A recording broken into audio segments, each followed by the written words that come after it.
Okay, Rina-chan? Asked another. Eep. I raised my hand so that I did not in any way, shape, or form have to make eye contact with the star of our entire school who was sitting in our midst, Oduka Mai. Sorry. I babbled as fast as I could. I just remembered that there's something kind of urgent I need to take care of. You guys go on and eat without me. Sorry. I'll catch up with you all later.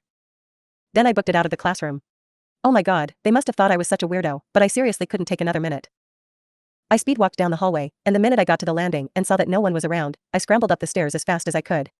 I didn't even care that my skirt was flying up, causing a draft around my legs. I was headed for the roof, where there'd be no one around but me. I shoved the key into the lock and banged the metal door open. Finally, my field of vision opened up around me. I took a huge, deep breath and basked in the feel of the bright blue sky. What a relief. I could feel all my cells rejoicing in the taste of that sweet, sweet oxygen. I closed the door behind me and tottered on heavy legs to the edge of the roof. The fence was so short it barely came up to my chest, but I curled my fingers around it and leaned out over the top. The hustle and bustle of the school below me sounded so far away that it was almost like I was in a different world. Phew. Hello again, my will to live. I dangled there against the fence and let my knees hit the concrete. I knew it, I muttered to myself. There's no freaking way I'll ever not be a loner. That cold, hard fact had really been hitting me these past 2 months. No matter how hard I tried, I was nothing but a big, antisocial loser. My name's Amori Renako, and I did an amazing job of turning over a new leaf when I started high school this year. Back in junior high, I was your total average Joe. Or at least I was, until I messed up the whole having a social life thing. Then I stopped fitting in anywhere and became about as much of a loner as physically possible. Sure, I really missed having friends, but I tried to act like it was nothing big, like I was only alone because I liked it better that way, and I lived with that secret for the rest of my time in junior high. But then, one day, I started thinking back on how fun elementary school was, and I got the idea to look up all my old classmates on social media and see what they were up to these days. Surprisingly, I actually found a couple of them. Seeing what they were doing with their lives brought back good memories, and I idly wondered if I should reach out and talk to them again. But no, there was no way I could do that. I was no longer the kind of person who could reach out and talk to people. That night, as I lay in bed, swaddled up in my blankets, I kept scrolling through my phone. They all had these amazing things going on in their lives, making expeditions to Harajuku to eat pancakes, shopping in Shibuya, getting crushes on so-and-so, attending tough club practices that would surely pay off since whoever was posting wanted to make the championships this year, and so on. My old friends' lives were so ridiculously amazing that it just about broke my eyes to look at them. It was like they were all completely different people now. But I didn't have the time to moon over what massively different worlds we lived in. I took a good look at myself, me with my pajamas and my bedhead. Was the issue that I just sucked? Yikes. Major danger warning. If I kept this up, I'd be like this all throughout high school. Would I spend my entire life as an outcast from all the societal trends, a no-effort adult, just another cog in the machine, letting force of habit drain my stamina bar? Nah. That was not happening on my watch. I lurched upright, filled with nausea and wanting to sob at this extremely realistic vision of my future. Muttering, oh my god, all the while, I scrambled to look up how to be a normal, extroverted person and peered intently at the screen. From now on, Amori Renako was going to be a new girl. I was going to hang out with all the cute, popular girls, get super into gossiping about people's love lives, and scope out the sales at the department store makeup counters on the way home from school. I was even going to date someone awesome to make my time in high school the best it could be. And just like that, I threw myself into this new aspiration. I started putting effort into my appearance, changed the way I talked, fixed my posture, and slapped a smile on my face. I molded and prodded myself like a misshapen piece of clay until I came out looking like a model teenager. I took an exam for a co-ed school outside my hometown where no one would know me, so that I could get a fresh start in life. When I was accepted, I bawled my eyes out in relief. On the first day of school, even my little sister, the supreme social butterfly, gave me the thumbs up of approval and said, "You're rocking this, Wunchin." Why, how nice, my mother added. Yes, you look wonderful. I was filled with relief. Sorry for worrying you with that junior high phase where I acted like a teenage dropout, Mom. Now watch out, world, because Renako's about to fit in with the rest of the class and become the perfect cookie-cutter model of a teenage girl. I was ready to tackle the first day of school head-on. I set off, full of enthusiasm, time to be outgoing, and then I met her. It was a date with destiny. By high school student standards, Oduka Mai-san was a superstar. Her mom was a famous designer, and, heck, she herself worked as a professional model. And not only was I in the same class with her, but I got to sit right next to her. Oduka-san was only 3/4 Japanese, so she was blonde, blue-eyed, and drop-dead gorgeous. Naturally, this meant she stood out like crazy. Literally everyone was distracted by how stunning she was, and the whole class started buzzing with the rumor that she was actually some kind of princess from a faraway kingdom attending our school in disguise. I mean, I'd even seen her in magazines before. This girl was a literal celebrity. At the time, I was still totally caught up in the hype of turning over a new leaf in high school, and so I decided to secure the best possible position from which to enjoy these next 3 years, right next to Oduka-san. I came up to her and giggled. Nice to meet you, I said. My name's Amori Renako. Do you think we could be friends? Instead of beheading this shameless commoner who dared to approach her, she turned to me with a smile as radiant as the sun. Why, but of course, she said. Thank you for coming up to talk to me. It's nice to meet you, Rinako. Oh. My. God. She nearly knocked me out with one single smile. This girl was one of the prettiest in the whole country, and there she was calling me by my first name, a name no one but my family had called me since elementary school. I had no choice but to become a total fangirl. So, yeah, with our very first conversation, I managed to become a part of Oduka-mai's circle of friends. I felt like it was a total fluke. This group consisted of 5 girls, and it went without saying that we occupied the top rung of the school's social ladder. Oduka-san talked to us like we were all equals, which was super surreal. It was like a whole other world where only super-duper popular and extroverted people lived. I was really happy, then, because all of my new friends seemed like such nice, cute people. Little did I know of the tragedy looming over the horizon. Oh, Rinako. How foolish and naive you were. Everything was going great. No matter where I went, I heard people singing Oduka-san's praises. So, what do we all think about Oduka-san, someone would say. Though I'm sure the guys have to think she's the hottest girl in human history. And, I think we just look at things way too differently. To me it's like, yep. She's still pretty again today. Got the sparkles going on and everything, and that's it. She's legit like some otherworldly fantasy being.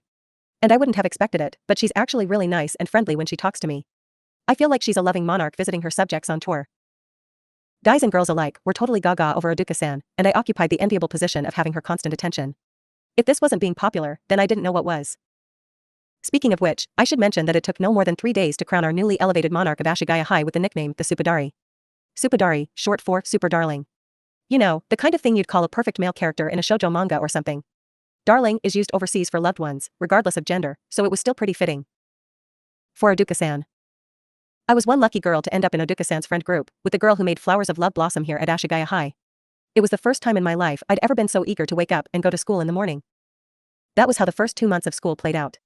Time passed leisurely day after exciting, dreamlike day. It was everything I had ever wanted, and now it was here in my hands. And before long, I got to the point where I couldn't take another minute of it. Disaster struck because I dared to associate with those far above my station.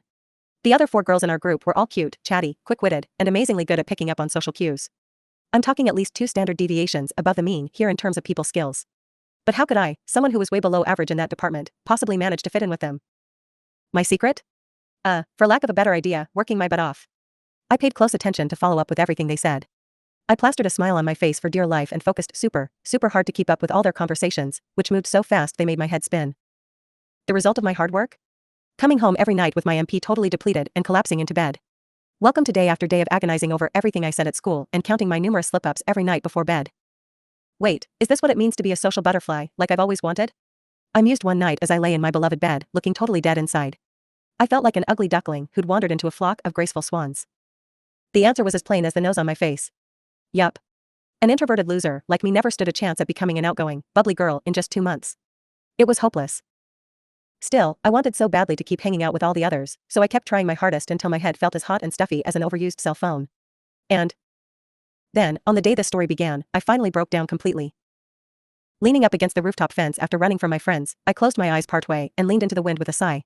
The breeze feels so good, I murmured. On my own like this, I didn't need to worry about what other people were thinking of me. We were supposed to stay out of this place because the fence was low enough to be dangerous, but to me, the roof might as well have been heaven.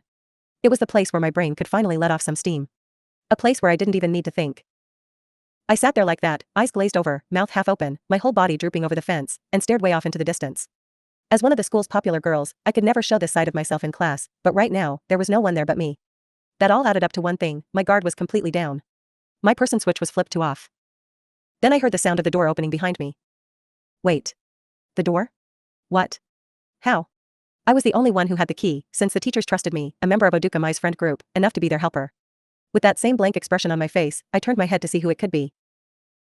An absolutely stunning girl stood by the door, looking at me with shock in her eyes. Her long, blonde hair fluttered in the wind. She was tall. She was gorgeous. She shone so brightly you could see her from the moon with the naked eye. There was only one person in the entire school who this could have been. It was the one and only super teen Oduka-mai. Her legs seemed to go on forever past her skirt, and there wasn't an extra bit of weight anywhere on her. Her waist was so slim it made me wonder if she wore a corset under her uniform. Her small head accentuated the well-balanced proportions of her body so well that every single time I saw her, I thought she'd walked right out of a painting. She gave me the most horrified look and then flew across the roof. Rinako. You mustn't, she cried. Huh? I said. She came at me in slow motion, both arms outstretched, with such a look of urgency that I freaked out. I didn't even think. I just tried to get out of her way by pushing off of the fence, and, with a lurch, I toppled right over it. I yelped as I pitched forward and started to slip toward the other side. Oh no. Oh no. The ground of the schoolyard loomed up below. Was I legit falling off the roof? At this height? Was I seriously going to plunge dozens of meters and hit the ground head first? I could see the headlines already: Society's Dark Side, the tragedy of a young girl tired of the constant pressures of human interaction. And then, when it was almost too late, just as I was about to plummet off the roof altogether, someone grabbed my ankle and held on tight. I won't let you do this, she grunted. Not right in front of me. Oh Oduka, she straddled the fence, pulled me into her arms, and then flung us both out. Into the air. San? For a moment I felt like I was suspended in midair, and then I was falling again. Wait. Was she falling with me? You're all right now, Rinako, Oduka-san murmured. We are literally falling? Why did you jump? You totally just jumped off the roof. Don't worry. I said a second ago that she was hugging me, but it was actually more like she had me pinned tight in a Nelson hold. Her voice, right up against my ear, sounded utterly calm even as we were falling to our doom. Wait a minute. Don't tell me. Could she fly?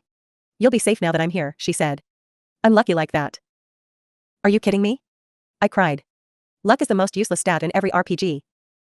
There was a huge rustling, crackling sound, and an impact shuddered through my body. A moment later, I realized we'd landed in a tree. A branch caught me, and I flopped around it in a U-shape a good 3 meters off the ground. Now I knew what it must feel like to be a fallen-down comforter. I slowly raised my head. We were alive. See? We're safe, aren't we, she said. Nothing to I. And nothing to it. Oduka-mai was sitting a bit farther up the same branch as me, legs crossed and completely unruffled. Like that, she would have looked right at home reclining on the side of a pool in some deck chair. Your voice is trembling, I pointed out. I knew there was a tree planted right here, she explained, so I figured we could land in it, given the proper amount of momentum. Thankfully, my good luck handled the rest. If that's the philosophy you live by, you're going to end up dead one of these days. It was a miracle that I fell off the roof and only had a bunch of scratches on my legs to show for it, but I had to wonder. How did Oduka-san escape and skate? My heart was still pounding like crazy. To be honest, I almost wet my pants back there. Bungee jumping off a roof was way too frightening. I instinctively sighed in relief. Thank goodness we're alive. Oduka-san nodded in fervent agreement. At any rate, she said, I'm glad I decided to follow you after you looked so odd earlier. If it hadn't been for that, you wouldn't be here right now. Her gentle, beautiful lips parted in a smile of heartfelt relief. No, I think there's been a huge misunderstanding here, I thought. No, I stammered out. I wasn't going to jump or anything like that. Mai looked up, breaking out of her self-satisfied grin and hand to the chin pose. Huh? Then why did you look so anguished? I was just spacing out, that's all. Oduka-san stared at me in disbelief. That's what you look like when you're spacing out. What? Did zoning out really make me look that upset? But you went over the fence, didn't you? She persisted. Only because you came running at me, and I tried to get away. Oh? And then I lost my balance and fell, I admitted. The Amaterasu of Ashigaya High hid her face away behind the blocked cave door of her hands. Which means, she said, that I shouldn't have run after you after all. It's all my fault that you ended up in danger. You almost died because of me. Wait. No, but I'm happy that you were so worried about me, I guess. Even if I would have been totally fine in the first place if you hadn't come along. My babbling only made her fold into herself further. I see. So this all happened because I was too rash, she mumbled. No, that's not what I'm trying to say. Oh, gosh, I mean. I scooted up the branch and racked my brain for the right words. But here's the thing, if I knew what to say in those kinds of situations, then I wouldn't even have run up to the roof in the first place. It's not exactly your fault, I tried. I'm pretty sure we could even say it's no one's fault. After all, I was kinda the one who caused it, right? The more I talked, the more she wilted, her natural radiance losing its luster. Oh my god, what was I to do now? I screwed my eyes shut. So here's the thing. I yelled. I'm actually really bad at talking with people in big groups. To hell with all the fine details of communication. Oduka-san looked up at me with big, blinking eyes. You think you're bad at talking? She asked. But you always act so cheerful and outgoing. Nah. Every time I have a conversation with someone, it completely drains all my MP. She tilted her head in confusion at that last bit. Oduka-san probably wasn't much of a gamer. Ugh, I must have been making zero sense to her. I have like zero conversational skill. I blurted out. Unless I focus really, really hard, all your conversations feel like a super fast basketball game where I never get the ball. I'm scared of awkward silences, so I always rattle on about the first thing that comes to mind, and I keep stealing other people's turns to speak. She looked even more confused. You don't get it, do you? I cried. But you must have had moments like this, right? You know, like those nights where once you start cringing over every little thing you did wrong that day, you can never get to sleep. Wait, you mean you don't do that? You're incredible. I really meant that last compliment. I thought it was amazing that her social skills were so strong. I knew I could never be like her. So I was tired of it all and ran away up to the roof to recharge and get some me time to think things over. Because if I didn't, I was actually going to die. My breathing was coming in ragged gasps. There's a particular persuasive quality to a person who almost fell to her death saying she's actually going to die. Little Miss Perfect gave me a faint smile. I see now, she said. That means that I've been making you do something you didn't want to do. I'm sorry. I always thought we were having fun together. I really had no idea it preoccupied you this much, but I'm so sorry. No. I wailed. Of course this happened. Whenever someone says they're bad at anything, it's only natural for everyone else to feel sorry for them. I hadn't meant to, but I'd only added fuel to the fire of her burning guilt. I didn't even think. I just grabbed her sleeve and said, no, I like talking. It's just a lot of hard work for me. But it's still fun, I promise. It's like sports, you know? They're fun, but they also tire you out easily, cause I'm not as good at this whole conversation thing as you and all the other girls are. It was only then, when I got all this off my chest, that I realized I'd stunned Oduka-san into silence. Oh my god. What in the world was I doing? Oduka-san must have been totally put off by me now. At this rate, tonight's self-loathing session was going to be extra long, the all up until 5 a.m. special. Oduka-san stared at me with clear bewilderment in her eyes, but then, all the same, her mouth creaked open as if someone had pulled on tiny threads to part her lips. I see now, she said. I suppose it'd be rather arrogant of me to say that I know exactly how you feel, but I've definitely had times when I felt similar. Wow. Was she just saying that? Well, maybe not. She was already looking down and away from me again as she went on. The girl in front of me was clearly a far cry from the confident girl I saw every day in class. As you can clearly see, she said, I'm Oduka Mai. I'm very lucky to have many privileges, and I put in just as much effort to match that, or rather, I try to.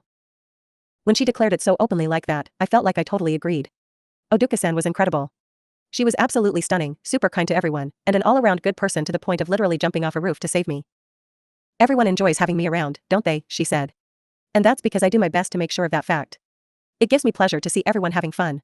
But sometimes, I feel like you do. I wonder if anyone is ever seeing the real me, and on some days, I just feel so alone. Oh. Perhaps I'm only acting as the Oduka my character everyone wants me to be. For a moment, her eyes met mine, but then she quickly looked away again. Sorry, she said. I'm always striving to be perfect, so it isn't right of me to say such nonsense. You must be so confused, I'm sure. No, not at all. Her cheeks were flushed red in embarrassment. Even as my inner antisocial jerk whispered, okay, edgelord, go back to junior high, I really did consider what she said. The real her, huh? You know. I began. I think this is the first time I've ever heard you complain about anything. I guess I always assumed that Oduka-san, what with being showered with societal acceptance from birth, must be a total stranger to these kinds of anxieties. Her skin, otherwise white as snow, darkened in an embarrassed blush as she murmured, I've never talked about this to anyone before, of course. Are you disappointed in me? Huh? No, not at all. And I really meant that. I shook my head to try to indicate that this was all totally normal. I'm glad that I got to learn how hard you work to stay positive. That makes me think I want to work harder too, honestly. Whenever I opened my mouth, I always ended up too wrapped up in what I was saying to look at the other person. But it's so tiring, of course, I continued, to keep working so hard every day, so that's why today I came up to the roof to escape. Far, far above my head, the sun in the bright blue sky shone down upon the rooftop. I could barely believe we'd fallen from so high up and lived to tell the tale. Wait, why are we having this conversation in a tree, anyway? I asked. Oduka-san, if you want, you should come with me to the roof next time. We can take a break together. Just, this time, on the other side of the fence. Smiling desperately, I extended both arms to her. Really? She asked. Is that why you were on the roof? Oh, but no. I don't want to get in your way when you're taking a break, and besides, I already made us both fall because I misunderstood.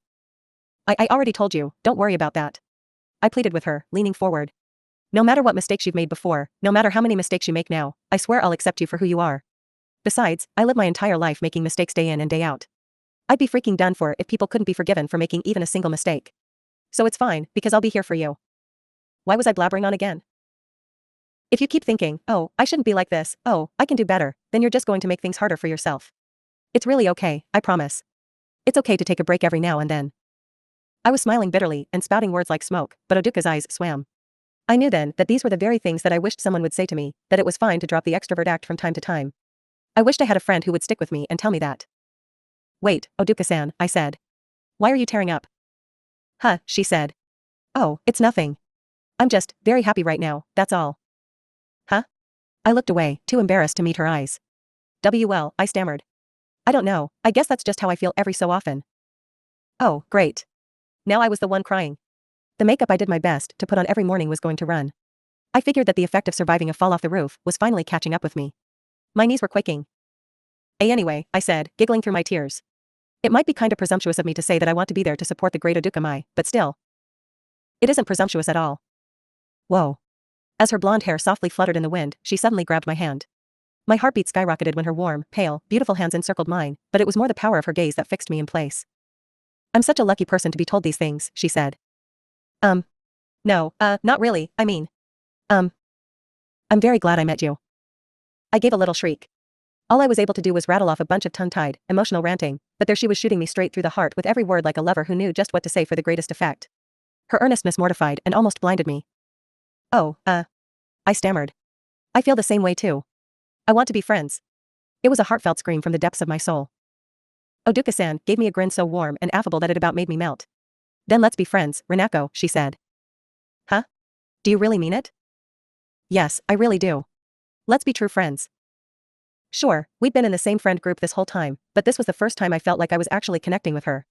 I didn't even know what to call this feeling. Happiness? Yeah, happiness. Oduka-mai and Amori Renako. The resident Supadari and the mere plebeian turning over a new leaf for high school. We could not have been more different, but now I couldn't help but feel like we were meant to meet each other. That was why I took my free hand and placed it on top of hers. Great, I said. Let's be friends, Oduka-san. No, let's be friends, Mai. Mai immediately lit up. It's like there was a visible halo around her, a divinity so strong it was about to blow me away, but that was okay, because she was still there holding my hand. After I grinned back at her, I took the key out of my pocket. Feel free to come get me whenever you want, I said.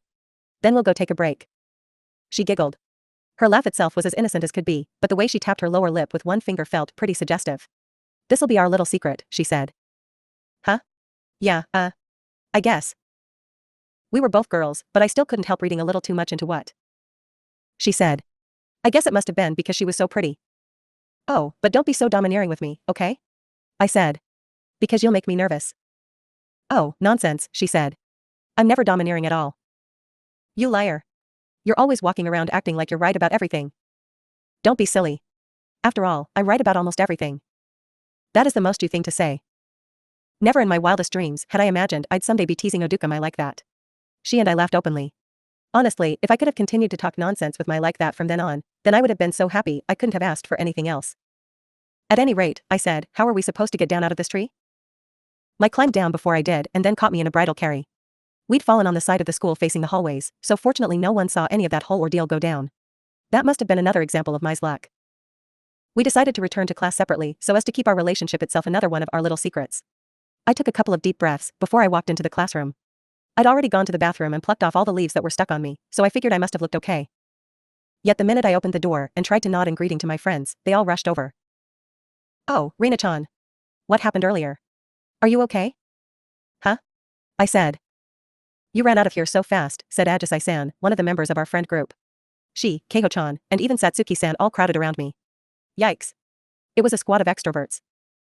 I wasn't used to being in the spotlight, so I panicked. Oh, I stammered. I just kind of felt weird earlier, you know what I mean? Thanks to Mai, I had the power to go back and try my hardest to fit in with these social butterflies. Now that she was there, I knew I'd be okay. I could come up with an excuse on my own. I could. Wait, I think my stomach was starting to hurt again. Just then, I felt a hand on my shoulder. It was Mai, who had returned to the classroom before me. You weren't feeling too well, right, Renako, she said. But you said you had something to do so that none of us would worry, right? Huh? I said. No, I mean, that was certainly one way of putting it, but not the right way necessarily. Mai swooped in with a smile for poor, bewildered me. Wah, I squawked. Her eyes crinkling into happy crescents, she beamed with so much charisma that all I could do was shut up and nod woodenly in response. I could not believe that this girl was actually my friend. She was legitimately the coolest. As the day went on, I kept catching Mai's eye, and every time she threw me a grin that warmed my heart. A group of girls in pretty clothes mobbed her, but Mai just smiled happily at them all the while. Hey, Oduka, one of the girls said. Someone asked me for your number again. Oh yeah, me too, cried another. Oh, and the other day, do you remember that guy waiting outside for you to leave? Wasn't he from another school, even? But of course, Mai said. After all, there's only one Oduka Mai in the world. That girl was incredible. I could practically see a whole rose garden springing up behind her. You know, said one of the girls. Don't take this the wrong way, but you're totally out of his league. You know, if I'm gonna be honest, I kinda feel like the fact that you're a girl isn't a deal breaker for me. Huh? I didn't know you batted for that team. Only, 'cause this is the Supadari we're talking about. A group of the popular boys saw the girls enjoying themselves and came up to join in the fun. Pretty soon, Mai's rose garden was replaced by a crowd of people. Yet even in the midst of all that hubbub, Mai happened to catch my eye as I sat a bit of a distance away from them, and she smiled at me. I made a strange noise. What's wrong, Rina-chan? Does your stomach hurt again? My friend looked on in concern as I fell flat across the desk and writhed in agony. Whoops. Sorry. It was just that Oduka Mai, literally the most popular girl in the whole school, was my secret friend. This legit felt like a dream. For all my life up until now, friendship had been some vague, undefined concept, but now that hazy idea was replaced by the very real Aduka Mai. Oh man, I really hoped that she and I would end up getting even closer. Sure, this was really jumping the gun, but still. Maybe someday I could become her very best friend in the whole wide world, but, sure, like that was ever going to happen. I was still walking on clouds, daydreaming about that cheesy crap, when everything turned on its head. It was the next day at school, and we were up on the roof. My eyes about shot out of my skull as if someone had crashed two cymbals together right next to my ear to wake me up. Because Mai was standing right in front of me, blushing bright red and unable to meet my eyes, and she said, "I do apologize, but you're the only girl for me. I think I've fallen head over heels for you." I went silent. Oduka Mai said she had a crush on me right in broad daylight. Wha? I said. Wait. What happened to being friends? Chapter 1. There's no freaking way I'll be your lover. The first person in my whole life who'd ever asked me out was none other than the girl everyone called the Supadari. No, I said. No way. No freaking way. It was after school, and I came up to the roof so that no one could watch me where I now stood clutching my head. All the hustle and bustle of school getting out was making me retreat into my shell, but the girl right next to me was determined to draw me out again, and she glowed brighter than the sun in the deep blue sky. She was making her presence very, very known. Why not? She asked. You don't have a crush on another girl instead, do you? No, but that's not the point. I cried. And why did you even follow me up here in the first place? Because you were beating around the bush instead of answering me, she explained. I knew it was only going to keep me up at night if I was still worrying about it, and that'd be a big issue for me. Oh my god, I groaned in defeat. All it took was one look at her with her amazing features, and I became a nervous wreck. My brain was only working at half capacity. I just started to slowly warm up to the concept of us being friends, and then she'd seized the initiative and dropped this bombshell on me. And anyway, I persisted, this whole head over heels thing. Isn't it too soon for that? We literally only started talking yesterday. That's true, she said, and she leaned against the fence. She hadn't tied up her long, blonde hair, and it waved in the breeze. But you were the first person I've ever shown my weak side, and you accepted me for it, didn't you? Even after I went home, my heart wouldn't stop pounding whenever I thought of you. You really made an impact on my life, you know. And then I had a moment of self-awareness and realized what it meant. That I've fallen for you. You have to be exaggerating, I insisted. I was standing there with a total oh my freaking god look on my face as she ecstatically sung my praises. Look, you're Aduka Mai. Anyone would try to make you feel better if they saw you upset. But at that moment, it wasn't just anyone, she said. It was you. You were the one who was there for me. She pierced me with her powerful gaze, and I was just as moved as if she'd suddenly grabbed me and pulled me into her arms. Okay, I said, that's not really the right takeaway here, but okay. That's still no reason to jump to telling me that you like me right off the bat. The glaring reality that the girl standing directly across from me actually liked me was starting to sink in, and my cheeks reddened. I turned away to hide my embarrassment, but Mai got the wrong idea. I knew it, she said. You like me back, don't you? No. I'm your friend. I like you as a friend, okay? It was already embarrassing enough calling her by her first name, and besides, we'd really only talked like this today and yesterday. I was aware that I'd just spouted off a pretty cheesy line, but then Mai went and had the worst possible reaction to it. That can't be right, Renako, she said. You like me as a lover. This baseless self-confidence makes you the worst person ever to argue with, you know that? I, the lowly peon that I was, tried to creep away from Mai and put some distance between us. She was trying to brainwash me. Be strong, me. I reminded myself. Why are you so reluctant, she asked. Is it because I'm a girl? Well, I don't know, I admitted. I could imagine there were probably quite a few girls out there who wouldn't have minded dating a girl so long as it was Mai, in all her tall, three-quarters Japanese, professional model glory. Plus, she was rich and super kind. She was the prettiest girl in our grade, and even if you threw all the guys into the mix, she was probably the handsomest person in the class too. Even her athletic skills were top-notch, she leapt off the roof, after all. She really lived up to that Supadari nickname. Wait, but remember, this had nothing to do with whether I liked her or not. Then that means I have a chance after all, she said. No, you don't. I yelled. There's no way. No freaking way. And don't give me that innocent look and get right up in my face, damn it. I thought. Because it was making my heart go into overdrive. Once again, I turned away from the intensity of her beauty worming its way into my personal space. Look, I said. I want us to be friends. Best friends who spend all our time in high school together. Yeah, that really did sound like the perfect school experience to me. Sure, maybe I would have liked to date someone later down the line, but not at the moment. My mind was set on having fun with Mai by going places with her, maybe inviting her over to my house every so often to play games, that kind of thing. I wanted to hang out with her every day and have fun in that sort of sense. Yet Mai sounded surprised when she said, seriously? That's all? What do you mean, that's all? Look, being someone's girlfriend isn't a step up from being her best friend, okay? They're two totally different things. But, Renako, it's kind of messed up that you'd rather be best friends when the girl you like tells you that she has a crush on you, don't you think? When you say you like me, does that mean you want all the physical aspects of a relationship without us actually dating? Don't you think that's rather dishonest? I could not even remotely follow her train of thought. You're so stupid. I yelled at her. Why do you keep insisting that I like you in the first place? Who doesn't like me? Oh my god. I groaned. You're an idiot. You're an absolute idiot, Odukamai. What was with this girl? Why the heck did I think yesterday that she and I would be able to get along with each other? I had no idea anymore. Listen up, and I'll lay it all out for you. We've just barely started high school, right? But if we date and then break up, things are going to get really awkward, and I'm going to have to find a new friend group and everything. Neither of us want that. That's why I flat out refuse to get involved in such an unstable relationship with you. Mai smiled oh so gently at me, like she was soothing a fussy toddler. I see now, she said. I understand your concern. That's why you want us to take a step back and just be friends. That's a very cute idea, but you don't have any reason to worry. We'll just never break up. My god, if only I had her level of confidence. No matter how amazing you are, I said, there's no guarantee that things will work out that smoothly. Feelings can sometimes suddenly fizzle out, you know. Why, has that happened to you before? I jolted in alarm. There was a puff of breeze, and Mai plucked up one of her locks of golden hair. She held it in her mouth like a rose and aimed an audacious smile in my direction. I turned to her woodenly and, my lips pursed into a pout, mumbled, not exactly. Yup, that was me, Amori Renako. Single for as long as I'd been alive. When I confessed the truth to her, Mai snorted. That set me off. I yelled, well, it hasn't. But that's just how high school romances work, right? I've never heard of anyone who started dating in their first year and stayed with the same person their whole 3 years of school. Anyway, what about you? Have you ever dated anyone, huh? Mai put a hand on her chest and confessed, as sincerely as a maiden vowing to marry a deity, of course not. Not a soul. See? I knew it. I knew it. But I know that the first person I date will also be my partner for life.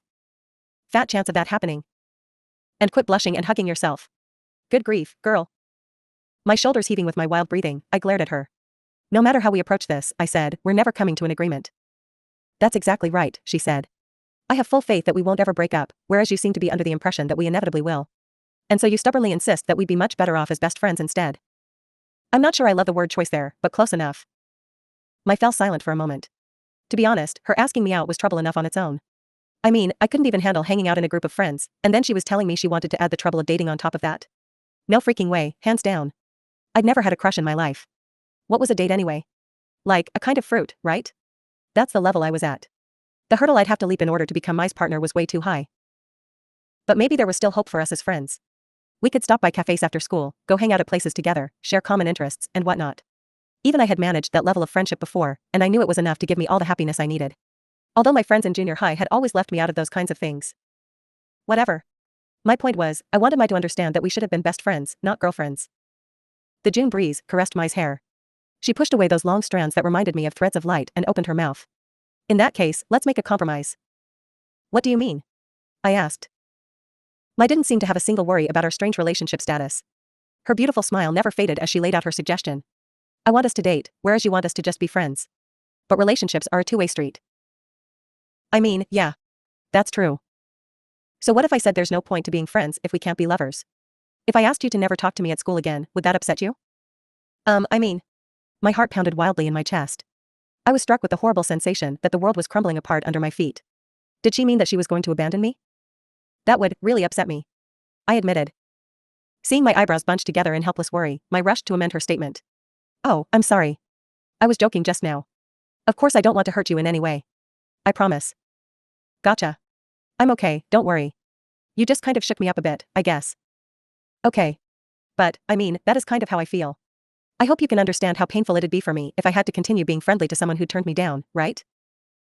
Well, yeah, I guess. I didn't get it exactly, but I was sure it couldn't feel good. So, what was that about that compromise?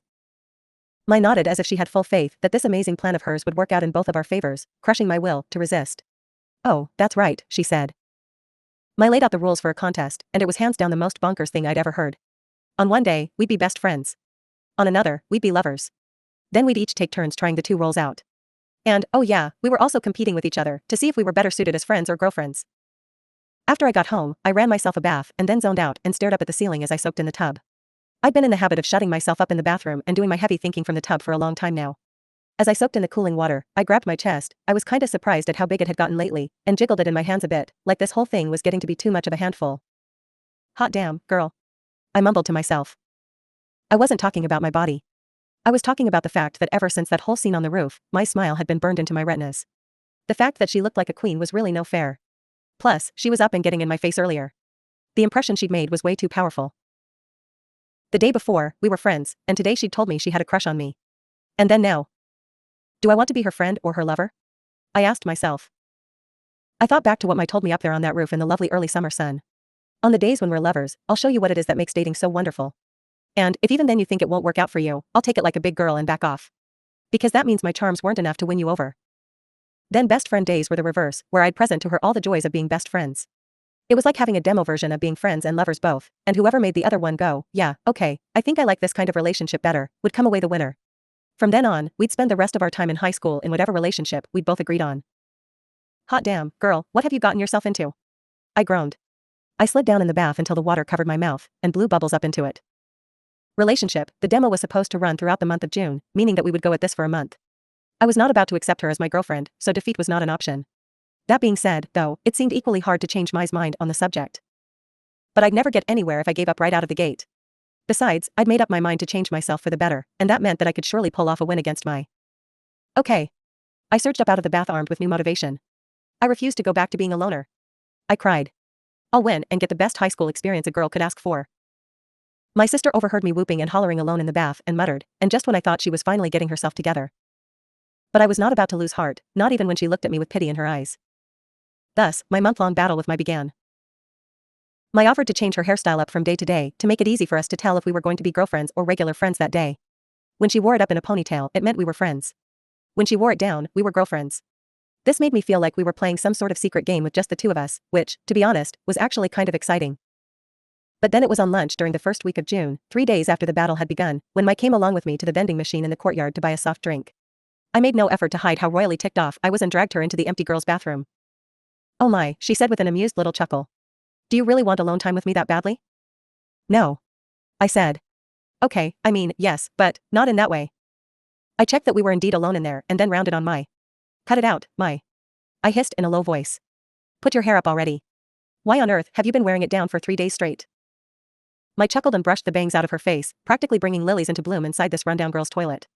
Just look, she said. Not even a hint of bedhead and as straight as the day is long. Wouldn't it be a shame to tie it up? She flipped it over the back of her hand to let it flutter over her shoulder like a girl in a conditioner commercial. Her smooth hair glittered with the reflection of the lights. But then this is hardly a contest, I pointed out. She twirled one strand of that long hair around her finger and nodded. Yes, but we've been friends for 2 whole months now. Isn't it only fair to even the scales by having more girlfriend days? As she said that, her arms encircled my waist. Huh? Hey. I yelled. Watch it. What's the problem? She asked. We're lovers today, so we should act like a couple.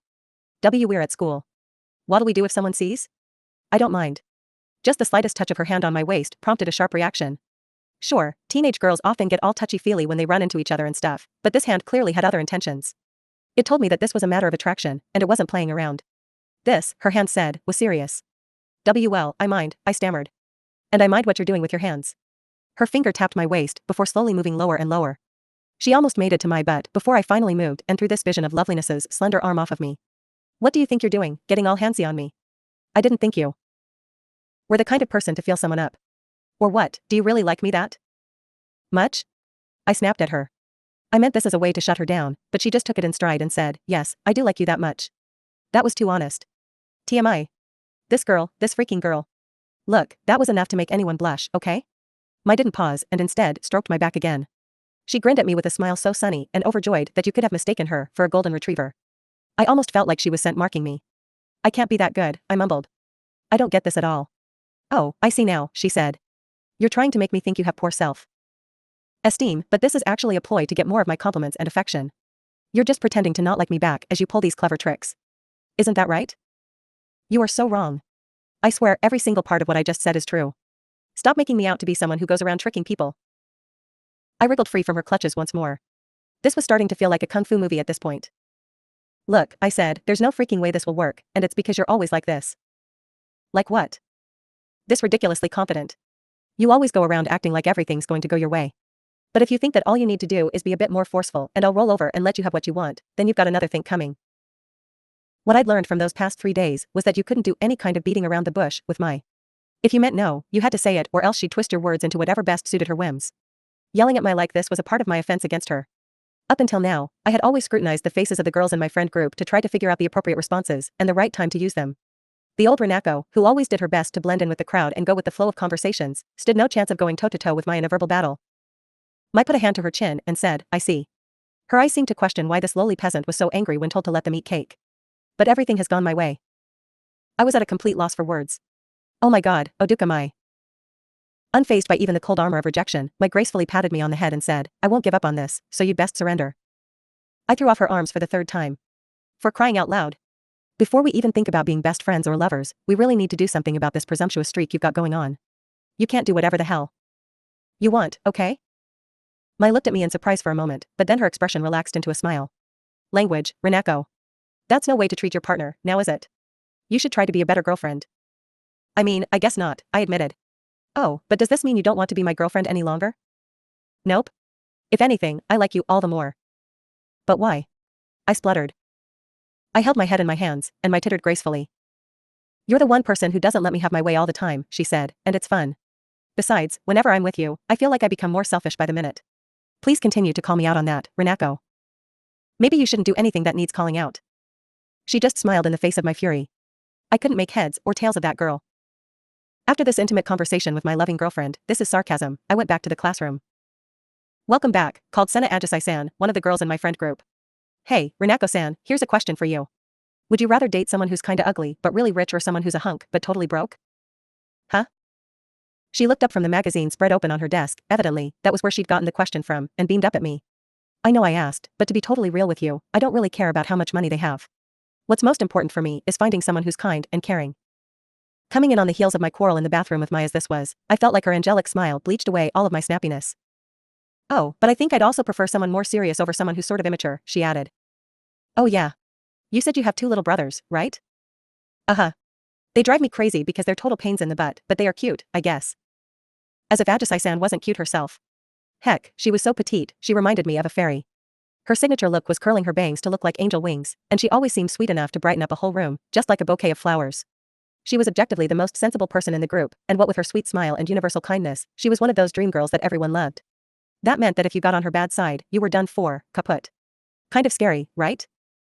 Ajisai-san, it's crazy how much better I feel when you're around, I told her.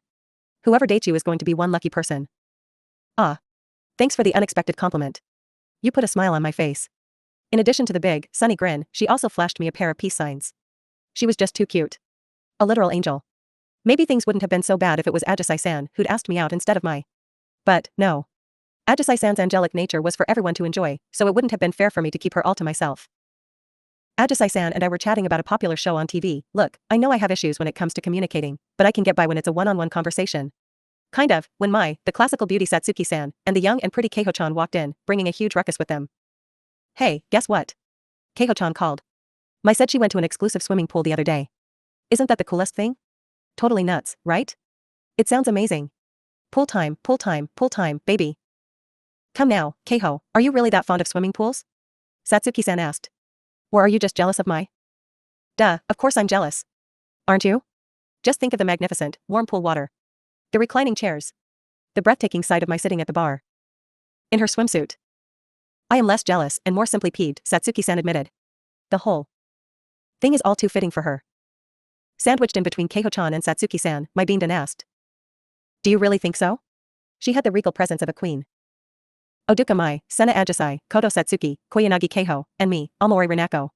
Us 5 made up Mai's friend group and glowed as brightly as the cave of crystals tucked away in a corner of the classroom. Sometimes this glow got way too overwhelming. Look, see. The guys and girls sitting near us kept sneaking glances our way. Of course, Mai, our leader, attracted attention, but all the rest stood out in the public eye too. Well, I should say everyone except for me. I think that merely being in the vicinity of those amazing people was enough to give me a little boost of happiness. I wasn't into girls or anything like Mai was, but hey, a cute girl's a cute girl, you feel me? And seeing cute girls makes you feel happy. As I faded into the background of the group, Keiho-chan, always the life of this little 5-person party, said, Hey, guys. Let's go clothes shopping after school. I need to pick up some outfits for summer. I can't, said Satsuki-san. I'm much too busy. Oh, asked Ajisai-san. With what? Studying for exams. Ajisai-san gave a little ooh of appreciation just as Keiho-chan made an ugh face. Oh, come off it, Saa-chan, Keiho-chan whined. You already look enough like a college student anyway, so you don't even need to study. You'll be fine. Now come on, come with me. You're such a pain, Satsuki-san sighed. And you're so mean. Mai half closed her eyes and giggled at their antics. You can try all you want, she said, but you know that I'll score higher than you on the next test anyway. How dare you, Mai? Satsuki-san shouted. A wave of murderous intent emanated from her. I could really sympathize.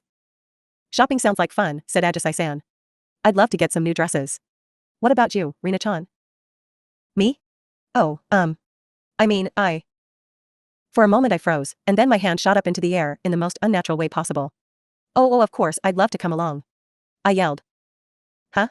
Rina-chan, was your voice shaking just now? I waved both hands, feigning calm, and slapped a smile onto my face. Must have been your imagination. It was one of my own personal, unwritten laws to never turn down an invitation from anyone, even if that meant hanging out with the group after school and letting all my people juice run out, leaving me to crash partway through. I couldn't show even a hint of how much I was opposed to hanging out, because I refused to repeat my past mistakes. My smile froze on my face. Well, I'd certainly love for us all to hang out, Mai said, but unfortunately. Her implication that Satsuki-san had her studying to do was a totally natural way to cut Satsuki-san out of the group. Huh? Satsuki-san cried.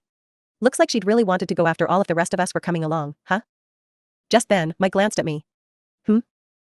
Unfortunately, she continued, I already have plans today. We'll go shopping another time. Just like always, Mai made the decision without consulting us.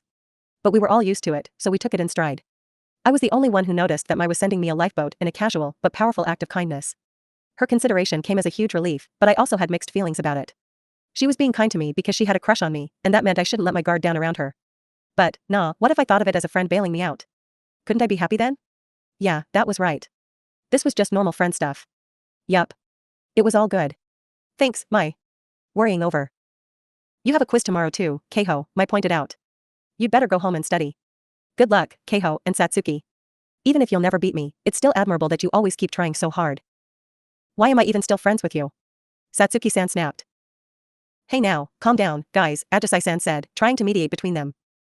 To an outsider, it looked like these two were pretty hostile with one another, but I knew that Mai and Satsuki-san had actually been friends since even before high school.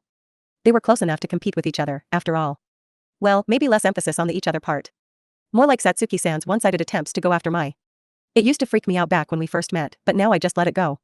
It was a same old kind of thing at this point, you feel me? My goodness, Satsuki-san sighed. Oh well.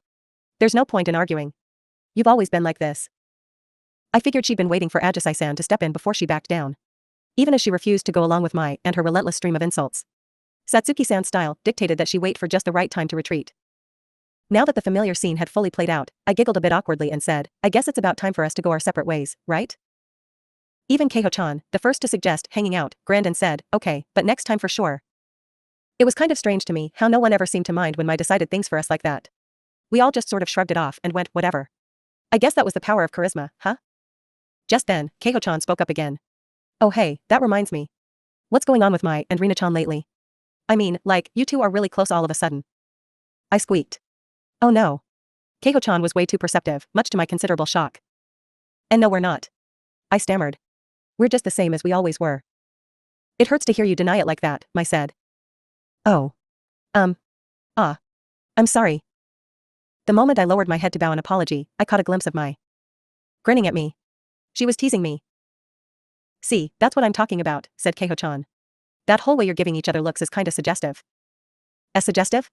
I panicked, unsure of how I should respond to Keiho-chan's allegation. Then Satsuki-san promptly smacked Keiho-chan on the head. Quit bothering Amori. You're just all biased when it comes to Mai. I can't help it, Keiho-chan whined. I'm a Mai fangirl. Look, see, I even match with her. She pointed out her hair ribbon to prove it. I felt like I was looking at one of those girls who show up at idol autograph events every so often and are as cute as the idols themselves. But when Satsuki-san saw that Keiho-chan's yellow ribbon was the same shade as Mai's hair, she bunched her eyebrows together in a frown. That egoist? She may be pretty, but that's all she has going for her. Huh? No way, said Ajisai-san. Mai-chan's amazing. Don't you think? See, said Mai. Ajisai understands me. Honestly, I agreed more with Satsuki-san than with Mai and Ajisai-san, who were now smiling away at each other. Come to think of it, Satsuki-san must have been the only one in the group who knew what Mai was really like. That thought had never crossed my mind up until just then. Considering that I only knew one side of this little 5-person group of friends, I was impressed. Suddenly, someone hugged me from behind, jolting me out of my reverie with a yelp. But it's true, Mai said. Her breath tickled my ears and made all the little fine hairs on the back of my neck stand straight up. Why was she doing this in front of the others? That's right. Earlier, she had said that she didn't care if they saw. I turned stiff as she enfolded me in her arms and laughed. These days, Renako is my fave. Our resident princess's proclamation sent chills down my spine, made Ajisai-san laugh, and elicited a cold response from Sasaki-san. Surprised, Keiko-chan rounded on Mai and yelled, "Why?" She only earned my musing up her hair for her troubles. It was the same old scene for everyone else, but not for me. I clutched my chest, my breathing coming in wild gasps. Then Keiko-chan pointed at me with a snap. "Rina-chan, your face is all red." Gah. Was it really? I surreptitiously glared daggers at Mai, who was still grinning. How come she liked me and not Satsuki-san? I wasn't an angel who was kind to everyone like Ajisai-san or a cool 15 going on 30-year-old like Satsuki-san. I wasn't even a lovable airhead like Keiho-chan. None of it made sense to me. Honestly, I wondered if all these popular girls were playing some kind of prank on me. Or maybe Mai just had something wrong with her. "What is wrong with you?" I cried. "What brought that on?" "This whole situation, duh. When you claimed to already have plans, did you mean hanging out with me? But you never said a word to me about it beforehand." "Correct," Mai said. "Thanks for coming along with me." She smiled at me cleverly, as if to prevent all further argument. I snarled at her gratitude with clenched fists. Well, to be fair, I was the one who couldn't turn down an invitation in the first place. Besides, it made her happy, and I guess that made me happy too. I couldn't say anything now. Anyway, I said, didn't I say we should go to a cafe or something?" "You did. And I decided to fulfill that desire in the best way possible," she said with a sip from her teacup. She was, for some inexplicable reason, wearing a swimsuit. Well, maybe not inexplicable. She had a good reason to be wearing one, because we were sitting in the fitness pool of a crazy ritzy hotel in Akasaka. "What is wrong with you?" I yelled again. She had invited me out after school by informing me that the plans she'd mentioned were with me, and even as I thought it was kind of a foul trick to spring it on me like this, my mouth moved on its own and suggested we go to a cafe. Compared to an outing with the rest of the group, an excursion with just the two of us alone wouldn't be so draining to my MP. But the fact that it was just the two of us was worrying in its own right. Plus, this was our first after-school date as, demo version, mind you, girlfriends. I wanted to get my feet wet with a not very date-y kind of date, so I suggested we stop by a nearby cafe to keep it casual. Then Mai went, "You want to go to a cafe? Oh, in that case I know just the place. I've actually been thinking that I'd love to take you there." And, with a smile fit for a princess, she took me by the hand and pulled me away. We held hands all the way to the train station and onto the train. Personally, I'd have been fine with staying closer to home and not making this a whole thing, but I figured that it'd be hard for local celeb Mai to relax at a place near school, where we'd be bound to run into other kids from Ashigaya. Oh well, might as well go along with her. After all, we were currently dating, right? That was the plan, but then it turned out the place she brought me to was a huge, swanky hotel. I was so surprised that my feet stopped moving and Mai had to drag me inside. Her steps were so brisk and confident it was like she practically owned the place. She swiped a keycard in the elevator to bring us up to a floor of VIP suites. Mai marched down a hallway that looked like the kind of thing you'd see in a movie, with a president flanked by a group of people in suits. Even in her uniform, she looked right at home there, but I felt like a total fish out of water. Mai changed into a swimsuit she'd picked up at reception, then she and I, with me still in my uniform, came out to the poolside cafe to drink tea together. Which brought us back to the point where I asked her what was wrong with her. Looking back on what just happened, this still makes zero sense to me, I sighed. The gorgeous madams who'd come for an evening dip at the indoor pool, all the company bigwigs, and even glamorous foreign tourists, all the customers here are the same species as you, Mai. And don't even get me started on the fact that the cafe had all these chairs and soft couches right next to the pool itself. It was incredible, even though I was pretty sure everything was going to get totally soaked. "The rosehip tea here is just the thing to have after a swim," Mai advised me. I looked at the menu, but there weren't prices listed anywhere. "How much does it cost?" I asked her. "Don't tell me it's something absurd like 20,000 yen a cup." "Pool guests can partake of the refreshments free of charge. I registered a membership card for you when we came in, so feel free to come back anytime on your own." "You're so extra, you're going to give me an ulcer," I cried. Up until then, I'd been trying to avoid looking at Mai, but sheer shock made me look up and get blasted in the face with the full sight of her in a swimsuit. Oh. My God. She was wearing a deep red bikini. Everything about her was long and slender, and she didn't have a gram of extra weight on her. Her proportions were so perfect it was as if her body obeyed her every whim. Honestly, when I saw her there in a swimsuit, she reminded me of one of those dolls I had when I was a little kid. "You barely look Japanese," I breathed. "No, scratch that, you barely look real. I almost think I'd feel better if you had pointed elf ears." Even as one part of my brain questioned why she felt the need to change clothes, the other part of me understood perfectly. If I had a body like hers, I'd have to change too. That swimsuit just looked way too good on her. I took a sip of the rosehip tea she'd recommended and was blown away again. I'd gone into the experience thinking something like this would be too fine for a lowly commoner like me to enjoy, but it had a nice, refreshing taste that made it easy to swallow. If they sold it somewhere along my route home from school, I'd have bought tons of it. Well, on second thought, maybe not. It was bound to be crazy expensive. "Why don't you change, Renako?" Mai asked me. I just about spat out my tea. "They have hundreds of different swimsuits available for guests to borrow, free of charge," Mai went on. How about it? Would you like to take a little swim together? I said I wanted to go to a cafe. Why on earth would I want to swim? But isn't a cafe and a pool even better than a regular cafe? You're just as extra as the people who come up with those weird cheeseburger curry dishes. Quit it. Yeah, I guess that a swimsuit really would have been more appropriate than a school uniform, given the location. But naturally, I was embarrassed. And besides, there was no way I was taking my clothes off when Mai was right in front of me in all her stunning swimsuit glory. Well, I suppose I wasn't in much of a swimming mood to begin with either, she admitted. Says the girl who already changed. I mean that I'd need to put my hair up to get into the water, wouldn't I, she said. And then I'd lose all my precious time with you on this date. Yeah, I guess that's what the rules say. I got what she meant, then. It was a hard rule that we were lovers when her hair was down and friends when she had it tied up. Mai lifted her pretty cup and smiled dreamily as she enjoyed the scent of the tea. I'd like to enjoy this short time with you while I have it, you see, she said. It's the only time I get to be alone with you. Well, yeah. I guess. I could hear the water lapping around us as time slipped slowly by.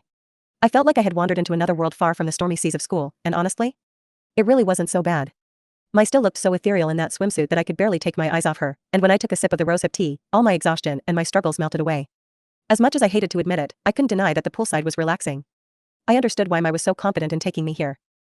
As I wrapped both hands around my cup, I mumbled, thanks, I guess. That was random. You're so cute, Rinako. Shut up, I grumbled, hiding my mouth with the teacup so she couldn't see my face. I was just thinking, like, this actually isn't that bad, and I would never in a million years have been able to come here on my own. So I wanted to say thanks for bringing me along. That's all. Mai giggled. You're doing an awful lot of laughing today, I pointed out. Well, if you're happy right now, doesn't that only work in my favor, she said. Yeah, whatever. Still. Thanks. You have good taste, if nothing else. Yeah, this whole thing really sucked, but why not do her a favor, be the bigger person, and acknowledge that I was having a good time, right?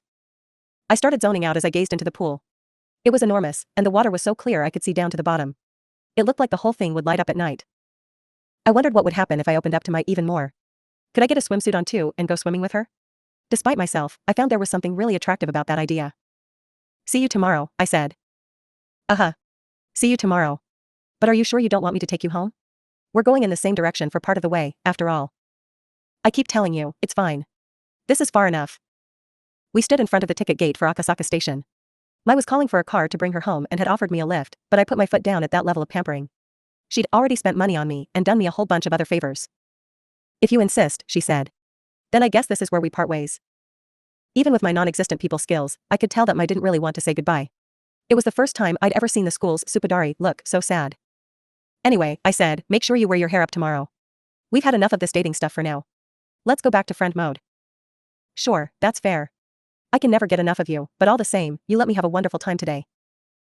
She patted me on the head in a relaxed, easy manner. Her hand was hot to the touch. We were standing in a corner so as not to block traffic, but I think people might have seen us anyway. Mai in particular tended to draw stares. No, I began to explain. Her graceful fingers traced the underside of my chin and danced across my throat like she was toying with a precious gem. I almost felt like she was making an attack on my vitals. Her face slowly crept closer to mine, trapping her prey in place. She was a natural hunter. I thrust my hand up in the small gap between our faces and gave Mai a long look. Hey, I said, I'm not some hussy who you can kiss in the first week of dating. Mai half closed her eyes and beamed at my desperate attempts to bluff. Then, in the next instant, she grabbed my wrist firmly and swooped in under my guard. I yelped as she descended on my poor, defenseless lips. Wait. Mai. And then, mere centimeters before our lips touched, she stopped in place. Huh? I spluttered. I don't want to force you to do something you don't want to, she said. I'll have to content myself with this for today. Then she deposited a little peck on the end of my nose. I was frozen stiff at this point, but the sound of her lips brought me back to my senses. What? I jumped back and slapped my hands over my face to cover my mouth as fast as I could. What the heck? She just freaking kissed me. Those were her lips. You're so cute, Rinako, she said. No, okay. I wasn't flipping out just because of a little kiss, especially when it was only on the nose.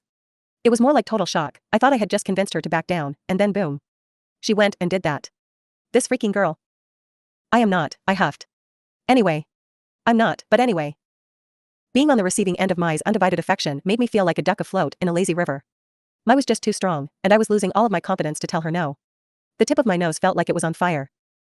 Anyway. Next time, we're going to be in friend mode, and I mean it. Because I'm going to show you exactly how good it can be. I yelled in an effort to escape the feelings burning inside of me, scowling at Mai all the while. She was definitely enjoying herself. I can't wait, she said. An opportunity for you to teach me about dating, is it? One where we'll reap the benefits of being best friends. We're not going to be dating, for crying out loud. I mean, sure, best friends sometimes call hanging out going on dates, but that's just a joke. Ugh, whatever. Girls are so hard to figure out. And that's why dating is a better option, don't you think? Less hassle involved, less splitting hairs. Oh, just shut up. We're going to be friends. Friends, I tell you. My shrugged cheekily. At that point, I just sounded like a spoiled brat. It was a total failure. My giggled and said, okay, I guess I'll be going now, Rinako. Thanks for today. I'm looking forward to seeing you again later. Yeah. My train's coming, so I'd better be going too. See you. See you later. You know, I really do like you, Rinako. Our next kiss will be on the lips. Then she tapped my nose with her finger and took her leave. I stayed right where she'd left me, and there was no doubt in my mind that my face must have gone bright red. Oh my god. This girl. This freaking girl. I stamped my feet in frustration. She'd really got me good today, right up until the very end. I figured that if I watched her make her gorgeous way all the way out of the station, it would have really seemed like I had a crush on her, so I turned on my heel neatly as the spin of an apple peeler and walked away. Good lord, was I exhausted. That final strategy of hers totally wiped me out. Being lovers really was hard to handle, what with all the bashfulness, embarrassment, self-consciousness, nervousness. That wasn't what I called fun at all. Just you wait, I muttered to myself. You're about to have so much fun as my best friend that you won't know what hit you. My will to fight rekindled itself there on the train platform. Nope, I wasn't going to let her have her way any longer. My way, or the highway. Not on my watch. The next day, Mai arrived at school with her hair in a tight ponytail, and I texted her an invite to come hang out. Once she got it, she turned to me with eyes shining so bright in expectation that it took every bit of willpower to not react. But there wasn't anything wrong with that, of course. I mean, all I was doing was inviting my best friend over to my house after school. I was actually pretty amused to see the Superdari look so obviously nervous. And so, this is my room, I said. It's nothing fancy, just the room of a plebeian, but make yourself at home. This absurdly gorgeous girl poked her head around the doorframe and peeped into my room like a shy little kid. Well, that was certainly new. Thank you, she said. Oh, wow. This is. You know. It's incredible. Yeah, it feels just like you here. Everything about this is so, Rinako. Her ridiculous babbling made me laugh. My room was nothing like all those rooms you see in magazines that practically scream femininity. My curtains and carpets were really standard issue, and the pillowcases on my bed didn't have any patterns on them. Even my tissue box was right in plain view, no cutesy little cat cover on it or anything. My room was nice on the outside, but on the inside, it was just like me, dull and lame. The two things that really stood out as different, very much not what you'd expect in a typical teenage girl's room, were the TV and the clunky game console sitting right next to it. A set of metal racks was home to a pile of game discs piled high enough to rival the collection of CDs an idol fan would have bought in hopes of winning a ticket to their favorite star's meet and greet. I'd once heard someone say that showing off your room was like showing someone the inside of your brain, and I figured that meant that the human part of me was made up of video games. Fidgeting, I made my second self-introduction in 2 months' time. So, this is who I am. I'm Amori Rinako, and I really like games. I figured Mai probably wouldn't be too turned off by this, but if she said something like, you play games? Ugh, what are you, a preteen boy? How gross, I knew I'd cry. However, Mai didn't seem repulsed at all. In fact, she looked over my whole room with interest. Yes, I can tell, she said. That's such a fitting hobby for you. I've never played video games before, but I think they sound interesting. Can I watch you play? My heart sang, hearing her take a natural interest in trying to understand me and my preferences. She was such a good person. Sure, I stammered, but if we're going to play, why don't we try something two-player? I mean, you came over to have fun with me and all. Right? Still unsure of where she should sit, Mai hovered awkwardly over me until I plunked a cushion down. She sat down next to me, still looking lost. But like I said, I don't have any experience. I handed her a controller, and when our fingers brushed against one another for an instant, my heart definitely didn't skip a beat or anything. It didn't, I swear. After all, we were being friends today. It's fine, I consoled her. This game is really simple, so you'll be able to pick it up in no time. Then I added, and you don't have to be so stiff around me. We're friends, aren't we? I beamed at her. Her eyes darted around for a moment before she said, yes, that's true, and gave me a tiny nod. Her cheeks were ever so slightly pink. Ugh. Mai was definitely acting different today. She was being way too meek and defenseless. With a face like hers, that only made her seem all the cuter. I pushed the power button and forced myself to say, oh okay, so this is a game where we both shoot zombies. To tell you the truth, I've always wanted to try playing this with someone else. You haven't done so before? Nope. This is the first time I've ever had a friend over after school, so. I've always felt like if I invited anyone over for some good old zombie shooting, they'd think it was weird for a teenage girl to be into it or something like that. Really, you think? She asked. I feel like anyone would take me up on that offer. That's because it's you, Mai, I explained.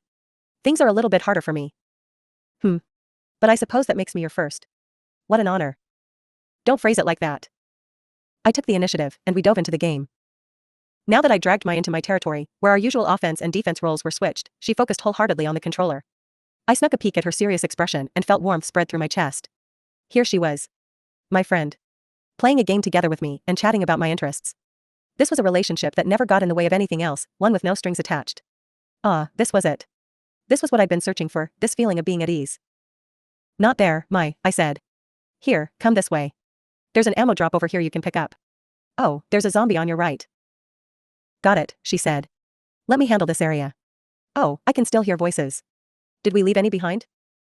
She was picking up the game really fast, which was a little bit annoying. But that was nothing compared to how happy I was, since I'd always wanted someone around to watch my back. As we sat in front of the TV laughing and squealing with one another, nothing like strategies and social cues or any of that nonsense could get in the way. I knew that friendship was the better option. No other kind of relationship could trump it. Yeah, that pool experience was wonderful, but I mean, there really is no place like home, you know?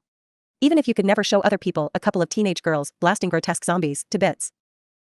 I turned to look at her to see how she was enjoying her first ever video game, but then I realized she was looking back at me the very same way. A little woe slipped past my lips without any input from my brain. Her face was very close. Way closer than it was yesterday at the pool. She was so close I could feel the heat from her body. I whipped away and yelled in an unnecessarily cheerful voice, okay, on to the next stage. If I hadn't done that, I felt like I would have been swallowed up by something I didn't understand. She, too, promptly faced forward. Okay, sounds good. I breathed a sigh of relief, but I was frozen, glued to my controller, feigning calm in the hope she wouldn't be able to see the roller coaster of emotions happening inside of me. I erroneously believed that since I was having a ton of fun, Mai felt the same way and would soon decide that being best friends was the way to go after all.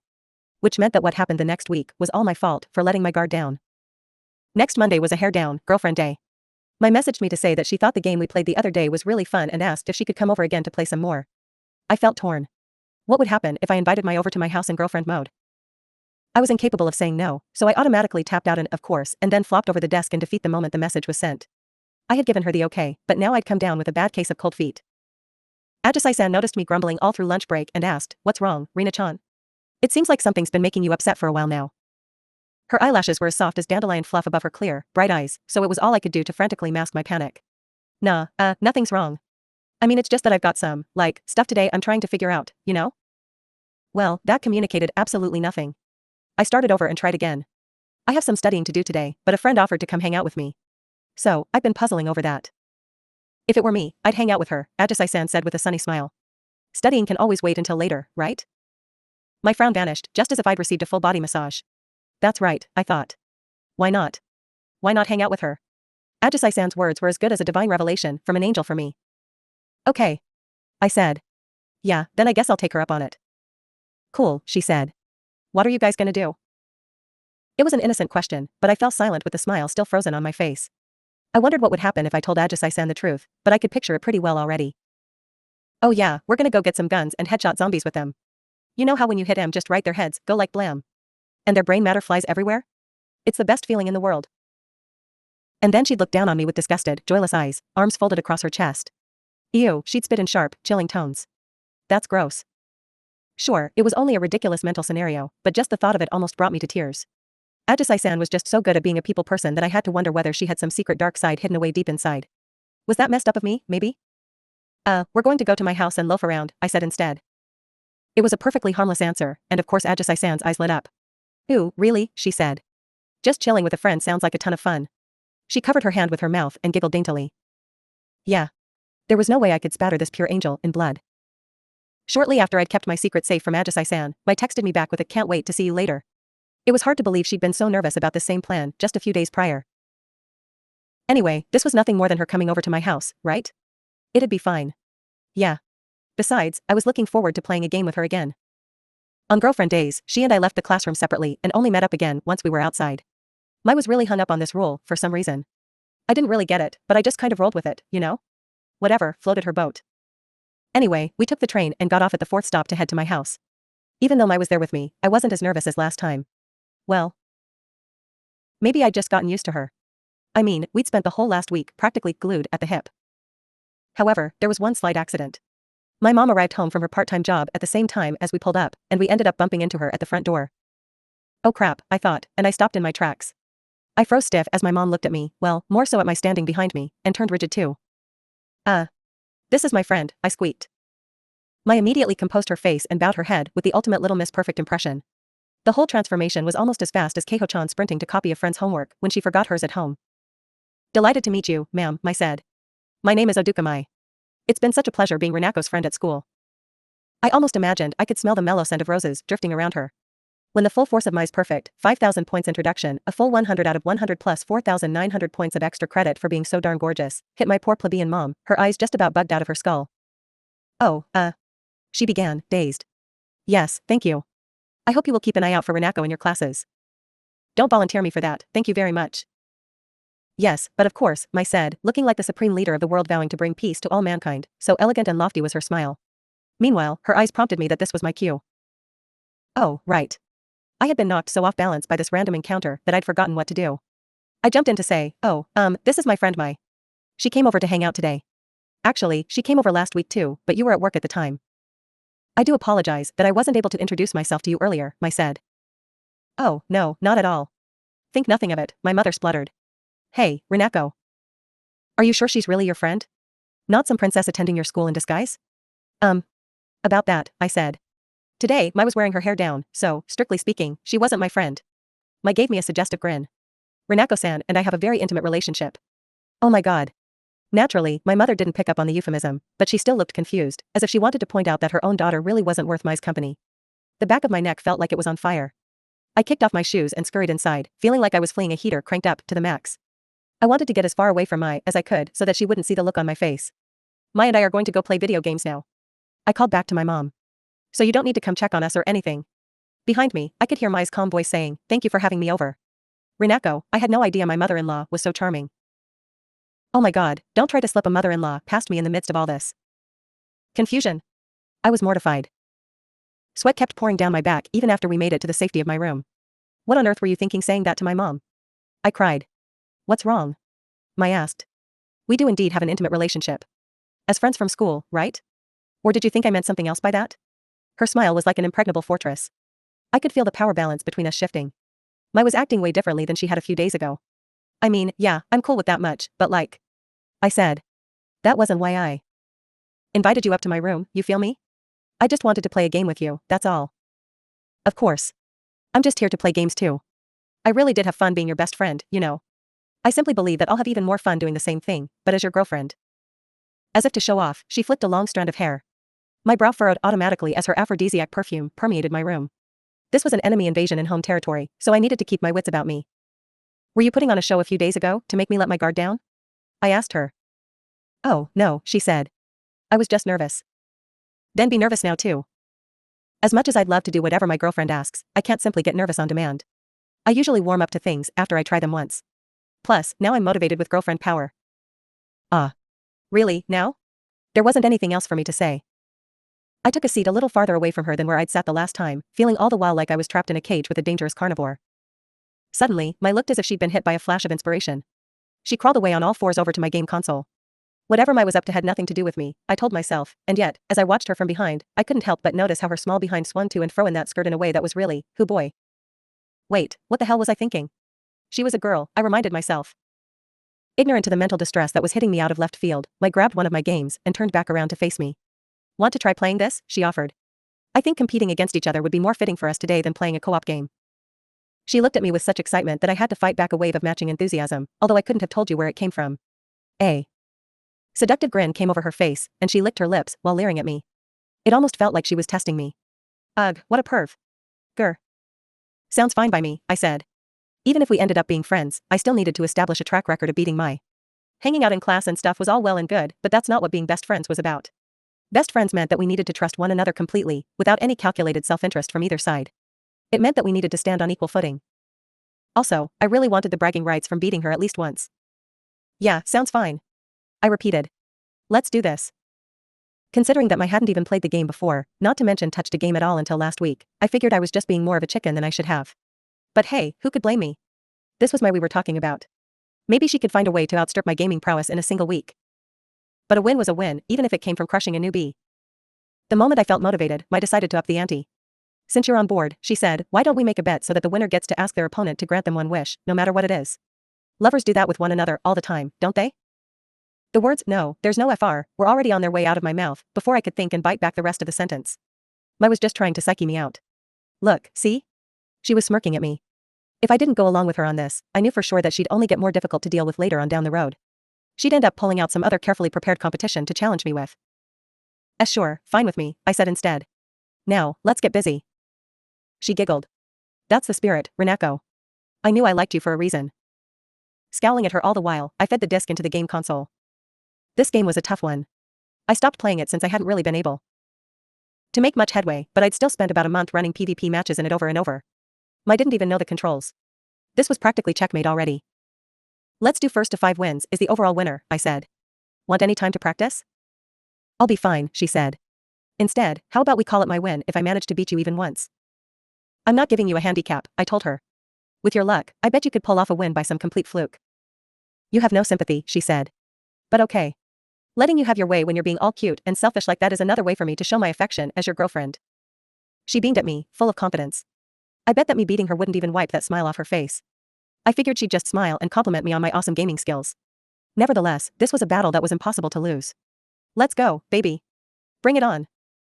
I won 3 rounds and lost 5. What the actual hell? My win, I chirped. What the hell? For a brief moment, I sat there in shock, utterly flabbergasted. Then I glared at Mai. You said last time that you've never played video games before. She stared back at me resolutely. I don't lie to you, Renako. But, dude. Her smile never once faltered. I was sure she was telling the truth, because even if she'd lied to win this battle, she would have lost my trust as a whole. I knew full well that Mai would never want that. I knew all that rationally, but how? How could she have beaten me? I could almost hear her making a dainty little tee-hee sound as she gave me the most awful, self-satisfied smirk possible. It's because I bought a game console of my own after I left your house the other day. Then I trained for days so I could surprise you. Did it work? Too well. I held. But what surprises me is that you're so freaking talented and persistent that you got this good in a single weekend. During the match itself, I'd entertained the sneaking suspicion that this was the case, but come on. Really? Losing to someone who'd practiced for only 2 days? I didn't have enough time to polish my blocking skills, she explained. All I practiced were combos and making a strong offense. I figured that would be all I needed to beat you on my own. You play a bit too defensively, Renako. Damn you, Little Miss Perfect. I roared. You're so above the rest of us at school that you're bumping heads with the freaking Tokyo Skytree. Curse you. My pride as a gamer was shattered. I fell to the floor and began bashing it into feet when the sight of my sitting with her legs folded up under her caught my eye. For a brief moment, I entertained the idea of biting her kneecap through her tights. Then she decided to add further insult to injury. Anyway, I win, she said. Remember that I get to wish for anything I want now, right? Mai had no shame about cramming video game practice for 2 days straight, and now she announced this? She was totally gloating all over me. Ugh, I groaned. Come on, Renako. Yeah, we promised. But the part that was really getting me was that no matter what clause. No matter what. Just don't ask me anything too weird, okay? My mom's downstairs, you know. Mai smiled innocently but took a moment to respond. But of course. I know. I only asked for this so we could keep having fun together for as long as possible. What was that pause about? I'm always willing to jump on a chance if one appears. I hesitated for a moment before asking, if I didn't stop you, what were you going to wish for? Mai looked slightly abashed. Oh no. What now? Maybe, to be the mother of my children. How? You don't even have a dick. I cried. I was Amori Renako, sweet 16. A virgin. And never in my wildest dreams did I think I'd someday be yelling that. Also, wait, I said, were you seriously trying to use a bet to make a major life decision for me? I wanted you to understand just how deep my affection for you goes. You freaking liar. You were just hoping I'd give you a chance, weren't you? Well, how did hearing that make you feel? Did it make your heart skip a beat? Afraid. The more I learn about what dwells in the depths of your depraved mind, the more frightened I get. I hugged myself and scooted away from her. There was no escape for me even in the sanctuary of my own room. Mai cleared her throat and said, at any rate, I was kidding. I would never make such an important decision with a bet, and I'd much rather you choose to be with me out of your own free will. Although, to be fair, that'll happen no matter what. Don't be so sure, I warned her. I was starting to get fed up that I'd have to destroy that confidence of hers in order to win this thing and get to be my best friend, not my girlfriend. So, what's your real wish? I asked. Good question, she said. I have an infinite number of wishes. Infinite, you say. But if I had to choose one, it'd be this. She pulled a rolled-up piece of calligraphy paper out of her bag. Why the heck did she even have that with her? She unrolled it with a confident flourish, wrote a sentence on it in her neat handwriting, and then held it up to show me. I want to give Renako a squeeze. She beamed at me in triumph, like she was flaunting a paper proclaiming her legal victory over me. That's honestly so tame that it's kind of fishy, I told her. Oh, really? She said. I guess it must not be enough to satisfy you. But don't worry. I have plenty of other things prepared if you'd prefer something a bit friskier. For instance, I'd love to feel up your boo. Nope, a hug's good. Fine by me. Mai paused in the middle of pulling out another sheet of paper and lit up like a disco ball. Really? She said.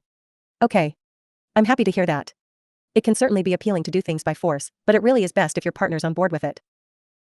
Yeah, that's best. I resigned myself to my fate.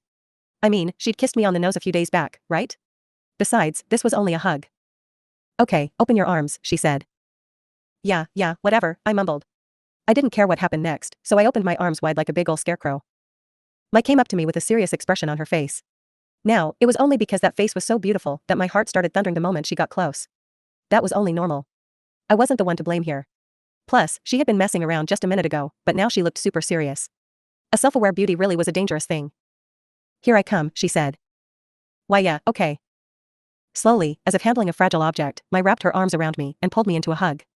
I'd never been hugged by anyone but my family members before, so this was truly foreign territory to me. I couldn't describe it to you. It was this really weird feeling that made my whole body tense up, yet at the same time it was completely relaxing and satisfying. Renako, she said. I gasped. Her voice in my ear reminded me that someone was there. And not just anyone, Mai. Every minute and second of her existence was so valuable. A horrible guilty feeling crawled up my spine. I couldn't hold a candle to her. What was I doing taking up all of her precious time? Renako, she said, I really like you. Why yeah, I get that already. You don't need to keep repeating it, I stammered. In that moment, I was the only thing on Mai's mind. She felt nothing but the heat of my body against hers. I really like you a lot, she said. I wish we could stay like this forever. That's, kind of a long time, don't you think? She only squeezed me harder, and I gulped. Our torsos were pressed so tightly together that I was afraid she could hear my heart pounding in my chest. My face turned an unnecessarily bright shade of red at the thought. No, there was nothing for me to feel guilty about, really. I was sure that my heart would be thumping just as loudly if anyone else hugged me with the same level of passion. Or maybe I was just adding another excuse to the pile. At any rate, personality aside, Mai was incredibly beautiful. She was drop dead gorgeous, like you couldn't believe, to the point where it almost felt ridiculous for me to be jealous of her. And yet, here she was hugging me. Hey, Mai, I whispered in a hoarse little voice. What? She asked. The tone of her voice made it sound like she was so happy to be here and hugging the girl that she liked. So maybe I didn't need to ask after all. But I did anyway. Hey, Mai, so do you, do you actually have feelings for me or something? She pushed away from me and looked directly into my eyes. Her pupils were so huge that she looked like a startled cat, or like someone who'd been blasted square in the face with a hose. And she said, You're asking me this now? Turned out that my utter lack of self-awareness was shocking enough to knock even the Superdari off kilter. Chapter 2. There's no freaking way we'll have our first kiss. It was before morning homeroom, the most depressing time of day. The start to another long daily grind. I stared off into space and mused about this whole situation. See, the thing was, I always used to dream of being popular, or having people like me. But I'd spent my whole life as the most average Joe, and I had the feeling that nothing special was ever going to happen to me. So that's why I thought that any change would have to come from myself. On the flip side, I believed that no one was going to come along and bail me out. I was one of those dry, matter-of-fact kids you saw a lot of these days, not some romantic waiting around for my Cinderella story. Having friends wasn't something that just happened naturally, you really had to work at making them. If you managed to get a friend group or a clique, you'd better hold on to it for all that you were worth. And so now, when someone had actually expressed interest in me, I simply couldn't wrap my head around the idea of it. To be honest, I still didn't fully believe Mai when she said that she lick. Come on, Rina-chan. It's too early to be this gloomy. Whoa. The angel Ajisai-san. Oh, yeah, I guess, I said. Considering the weird stress I was dealing with today, Ajisai-san's overwhelming cuteness was the last thing I needed at that moment. What if she was talking to me because she had a crush on me too? I could feel another misunderstanding rising out of the swampy quagmire, yanking at my ankle to drag me back in. Blub, blub, blub, down I went. This was all Mai's fault, not mine. Okay, sure, maybe it was my mistake to invite Mai over to my house when she was in girlfriend mode, but still. Oh, wow, I guess it's true, Ajisai-san said. Your hands are so cold. Have you ever heard people say that the tips of your fingers get cold when you're thinking about something bad? Whoa. I yelped. Ajisai-san had grabbed my hands when I'd zoned out yet again. Her hands were so warm around mine that the heat traveled all the way up from my fingers to my face. Was I right all along?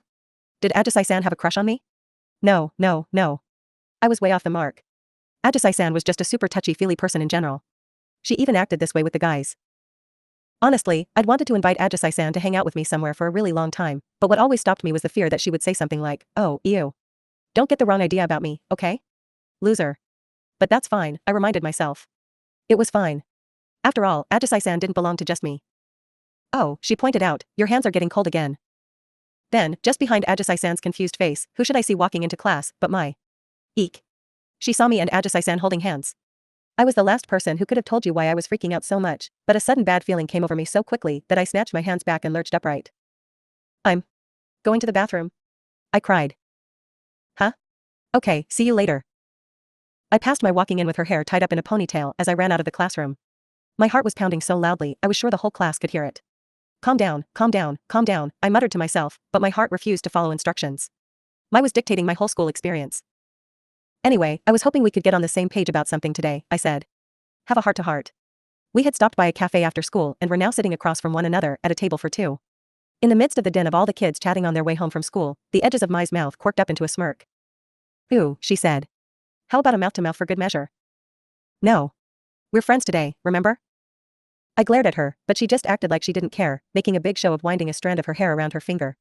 Now that she'd hugged me, she was acting like she had a big lead on me in the race. This freaking girl, I tell you. I could feel eyes on us from all around the room, not to mention whispers of, hey, isn't that Oduka Mai?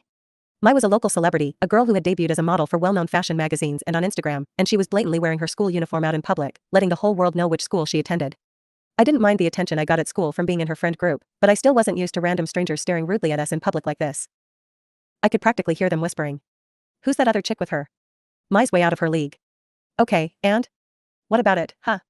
I'm Amori Renako, that's who. A completely different person than I was in junior high, and I'm proud of that, thank you very much. And Mai even has a crush on me, so there. What's wrong? Mai asked me. Why are you hiding your face behind your hands? It's nothing, I said. I just got too worked up and sold out my pride. Ugh, I'm mortified. I couldn't believe I had just used the fact that Mai liked me, of all things, as something to be proud of, as a shield to protect myself with. But it was just such a convenient excuse. Oh my god, was I an idiot? Mai is my friend, Mai is my friend, Mai is my friend, Mai is my friend, I chanted to myself. Okay, I'm better now. I felt like I was brute forcing this by insisting it over and over, but Mai only shrugged and took a sip from her cappuccino. I moved my cup of milk tea to the edge of the table and brought out a notebook and my pencil box.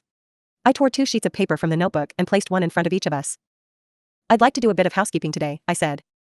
In what sense? Well, I'd like to actually know what it is you want to do with me, as a lover. Which means that you're awfully interested in me, she gloated. Yes, actually, in a sense. The easiest way to find out would be to slap you down on an autopsy table and take a look inside your head, but since that's not an option, we're going with this. I glared at her reproachfully and passed her a mechanical pencil. I'm going to make a list of the things I want us to do if we end up being friends, and you'll do one where we end up being lovers. Then we'll show each other. Interesting, she said. I'm not complaining at all, but I'm definitely going to run out of space on this one sheet of paper. Then write down your top answers. I paused for a moment. Actually, I didn't think you'd agree to this. I thought you'd want to keep it as a surprise or something. Mai put a hand to her mouth and giggled slightly. I don't need to rely on surprises, she said. Once I put my mind to making someone happy, there isn't a person in the world who couldn't be pleased with me. I'm sure that I'll end up delighting you. Okay, bragging much? Someone's awfully confident, I said. And yet you seemed pretty shocked the other day when you realized I didn't know you were serious about liking me. Well, I'd better start figuring out what to write.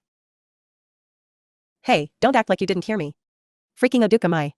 World famous Oduka Mai. Little Miss Perfect Oduka Mai acting like she can't hear me. Hey, are you listening? Mai fended off my yammering with nothing more than a smile. She was very used to the jealousy she garnered for standing on top of the world, so her tolerance for people griping about her was off the charts. Okay. Time to get to work. What did I want us to do as friends? Forget. Mai, I was pretty sure I could easily fill up a whole page. I was forever adding newly released multiplayer games to my mental list of things I'd someday like to do with a friend, after all. Mai had put in a lot of effort into playing with me, so I was sure she'd enjoy those games too. There were lots of places I wanted to go with her as well. It was kinda hackneyed, sure, but I'd have loved to go down to Chiba with her and visit a certain mouse-themed amusement park.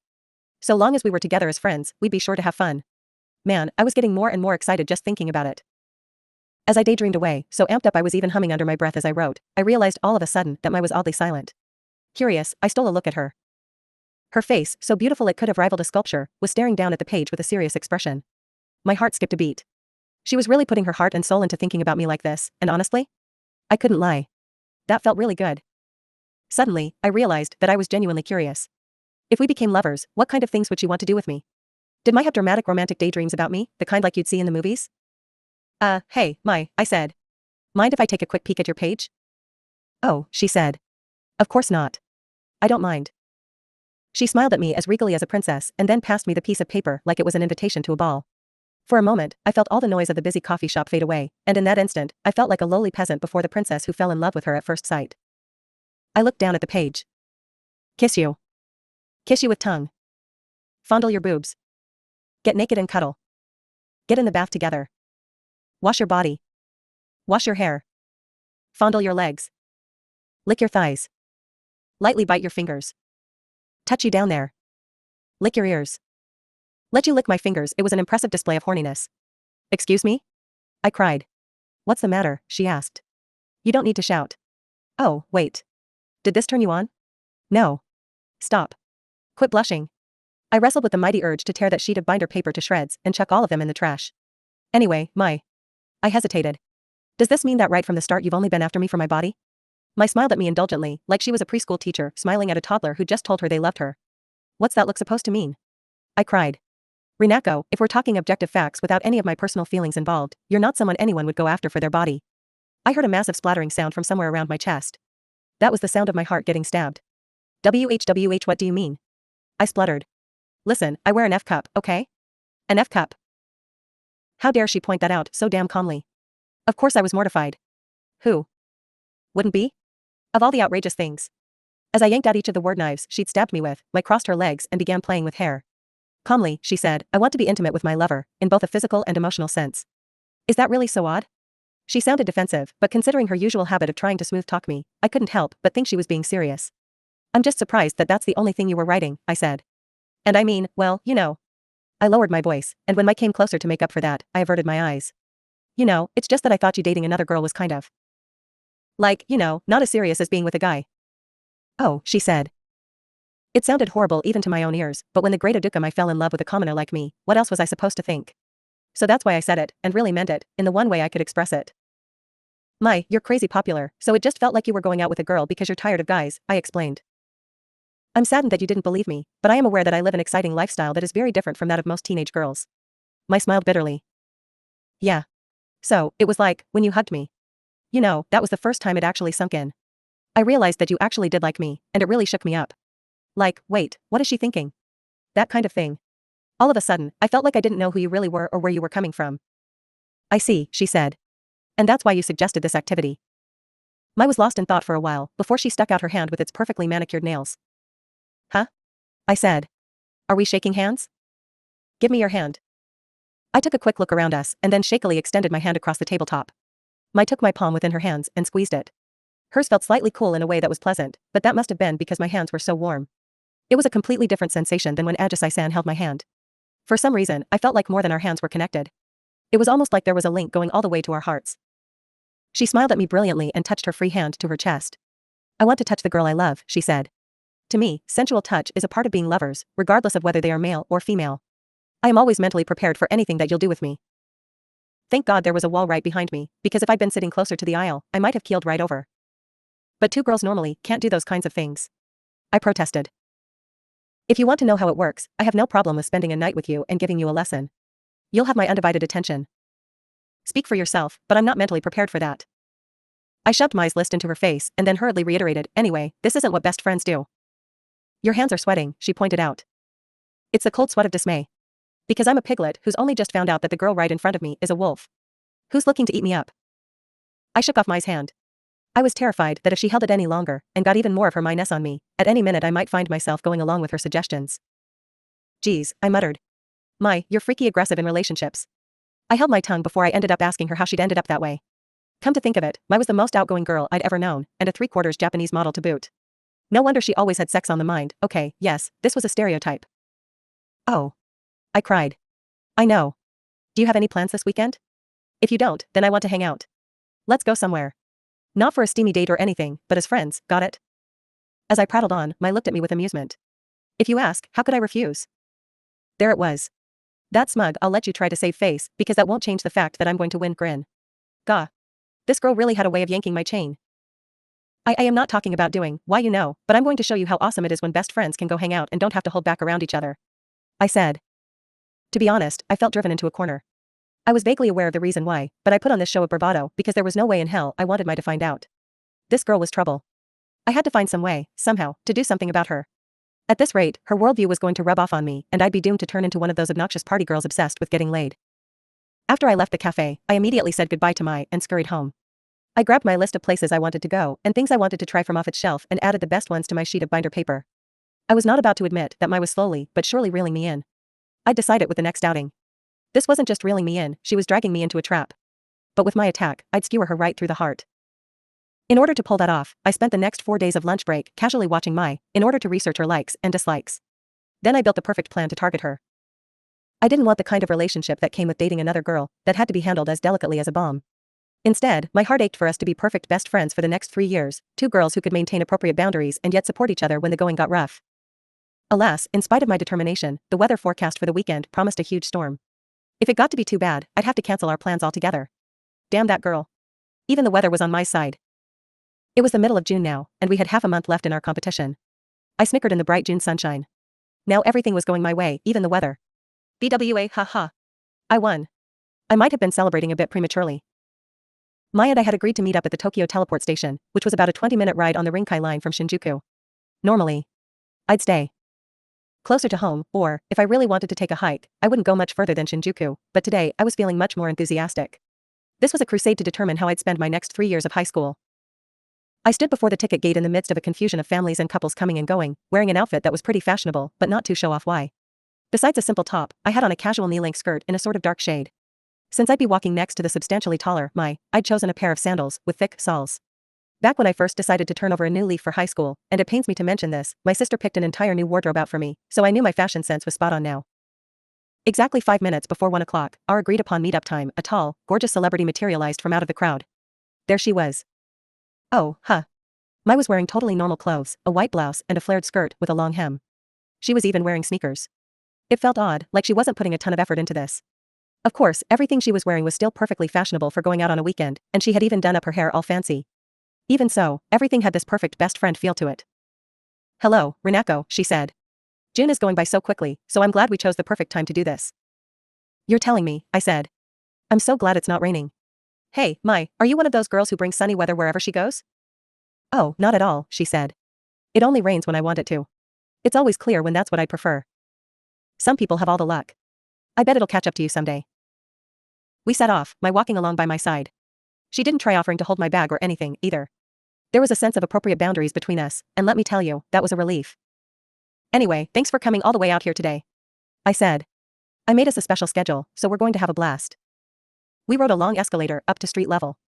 The breeze blew in strong from the nearby ocean as the sun beat down on us. I always loved the unusual, artificial feel of this townscape on this man-made island in the bay. Mai, you said don't come to Odaiba to hang out all that often, right? I asked. I'm honestly kinda surprised that you don't seem to do all that much in your free time. Well, I've never had any friends who'd go out with me alone on weekends and such. Huh, really? But you're always literally covered in people. Sure, but the people I talk to at school or at work aren't exactly the same people I'd want to share my personal time with. Do you understand what I mean? Like your positions are too different for that? I kinda get it. It was a little nutty to me, because even I had never imagined I'd be going places with her and hanging out like this. Wait a sec. Now I felt like I was hogging my all to myself. What are you grinning about, Renako? She asked me. Huh? Oh, nothing. Are you happy that we're hanging out together? Maybe. I answered with a cheerful grin. For some unknown reason, Mai blushed. It took her a moment to respond. Oh, I see. Well, I'm very happy to hear that. The two of us continued to chat about nothing of any sort of importance as we walked, and shortly we arrived at one of Odaiba's huge attractions, Odaiba Plaza. The place was filled with tons of awesome things, a shopping mall, a whole amusement park, and even a resort hotel right next door. A giant, life-sized robot was enshrined at the entrance, and I'd heard people say that its eyes would light up and it'd start moving if danger ever threatened Odaiba. Man, now I was excited. But as we were walking into this tourist's paradise, I commented to Mai, hey, people keep turning to stare at you. That's true, she said. People often come up to speak to me when I'm alone, you see. It's such a hassle that I rarely go anywhere where there's crowds. That's the price you pay for beauty, I guess, I said. Hey, Mai, what are your thoughts on your own appearance? Like a fast walker or a person with a sturdy build, I think my body is my weapon, and a pretty good one at that. If it's a weapon, I said, then it's about as effective as setting someone loose with a Gatling gun back in prehistory. Mai lifted one eyebrow, amused, and peered at me closely. Oh? Do you like the way I look? She chuckled to herself. I'm glad to hear that. Those sudden bursts of laughter always made my heart skip a beat, so I wished she'd knock it off. Oh, I stammered. It's just like, you know, with looks like yours, I'm pretty sure everyone thinks you're hot. It's true that I get a lot of compliments. But compliments from strangers don't make me feel as good as ones from the girl I like. That's because you're my hero of destiny, the one who freed me from my cage of isolation. Okay, quit exaggerating, I scoffed. I'm sure destiny has plenty of nice people lined up for you, so be patient. Just then, someone called out to my, "Hey, cuties, you got a sec?" It was a couple of guys who looked to be around college age. They were probably hoping to get lucky and win Mai's phone number. Mai seemed like she was about to turn out some basic response like, "No, sorry, I'm here to spend time with my friend," so I grabbed her by the arm and tugged her away. For a crabby introvert like me, brushing people off was child's play. Once we were a safe distance away from the guys, I reprimanded her. "Mai, if you respond to everyone who tries to come and talk to you, they'll never stop." She looked apologetic. "But I have to be careful because of the media." Oh, that made sense. She needed to put herself out there for the fans, which I guess meant she couldn't just ignore everyone all across the board. Okay, fine. In that case, I'll protect you today, I swore, aiming a pompous grin at my friend. Mai's eyes opened wide in shock. "You'll protect me," she repeated, slowly. "Yeah, 'cause we're friends, right? You can count on me." I thumped myself on the chest. I mean, if she was on edge the whole day, that meant she couldn't enjoy our hangout from start to finish, right? And believe me, that was the last thing I wanted. Mai stared at me intently as I played the big guy in front of her. Wait, did she not trust me? "Don't worry," I insisted. "I can do anything when I put my mind to it." I mean, I probably can. "Oh, no, I wasn't thinking that," she said. "Never mind. I suppose I'll see what it's like to be the damsel in distress under your protection, yes?" "Don't give me that damsel crud," I said. "You're my friend, okay?" Geez, how many times did I need to repeat myself to get it through her thick skull? We strolled through the air-conditioned plaza. Our destination? Obvious. I chuckled internally. I supposed it was about time I let my dear friend in on the secret, Say, Mai, I began. "Let's go do a VR experience today." "VR?" she said. "Oh, that's virtual reality, right? I've heard that those kinds of games are pretty popular these days." She was trying to look like she didn't actually care. Even the look in her eyes was cold and uninterested. "That means you haven't played any yet, right? I did a demo of one at a game show one time, and it was pretty awesome. I bet you'll love it too." Mai giggled as we walked down the streets of this shopping mall that looked like it should have been built sometime in the not-too-distant future. When she laughed, yet more people turned to ogle her. "Go ahead and laugh while you can," I told her, "because you're going to come apologizing to me in tears in just a few minutes." "No matter how amazing virtual reality is, why would I need to come apologize to you?" she asked. "But if you insist, then I suppose I'll have high hopes for it." "You'd better." "I was always one of those kids who was raised on opera performances and live concerts," she said. "So let me just say that I have a pretty discerning eye for all things entertainment." The signs that she was in for a sound defeat kept on popping up, one after the other. Good. Let's keep it that way. The VR area was smack dab in the center of Odeba Plaza and required a reservation to get in. Once you forked over the cash and got inside, you used tickets to play with whatever attractions fit your liking. It was a pretty hefty price for students like us to pay, though. I think most people would have been like, "I'd love to join you, but that's kind of expensive to do with a lot of people, so I'm really torn." But this was Mai we were talking about, so I didn't even need to check that it was fine with her. That made things way too fun. We arrived perfectly on time and made our way in without any trouble. After stowing our bags in the lockers, we walked around to look at the various VR attractions. The place was about the size of a gym and dotted with various cool-looking booths. It was almost like a game world itself. "See anything you want to try?" I asked. She said. "I'm not sure. I'll let you choose." "Okay. In that case, let's hit the slopes." To start us off, I chose a game that involved snowboarding down a snowy mountain. We gave the lady at the reception 2 of our tickets, and she gave us an explanation of the game along with a set of paper masks that covered everything but our eyes, like a pair of masquerade masks. We put on our goggles and switched them on. I found myself on a full 360-degree, sprawling panorama of a snowy mountain. The steep slope in front of me looked so realistic that I would have been totally freaked out if I were afraid of heights. It looked like the resolution had gotten loads better since I'd last played a VR game, and my heart thundered in my chest. Behold the progress of video game technology. "Oh my," Mai said, her voice full of admiration. "This is really something." I looked over and, instead of seeing Mai in her streetwear, found her avatar all kitted out in a ski suit. And with that, we were ready. "Let's go, Mai," I said. "Think you can keep up with me?" "Yeah." Caught up in my enthusiasm, Mai pushed off from the ground with great force and slid away with me. Slicing through the wind, she and I flew down the slope of this unmarked snowy landscape. It felt absolutely amazing. I wasn't just an ordinary teenage girl anymore, now I was a lone adventurer traversing this icy peak. That is, until I crashed headlong into a projecting boulder and flipped through the air, much to Mai's amusement. I could hear her laughing next to me. "Wow," she said. "That was actually pretty awesome." It was. Even though I have no idea how you ended up getting a better time than me. We weren't exactly competing with each other, so I wasn't salty about losing, but, hey, it's just a fact of life that I'd have been happier had I won. Mai and I naturally gravitated towards the games where we could square off against each other as we roamed around the VR area. We piloted robots and brawled against one another. We became pro baseball players and competed in batting and pitching in front of a full crowd. We fought to see who could rack up the higher score shooting outer space invaders with ray guns. We even occasionally teamed up to escape from haunted mansions or become sword-swinging, monster-hacking and slashing heroes of legend. Mai was so into it she started role-playing, yelling, "Come fight me, you fiends. You'll never take this village while I still stand." We sought out one source of excitement after another, dashing around the VR zone from one place to the next. "Oh, hey, that one over there opened up," I called. "We only get to be here for 2 hours, so they're gonna kick us out in 20 more minutes. Come on, Mai, hurry up." She giggled. "You don't have to tell me twice. But I have to say, I think you've been awfully mean, Rinako. You knew this wonderful place existed, and yet you kept it a secret. Why didn't you invite me to come hang out here sooner?" "Well, I invited you today, didn't I? Maybe you just need to make yourself more inviteable." Even as we argued, we never once stopped grinning at each other. "I'm pooped," I whined. "My cheeks hurt from smiling too much," Mai groaned. We slumped over a table in one of the plaza's cafes. We'd had a blast, sure, but there's such a thing as having too much fun. I'd gotten so worked up that I lost my ability to hit the brakes, and now I felt like a runaway train that had crashed into the train station. I sighed. The sourness of this grapefruit juice is stinging my mouth.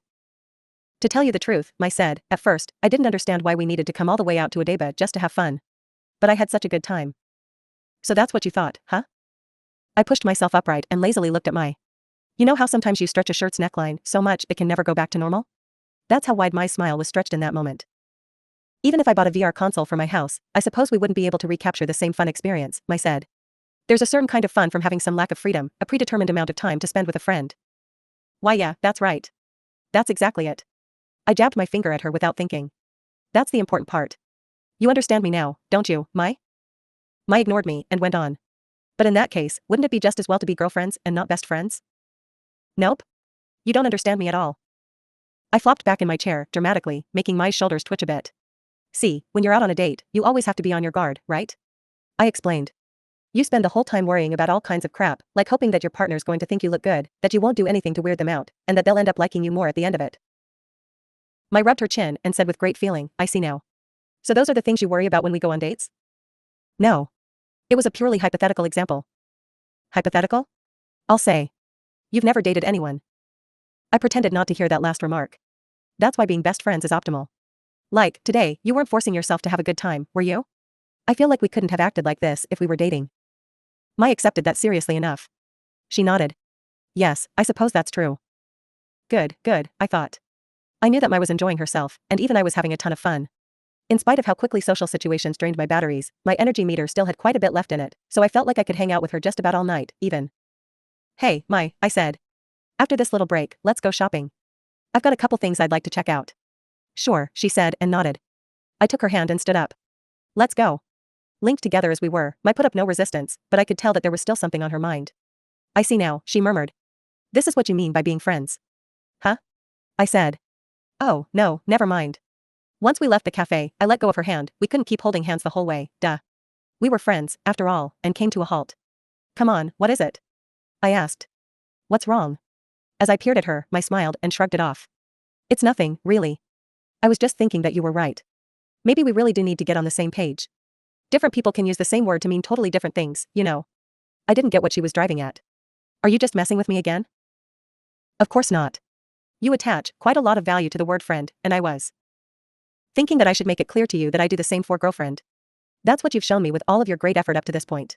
Next time, I need to make sure I return the favor." I frowned at her declaration. This sounded an awful lot like, "Oh, you haven't seen anything yet." "Knock yourself out," I said, "but, seriously, don't do anything like rent out all of Disneyland just for me, okay?" "Oh, don't you think that's romantic?" she asked. "Having different financial opinions is the #1 reason for a breakup."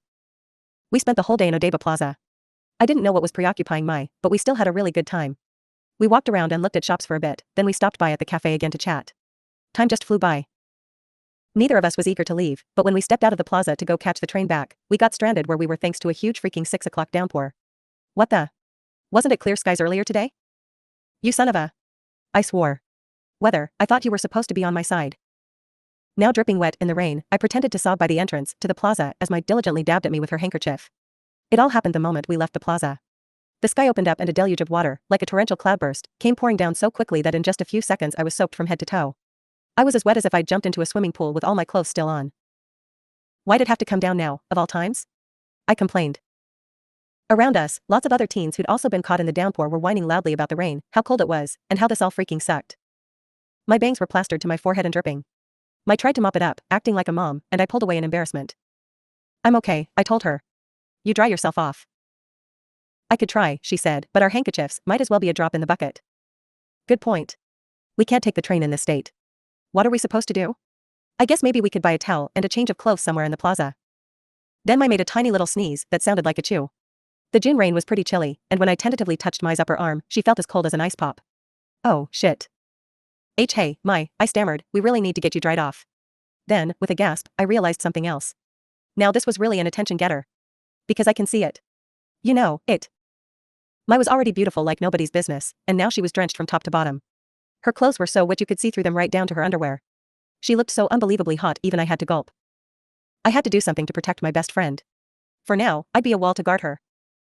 Mai made a face like she was trapped in all the water, then she put her hand to her mouth as she pulled out her phone. I'm getting a little chilly, she said. Sorry, do you mind if I make a quick call? Huh? No, go for it. She wiped off the wet outer case of the phone with her handkerchief and then began calling someone. I wondered if maybe she was asking for a ride back, but then she said, yes, it's me. I got a little bit wet, Maman. Seemed like Mai was the type to call her mom Maman. Fitting, right? However, even if her mom was going to come pick her up, I couldn't leave Mai standing around half-drowned to wait for her. I didn't really care if I myself caught a cold, but I didn't want to be like freaking Typhoid Mary over here and pass it on to her.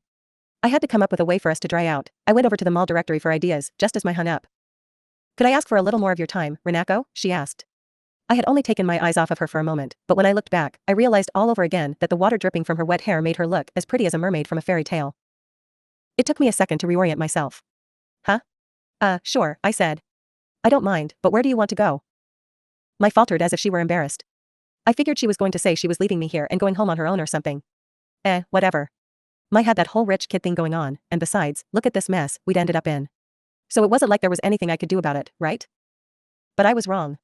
Looking at me with the eyes of a puppy left out in the rain, she pointed to the hotel on the directory and said, I want to take you to a hotel room.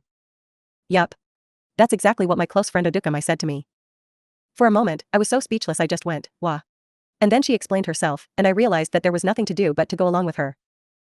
Mai had plans to go overseas the next week and help out at her mother's job, which naturally meant she couldn't risk ruining her health before then. She needed to warm up before she went home. So, after talking to her mom, she'd arrived at the conclusion that she should check into a hotel. Booking a hotel room just to change clothes and shower was one hell of a way to spend money, I thought, but whatever. Too late now. Okay, no, hold up. Time out. And why does all that mean I have to come with? I asked. Well, if I said I was going to go take it easy in a hotel room and left my dripping wet best friend to find her own way home, that'd be pretty messed up of me, don't you think? Well, when you put it that way, I guess so. But still, it'd be just me and Mai. The two of us, in a conveniently free hotel room. Okay, when she put it that way, sure, but being with Mai. Yeah, no. Mai was my friend right now. We were best friends, so I'd be fine, right? I'd be fine, right? Oh my god, I didn't even know anymore. It was a resort hotel, one of those kinds where there's a big honking bed right smack dab in the middle of the room. The tub was gigantic enough to fit a whole family in it. While Mai ran the hot water, I shot my mom a text that said, I'm taking shelter from the rain right now, so I'll be home a little late. Well, I mean, that wasn't wrong. I just didn't tell her that the shelter happened to be a hotel room. Mai came back into the room with a bath towel around her neck. Here, Renako, you get undressed too. She was already down to her underwear and urging me to do the same. The Odukam was half naked. I'd seen her in a swimsuit not long ago, but the view of her in nothing but an expensive-looking black bra and undies was a whole other story. Her wet underwear was ever so slightly see-through and, dare I say, kinda sexy? Oh no. We're friends right now, friends, friends, friends. I chanted this to myself like a sutra. Okay, but for real, before we even factored the whole best friends or lovers thing into the equation, getting naked in front of this girl was a huge challenge for me, as a fellow girl. Come on, Renako, hurry up, she said.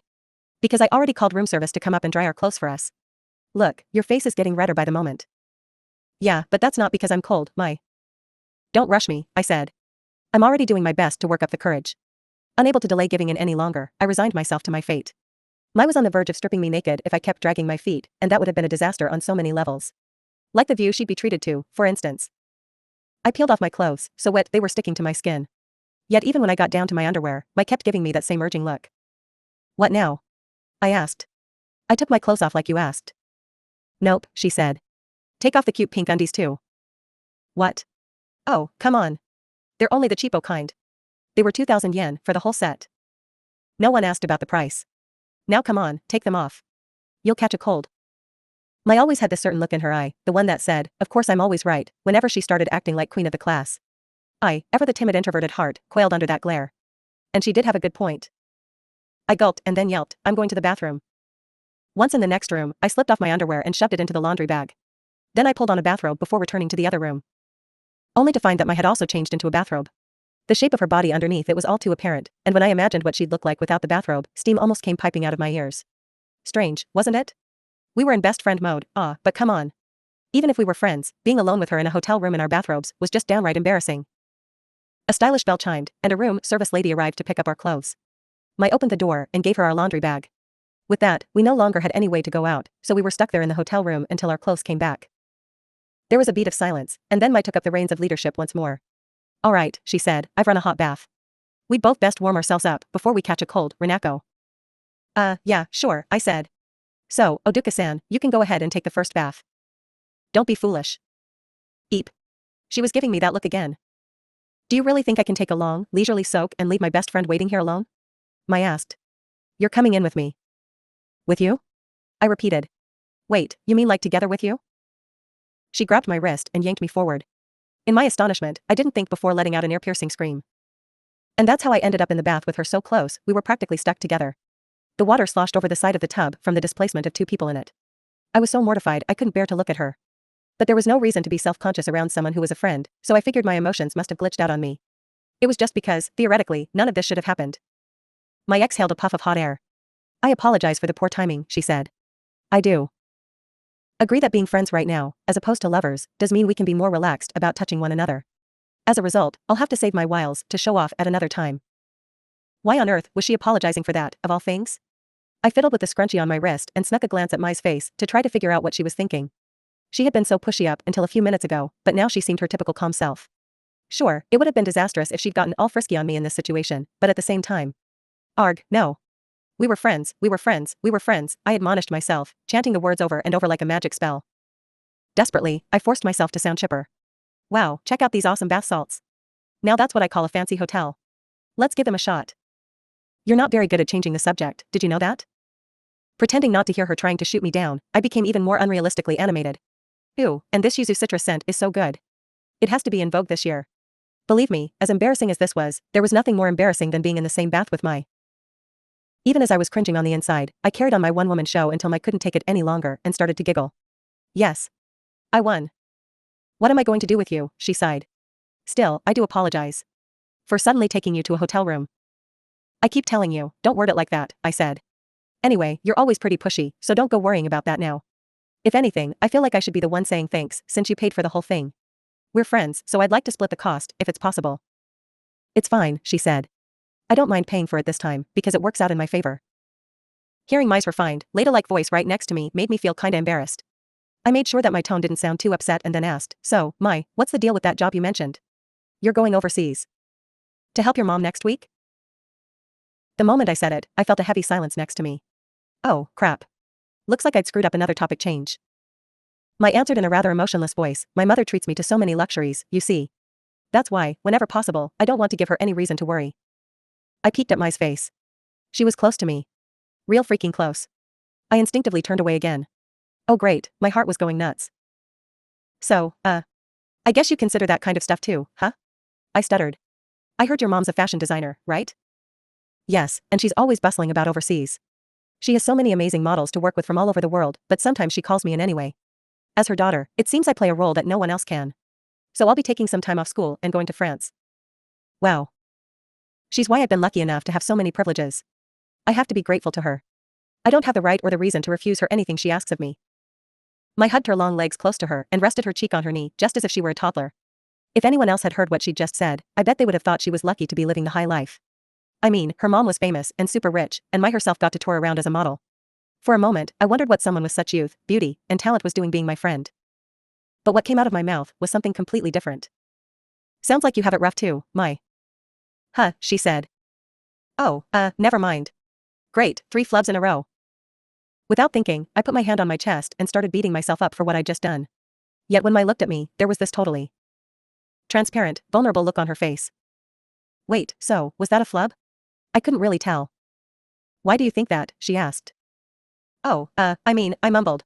It felt really awkward to say it now that she was looking right at me, but this really wasn't the right moment to say that, so I stumbled my way through my explanation. Well, you said earlier that you wanted people to, like, see who you really were, you know? I was just thinking that it must be totally exhausting to constantly have to try to live up to people's expectations. And having all that pressure weighing down on you must be pretty heavy, right? I was about to add a little punchline, but I'm one to talk, cause I don't even live up to my own expectations, and then laugh it off, but Mai leaned in close to me. Hello? My shoulders jerked. Yes, she said. Now I remember. This is the very part of you that made me fall in love with you. Oh really now, I said. But I mean, this isn't that much. Anyone would say the same thing. Her face got even closer, so close she was on the verge of stealing my breath away. Eep. We were naked. We were both naked. But no one else has. Huh? But no one has ever been there for me like that. Everyone envies or admires me, and it's been like that ever since I was born. It was always best for everyone else that I acted like a queen, and so I've disciplined myself to act that way. I think that's incredible. I wasn't trying to flatter her, I genuinely did think that was incredible. She lived in a world I could barely imagine, but I still gave it a try. What if Satsuki-san saw me as a rival? What if Keiho-chan idolized me? Bleh. Within 5 minutes, I'd have been screaming, no. I can't live up to your expectations for me. There's no way I could have given it my best shot. I get it, Mai. It's okay. Because no matter what fantasies other people have about you, to me you're the malicious, horny weirdo you truly are. I tried to push Mai as I said it, but, oddly, she just laughed. That's true, she said. You're the only person who would describe me like that. Scrunchie around my wrist, I waved one finger in the air and declared self-importantly, hey, what can I say? That's what best friends are for. Keep in mind that I was still naked and also still facing a likewise naked Mai. A best friend is someone who knows who you truly are, I said. Someone who really gets you. They do stupid stuff with you and go wild with you when things are fun. And in hard times, they don't need to say anything, they're just there for you. That's what I think the perfect friend is.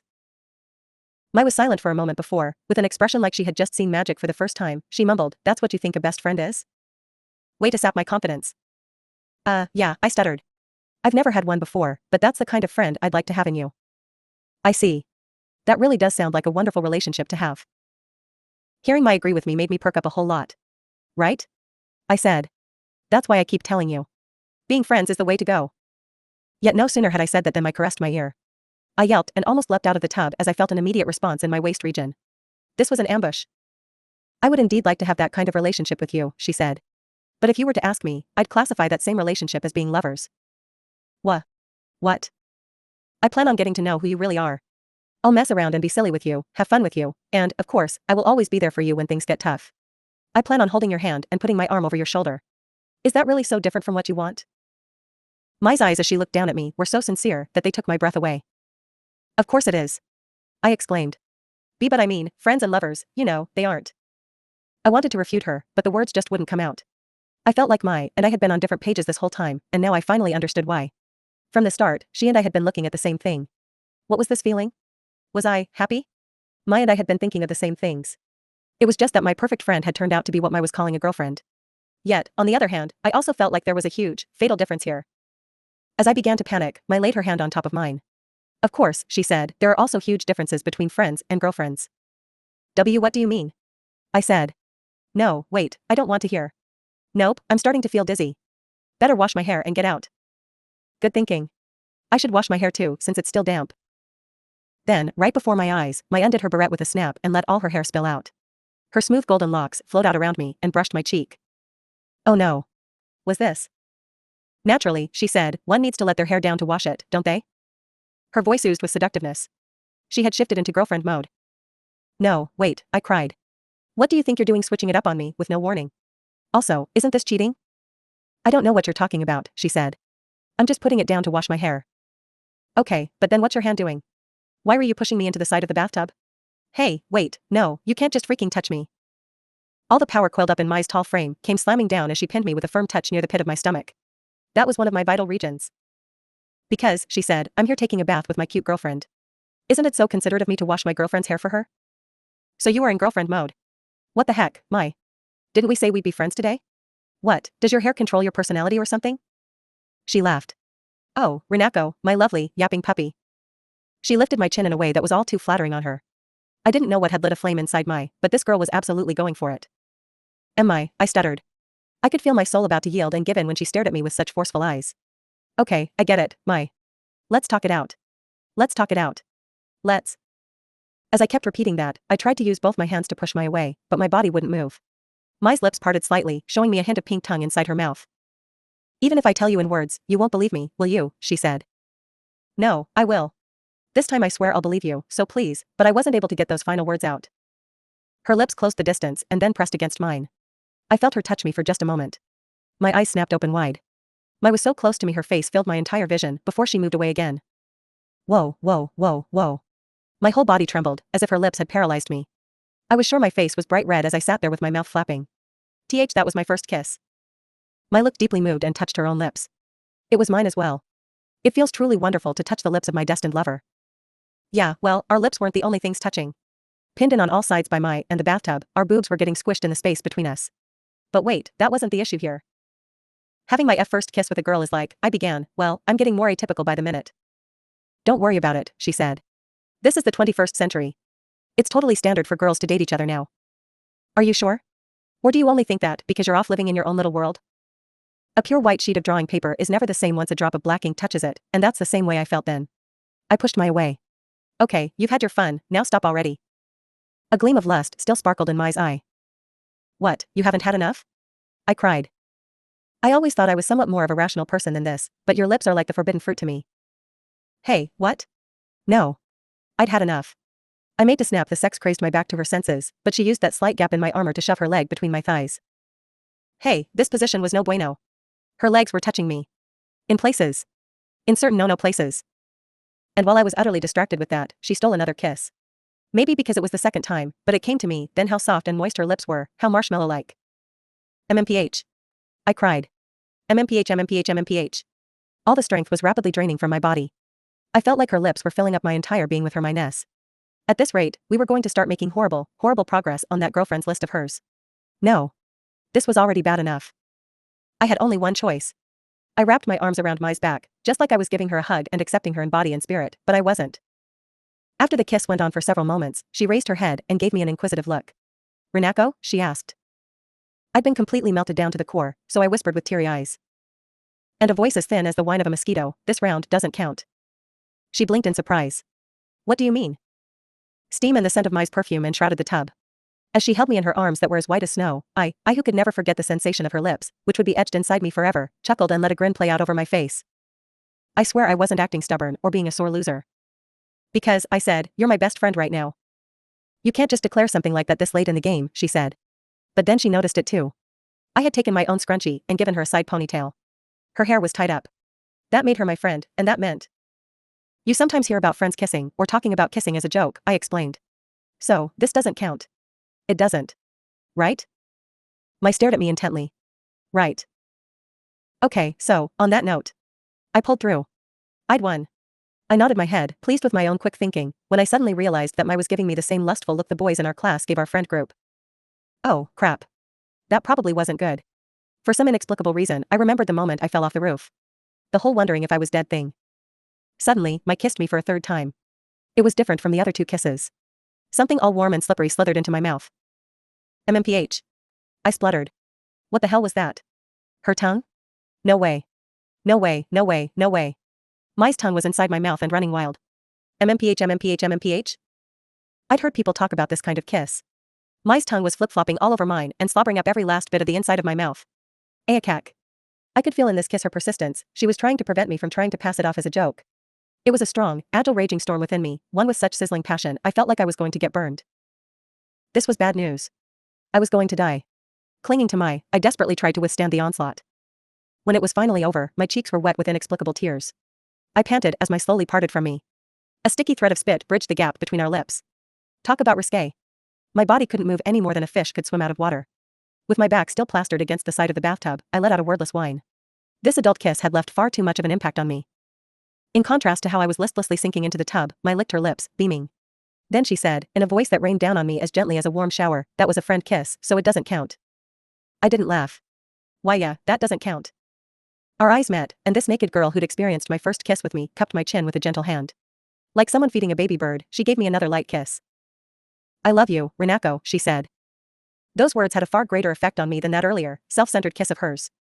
Reproaching her for such a pushy kiss was beyond me, and of course, thanking her for it was entirely out of the question. In the end, it was all I could do to retort hoarsely, what are you talking about? I'm your friend. Oh, hell. Now we'd completely crossed the point of no return. Afterwards, we changed back into our freshly dried clothes and checked out of the hotel. The sky had become so cloudless that the big storm seemed like a joke. Mai's earlier comment about changing the weather to suit her needs flashed through my mind. She was her usual self on the way home, meanwhile I was at a loss for words and felt a persistent ache in my chest.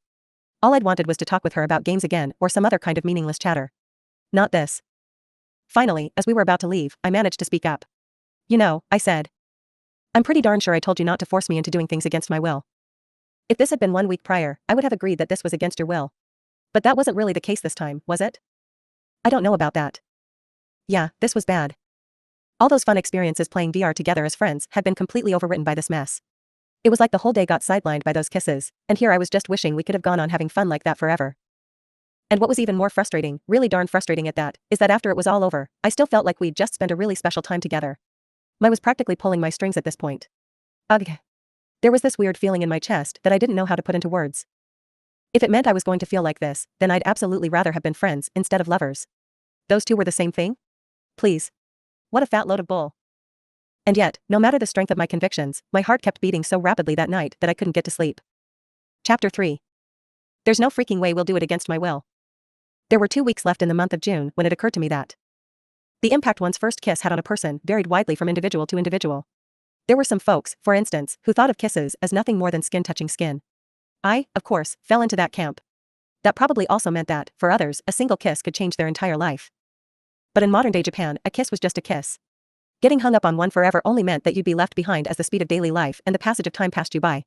Yup, I resolved to myself. It was time to forget about it. After all, I had been the one who'd insisted it didn't count when it was only a friend kiss. And if my heart skipped a beat every time I saw Mai's face, or ached every time I remembered the heat of her mouth as her lips met mine, well, I must have been imagining things. And so. You're really staring too much, Satsuki-san told me one day when she passed me during lunch break. Wha? I said, startled. Was that directed at me? Did she do something to you? Satsuki-san asked. You're staring at her like you've lost your soul. Well, I said. The she Satsuki-san was looking at was none other than the resident perfect superwoman, Mai. Well, you know, it's not for any particular reason. I was just thinking that she's looking glamorous today, that's all. The usual thing. Mai was due to leave that afternoon to spend a week in France, and the whole class was abuzz with the news. Literally everyone was crowded around her, having a grand old time. Mai stood in the center of that circle of people, handing out that $100 smile for free along with every gesture. The only thing she needed to do to look good was breathe. That's because she was the Oduka Mai. It wasn't even a matter of her insanely gorgeous features or beautiful demeanor. The real factor that made her so eye-catching was that she possessed that thing people sometimes called it. Eep. I had started staring at her lips again. As I chastised myself for that, Satsuki-san suddenly spoke up and said, Amori. Have you ever thought that the world would be a better place if we were all like Oduka Mai? No? I squeaked, somewhat louder than I had intended. I was just so shocked by that random, bizarre question. Talk about switching topics. Satsuki-san wasn't a fan of loud noises, and, sure enough, she winced when I yelled. Oh, sorry, I said. No, it's fine. By the way, she said, as my head started to droop in embarrassment at my mistake, there's no call for you to look that upset. Satsuki-san was as hard on other people as she was on herself, so talking with her one-on-one like this always made me a ball of nerves. Have you ever thought that, Satsuki-san? I asked. That the world would be better if we were all like Oduka-san. It isn't a question about ever. That is my chief philosophy. Seriously? Yikes. You and Oduka-san were good friends before high school, right? I asked. Well, yes, I suppose. But I do wonder if I might have turned out a bit cheerier had I met her later on in life. I didn't have a clue how to respond to that, but fortunately Satsuki-san kept talking anyway. I don't know if we are good friends so much as toxic friends, perhaps? The number one reason why I stay with her is because it gives me the opportunity to see her in distress. Wait, is that the legit reason? As I attempted to puzzle out how to handle this conversation with Satsuki-san, it came time for Mai to leave. Our classmates waved her goodbye as, bag in hand, she marched past them like an elite businesswoman off to depart on a work trip. I'm heading out now, she said. Oh, have a good trip, Satsuki-san said. Yup, we know, I chimed in as we waved her goodbye. Don't be disappointed that she didn't give you a meaningful signal with her eyes, Renako, I chastised myself. You're nothing special. You're just her ordinary friend. Don't be disappointed. That's when I had a sudden realization. By any chance, Satsuki-san, when you say that you think the world would be a better place if everyone was like Oduka-san, is that because you think she'd be upset to find herself totally average? Satsuki-san looked kind of startled. Pardon me? Oh, I mean, I've thought that kind of thing before, so, you know. Amori. My heart skipped a beat when she said my name. Why yeah? I asked. My may have been exceptional, but Satsuki-san was still gorgeous enough to be a top beauty of our whole grade. Her long, almond-shaped eyes suddenly narrowed. You seem different recently, she accused. Is something going on with you and Mai? Geez, Keiho-chan said the same thing the other day, but, yeah, we kissed. But I couldn't say that, duh. Yeah, maybe a bit. I admitted, fiddling with my hair. I tried to avert my eyes, but even then, there was no escaping from Satsuki-san. What, did you fall in love with her? I only want to advise you that it's best if you gave it up now. No. No, no, no. No. No freaking way would I fall in love with her. I cried. I wasn't the one falling in love over here. It was my falling in love with me which started this whole shit show anyway. Keiho already asked her out, Satsuki-san confided to me. Right after the first day of school. Wait, for real? My eyes widened in shock. Just then, a text message popped up on my phone. Gah. It was from Mai. We won't be able to see each other for a while, it read. I'll miss you. Would you join me on the roof for a few minutes of alone time? Yikes.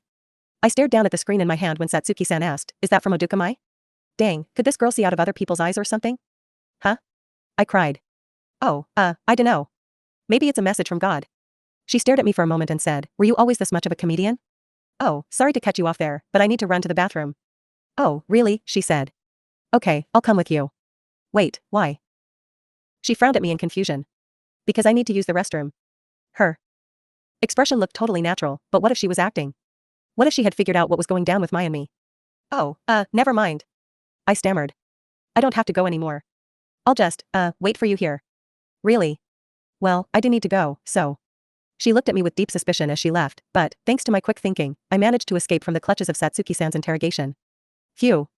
Got away safely. Wait. Maybe Satsuki-san really just needed to use the bathroom after all. Also, why was I so desperate to go and see Mai?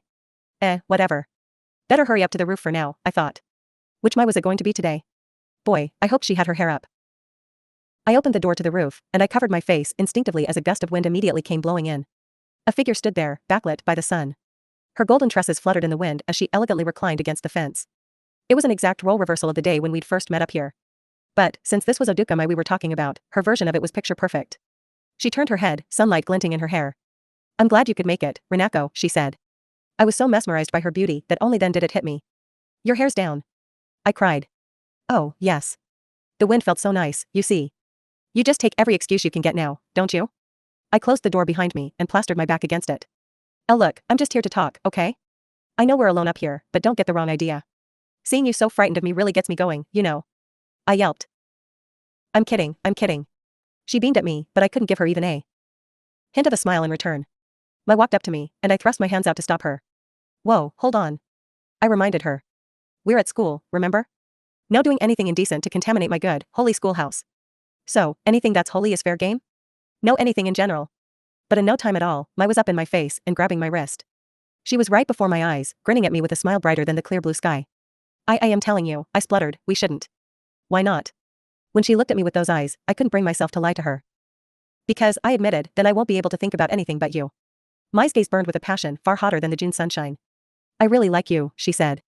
I really like you too, as a friend. She pushed me up against the wall. Eep. I couldn't meet her eyes. Mai, I protested, isn't it almost time for your flight? I have a fantastic driver, she said. There's no need to worry. More importantly, I want to savor this time I have with you. I made a little whining sound. Mai's face came closer and closer. As she looked down at me like this, she put me in mind of a playful dog coiling around me for attention. It was embarrassing, but not only that, I was absolutely positive that Mai was sending me a certain feeling. It's only going to be for a week, I insisted. I probably would have said the same thing once, she said. But now I feel like any time I don't see you, even when it's just after school, stretches on 4 eons. And above all, it's in the middle of our competition. I get lonely when I can't see my good friends too. So come on, back off a little. Go away. Come on, you're way too warm. Down, girl. In spite of my commands, the mud acted like she hadn't even heard me. Oh, she said. You mean we feel the same way? She giggled. I can smell you, Rinako. You're an idiot. I tried to shove her face away, yet even though I put my back into it, Mai didn't budge a bit. You're way too strong, I told her. That's the power of love. That's the power of muscles, actually. Then she nibbled on my ear. Eep. My whole body went limp. FL. I cried. You're so cute, Rinako. Oh, tell me, why are you so darling? Say, when we graduate, will you marry me? Let's make our home together. I'll be the breadwinner. Is this a proposal? What kind of timing is this? I turned my face to her without thinking, and she swooped in and planted a kiss on my lips. Gah. The feelings and heat that poured out of her mouth and into me were so intense that I began to feel like I didn't care what she did to me anymore. But then I shoved Mai away and wiped my mouth. I keep telling you, I panted, not at school. You do, she said. But I thought it'd make for a bit of a cooler farewell today. She put a hand to her mouth too, in a rather un-Mai-ish way. Ever since we kissed the other day, I feel like I've been sick. Mai's face was bright red. Seeing the Supadari be this embarrassed only served to make me feel more embarrassed. I started wanting to think of you, she said, 24/7. She put her hand to her chest and tilted her head downwards. Her eyelashes fluttered in the breeze, glistening. Seemed like I wasn't the only one who became super conscious of my partner. When we passed the point of no return with that kiss, huh? Wait, if anything, it looked like the feelings were hitting Mai more directly than me. At this rate, she'd fall even further in love with me. Wrapped up tight in Mai's embrace, I did my best to declare, I won't lose. Not against you. Because being friends is better, hands down. She patted my head lovingly. And on that note, she said, I must be off. I will miss you terribly, but I will endure the pain. Yeah, I said. Get going already. Scram. She gave me one last strong hug, and then, with a big grin, Mai left. The bell rang. At this rate, I was going to be late for class. But I didn't move. Leaning up against the wall, I wrapped my arms around myself and whispered, I can still smell her. Then I groaned and covered my face with my hands. What was I doing mooning over her lingering scent, like a girl head over heels in love? Forget about Mai. I yelled. I am going to enjoy my time in high school. And to hell with that pushy, egotistical brat. Even this, me yelling all by myself up on the roof, sounded just like someone whining about their girlfriend. How freaking obnoxious. That night, I was having dinner with Mom, Dad, and my sister when Mai showed up on TV. It was just a little news segment, but they were doing some sort of special feature on Japanese people at a fashion show in Paris, and so there was Mai in all her glory, parading down the runway. My mom and I both oohed and awed in wonder. Hey, look, Dad, I said. See that girl right there? She's come over to our house before to hang out with me. Huh, he said. Really? Yup. She's my friend, I boasted. My social butterfly sister in the chair next to me narrowed her eyes and gave me a chilly glare. Come on, Wunchin, she said. You're exaggerating again, or not even, you're just flat out telling lies. I'm not going to call you Wunchin any longer. You're going to be hey, you from now on. No, I'm serious. My sister helped herself to a piece of fried chicken from the mountain on the table and shook her head. Trying to convince her, I said, Mai and I are attached at the hip at school. Hey, you. Pass the mayonnaise. You're really starting that already? Come on, Mom, back me up here. My mom put her hand to her cheek and squinted at the TV. She murmured. I have to say, no matter how I look at it, it wouldn't make much sense for a girl like her to come to our house. Mom? I mean, you're right, but it literally happened. Don't try to deny the truth. No matter how I ranted and raved, my 3 family members carried on like nothing was happening, going on about how nice the food had turned out. I must not have been all that convincing. But wait, maybe that wasn't it either. I stared absent-mindedly at the TV. Mai looked like nothing so much as a beautiful model, the kind of person I would never have been able to meet in a million years. If I was still like I had been in junior high, I knew I wouldn't have been able to say a peep to her, even if we shared the same class. Sure, turning over a new leaf for high school and all that, but even so, I really had gotten a lot more courageous since junior high, huh? I'd fallen off the roof, gone into a hotel pool, taken a bath with another girl, it almost felt like a dream. Mai looked too high class and out of reach when she was there on the TV screen. But, hell, forget coming home with me, this girl had actually kissed me. I grumbled away internally, but at the same time, I had to wonder. What if I was just being full of it? What would I do if this was all a figment of my imagination? Hey, you, said my dad. What's wrong? Are you not hungry? See here, you, said my mom. I thought I'd done a good job frying the chicken tonight, so you'd better eat up. Now even you two are in on it. I cried. Wait, but Mom, you seriously did meet her, didn't you? When Mai wasn't there, everything felt like it had gone back to being normal, just an ordinary, Joe Schmo high school. Okay, well, about as normal as a school, for high achievers, could be, but still. Nothing was different, per se, but it felt kind of like someone had turned down the fluorescent lights, just a tad. One lunchtime, I sat at my desk and zoned out, staring out the nearby window into the rain. Pretty Ajisai-san sat in the seat in front of me, likewise spacing out with her chin in her hands, displaying a complete lack of desire to get up and do anything. I feel like I'm going to doze off, don't you, she said. It's 'cause Mai's not here. For real, I agreed. Plus, it's the rainy season now. Staring into the rain brought memories of the kisses after our date in Odaiba, flooding back. I heaved a big, weary sigh. There was no escaping that girl. Without Mai here, even Keiho-chan's looking down, Ajisai-san said. She's going around complaining that she doesn't know what to do. Yeah, I feel that. And Satsuki-chan's been all worked up talking about how she's going to use this time to close the gap and beat Mai's test scores. I laughed. Yeah, that sounds like Satsuki-san all right. At this rate, I figured that Ajisai-san would be snatched up by another friend group for sure. In the short time since Mai had left, my old companion was back. Hello, loneliness, my old friend. Ugh, my stomach was starting to hurt. Sure, being around people was exhausting, but my weak little heart also hated being excluded from things. And I was a coward who couldn't even invite people to hang out with me. Yeah, that's it, I thought. I needed to show that I could make it happen even without Mai around. Or else I'd be caught up in her wicked wiles for life. Hey, Ajisai-san, I said. What's up?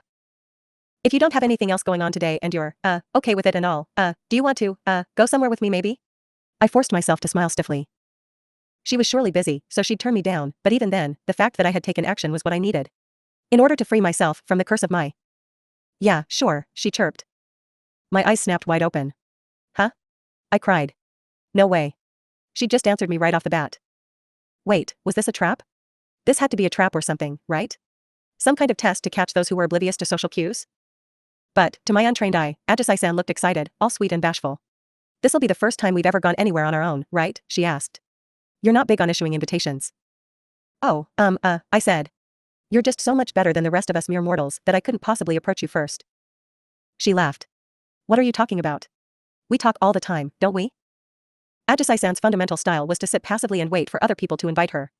Considering how long the line of inviters was and how rarely it was ever one person's turn. Was suddenly getting dragged out of line and bypassing the rest of the queue like having a backstage pass? When did I get my hands on one of those? What's with the VIP treatment? I cried. VIP? Nothing. I was just thinking that, with how many people there are inviting you to hang out, you must be booked solid every day. Huh, she said. What are you talking about? It's not like that at all. It's just that I keep going out with people because they're kind enough to invite me. So, thank you for inviting me out today. Her hair hung over her ears as she bowed politely to me. Her smile seemed like it could purify me. I must offer you my thanks as well. I cried. Thank you for letting me enjoy the pleasure of your company. That's how I ended up with plans to hang out with Ajisai-san after school. Of course, it didn't count as cheating. After all, how could it be cheating if Mai and I were just friends to begin with? Ugh, this made no sense. My plans to hang out with Ajisai-san had me on cloud 9. But the minute homeroom ended, one of the girls in my class came up to me. Excuse me, she said. Amari-san, would you like to walk home with me today? Huh? Then, to my further surprise, another girl joined in. Hey, she said, you should also give us a chance. We're just a group of regular girls, but how about it? Sometimes we want to rub shoulders with the cute girls too. Huh? I repeated. Wait, did you say cute? These were Hasegawa-san, the quiet one, and Hirano-san, the outgoing one. They were in the art and literature clubs, if I remembered correctly. We chatted occasionally because we sat near one another, but huh? Did you just say cute? I stammered. And you meant, me? Oh of course, said Hasegawa-san. Amari-san, you're super cute. Your skin's so clear and smooth, and you have such a bright smile. You're the cutest girl in the world.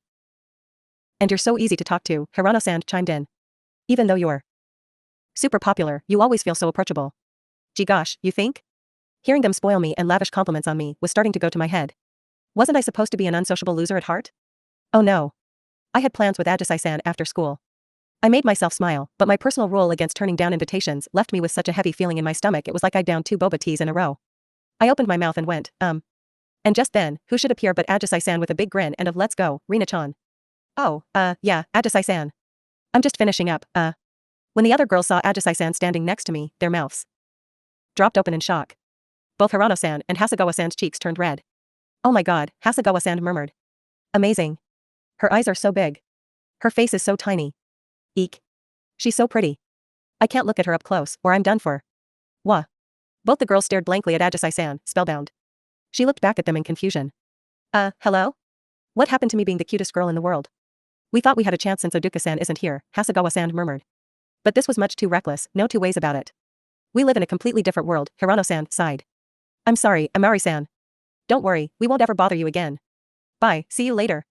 No, I groaned, arm outstretched, as the girls zoomed away. They didn't even attempt to hide their OMG, we're talking to someone who's way above us attitude. Ajisai-san tilted her head in confusion and went, What's wrong? Did they need something? No, don't worry about it. Let's go, Ajisai-san. I took another good look at her. She was so pretty, all soft and fluffy like those luxury macarons that cost a couple hundred yen a pop. Didn't that mean I wasn't worthy of speaking to her either? Oh great, there I went down that rabbit hole again. Ajisai-san, I said, if I took a bite of you, I bet you'd taste sweet. What? That's freaky. Even the face she made when she was startled was too freaking adorable. We set off for a department store in Shinjuku to search for a newly released line of makeup products Ajisai-san wanted to check out. She pulled me by the hand across the makeup floor. Everyone around us looked super stylish. I could not have been more out of place. But hey, I had an angel with me. Oh, angel, please guide this clueless mortal. No sooner had we arrived at the appropriate sales counter than Ajisai-san started eyeing the new lipstick with all the seriousness of me trying to decide whether I wanted udon or soba for lunch at school. Dual-wielding 2 summery lipsticks like a pair of beam sabers, Ajisai-san spun around. Which do you like better, Rina-chan? This one, or this one? What a sly move, like what a girl would do on a date to get her guy's attention. And Ajisai-san pulled it off like it was second nature for her. But all I used was the cheap crap, so I didn't have the slightest idea what was good and what wasn't. Still, Ajisai-san hadn't asked me which would look better on me, but which do you like better? That was great news for me, because it meant all I had to do was point at whichever one caught my eye. Let me see. I said. Okay, the pink one. Really? I was just thinking I like this one better too. Woohoo. A big win for me. I mentally fist pumped. Then, immediately after that triumphant thought crossed my mind, it occurred to me that she might have said that regardless of what I picked. My thoughts soured. Yup, I was a hardcore pessimist. Ajisai-san smiled sweetly and called over a shop attendant to ask if she could try on the makeup. Wow, they let you do that in department stores? I had no idea. Then, for some unknown reason, she plunked me down in front of a mirror too. While we're here, she told me, why don't you also give it a try? What? Wait, I didn't have that kind of money. As I watched Ajisai-san get her own lipstick touched up, a pretty young lady in a suit came up to me and beamed. Oh Lord. What are we doing for you today? She asked. Would you like the same thing as your friend? Oh, no, I stammered. Sorry, I don't have a lot of cash on hand, so. The lady tittered. Then I have just the thing. What do you think about trying a sample of our latest product? I'll give you a free one, and if you like it, you can always come back here again. There's really no need to go to all the trouble for me. Oh, no, I insist. Armed with the beautiful, jewel-like lipstick and that signature department store lady grin, she put a hand on my cheek and began to work. Oh Lord. Do you like wearing makeup? She asked me. Huh? Oh, I don't know. I just watch a lot of videos and try to copy what they do, you know? Oops, that really just slipped out. I must have disgusted her. But the sales lady only giggled at me in a way that suggested this couldn't be further from the truth.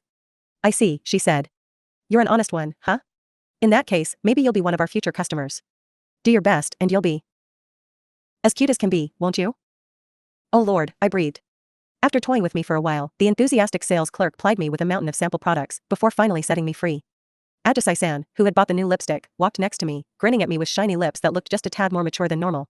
She sure was high energy, huh? Ajisai-san said. I laughed. Yeah, she really did a lot for me. Ajisai-san stood in front of me and stared intently at my face. Her lips looked so glossy that I gulped instinctively. Yup, she chirped, you look super duper cute, Rinako. Having an angel declare, with all her might, that I looked cute made my cheeks burn immediately. That's, I stammered, only because the lady's good at makeup and because the lipstick's so high quality, right? Well, doesn't that just mean that if you get better at makeup and get your own stock of products, you'll always look this cute? And no. I cried. No freaking way. I waved both hands to refute her. This was getting too spicy for me. Too spicy. Anyway, Ajisai-san, I said, that really looks good on you. Seriously, you look unbelievable. Ajisai-san was pretty enough to begin with, so for her to get even prettier was like an archangel had descended upon the earth. As I sang her praises, Ajisai-san giggled sweetly. You really think? She said. An embarrassed look flashed through her eyes, and then she went smooch. And with a pucker of those new lipstick lips, she blew a kiss at me. Oh my god. See cute. I thought my heart was about to stop. I whipped out my phone and held it at the ready. Ajisai-san, do that again. I squealed. Do that again. Wait, are you filming me? Because that was so freaking cute. Don't worry, I won't show anyone. It'll just be for me to take home and enjoy on my own. Encore. Encore. This second smooch was a lot more subdued than the first and came with a blush. Now that I'd caught it on tape, I vowed to hold on to this and cherish it forever. What a good day to be alive. But maybe I had gone a bit overboard in asking that of her. Whenever I was around Ajisai-san, my heart started performing violent jumping jacks. After that, we went upstairs and were wandering around when Ajisai-san casually took my hand. Hello? Oh, sorry, do you not like holding hands? She asked. No, it's not that, it's just, like, why? Do you like me or something? I hadn't meant to say it, but what I was really thinking slipped out. However, Ajisai-san just responded calmly, with a total why would you even ask that attitude. Yeah, of course I like you, she said. What? That super duper shook me up. This was all Mai's fault, because she'd laid a curse on me that forced me to take everything in a weird way. It didn't help that this was coming from Ajisai-san, of all people. Not to mention we were still holding hands. Her fingers were smaller than Mai's and so adorable that I was flipping out. As Ajisai-san walked next to me, as cheery as could be, I couldn't believe my good luck. These kinds of things didn't just happen to me. Somewhere, the powers that be were getting ready to yank it all away. Hey, do you mind if I vent a bit? She asked. It was already here. And so soon? This was too frightening. Yeah, I said. I'm sorry. What are you apologizing for? She smiled at me again. I knew for certain she was about to hit me with something like, you see, Rina-chan, there's someone in our friend group who I just can't stand no matter how I try, someone whose name starts with A and ends with KO. But what she said was, I mentioned that I have 2 little brothers, right? I'm always nagging at them for everything at home. Huh? I cried. Ajisai-san, you can get mad? Yeah. Like all the time. They're always taking stuff out and not putting it away, losing their things, skipping their turn to clean the bathtub, and being too busy gaming to answer me. You're such a big sister, I breathed. Ajisai Wunshin. It had a good ring to it, but I didn't have the courage to say it out loud. That's me. That's why Wunshin sometimes needs to go hang out with cute girls and suck up all their femininity. She bared her canines at me like a vampire and then gave a bold little giggle. Cute. I mean, if you're looking for femininity, I think mine's measured in pico units, I admitted. This was my first time coming out with a friend to buy makeup, and it's been really fun, she told me. Thanks for coming with me today, Rina-chan. As she said that, she gave our intertwined hands a little squeeze. Oh god, I was blushing. No. Ajisai-san liked me as a friend, and she was enjoying my company as a friend. She was only being so super expressive because she was an angel who had no issues with making other people happy. And that meant that my heart skipping beats around her was entirely my problem. What the heck, man? Why did I keep wanting to sneak a peek at her lips? Was I into girls now? Of all the ridiculous things. What's wrong? Ajisai-san asked.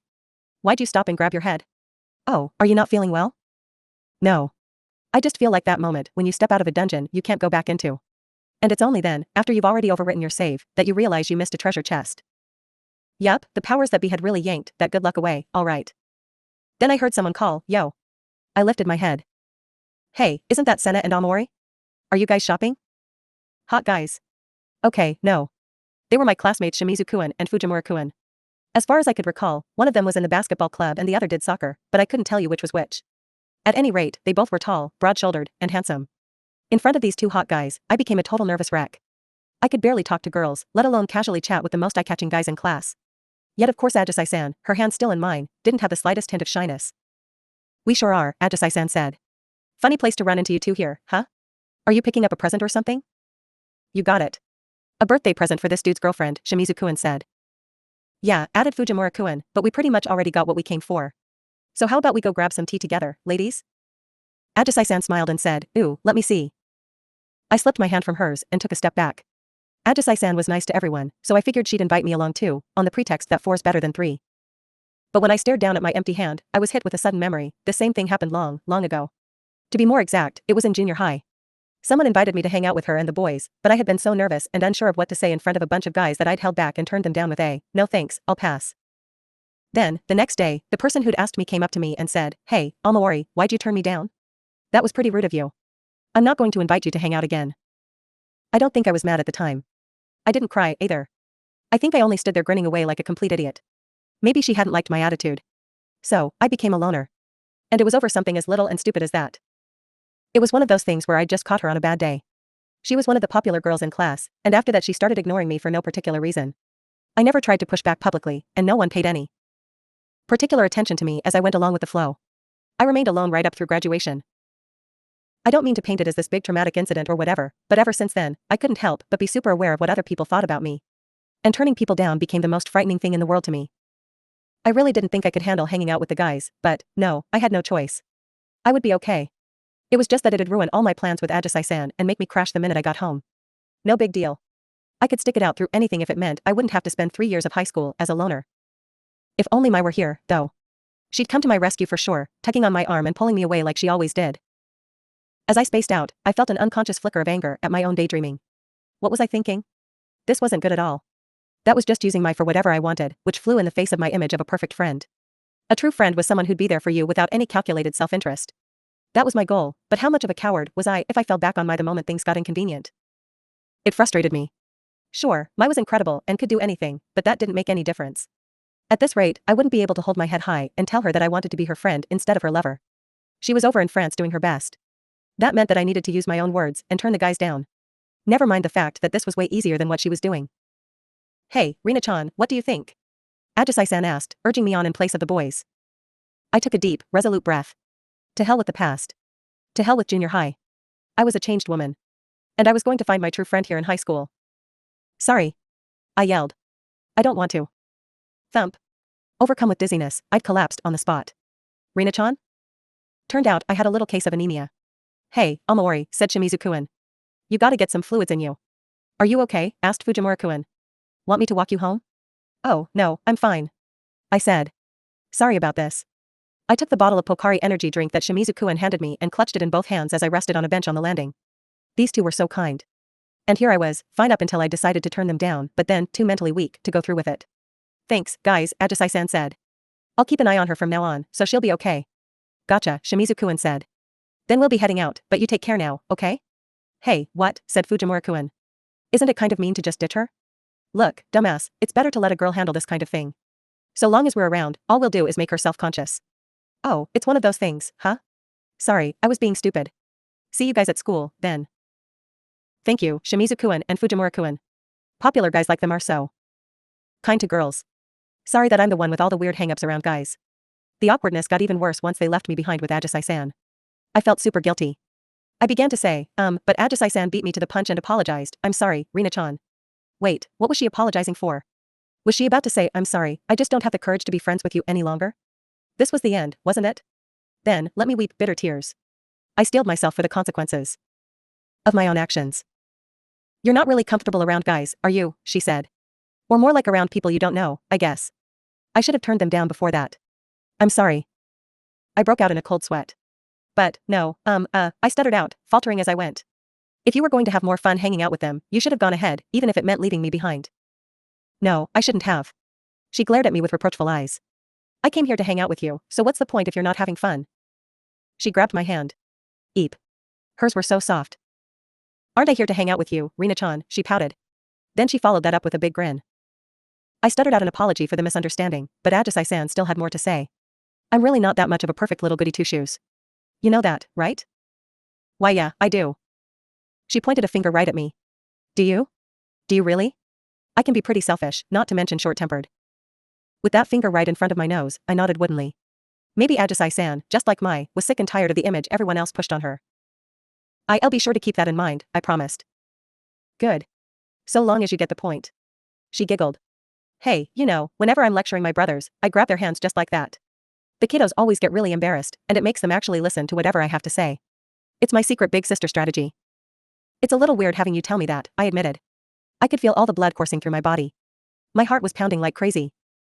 Anyway, how are you feeling, she asked. Can you stand? Do you feel like you can walk yet? Yeah, I'm totally fine now. Sorry for all the trouble. Really? Okay, that's good then. She stood up and extended a hand. Let's go home now. We'll hang out again later, okay, Rina-chan? Her smile was so radiant I could practically see the wings and halo around her. She might have been a selfish and irritable older sister, but there was no denying that Ajisai-san was an angel, too. As we made our way home, I saw an ad at Shinjuku Station for a game that had just come out. I stopped in my tracks and went, ew. Ajisai-san, who was walking beside me, turned her eyes to the billboard too upon seeing my reaction. You play video games, Rina-chan, she asked. Huh? No, not really. Just a little bit. Ajisai-san pulled out her phone and snapped a photo of the billboard. That's cool, she said. I play video games with the kiddos and stuff, you know? But I'm a huge fan of the previous game in this series, personally. What did she just say? I launched myself at her without thinking and grabbed both of her shoulders. And me too. I yelled. I like games too. Then it hit me in a flash what I was doing. Oh, crap. I just pulled a total creepo move. Just because we shared the same interests didn't mean I could bust out the wild over-enthusiasm.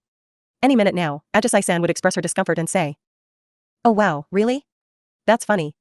I didn't think you'd be into that kind of thing. What sort of games do you play? She was a literal angel.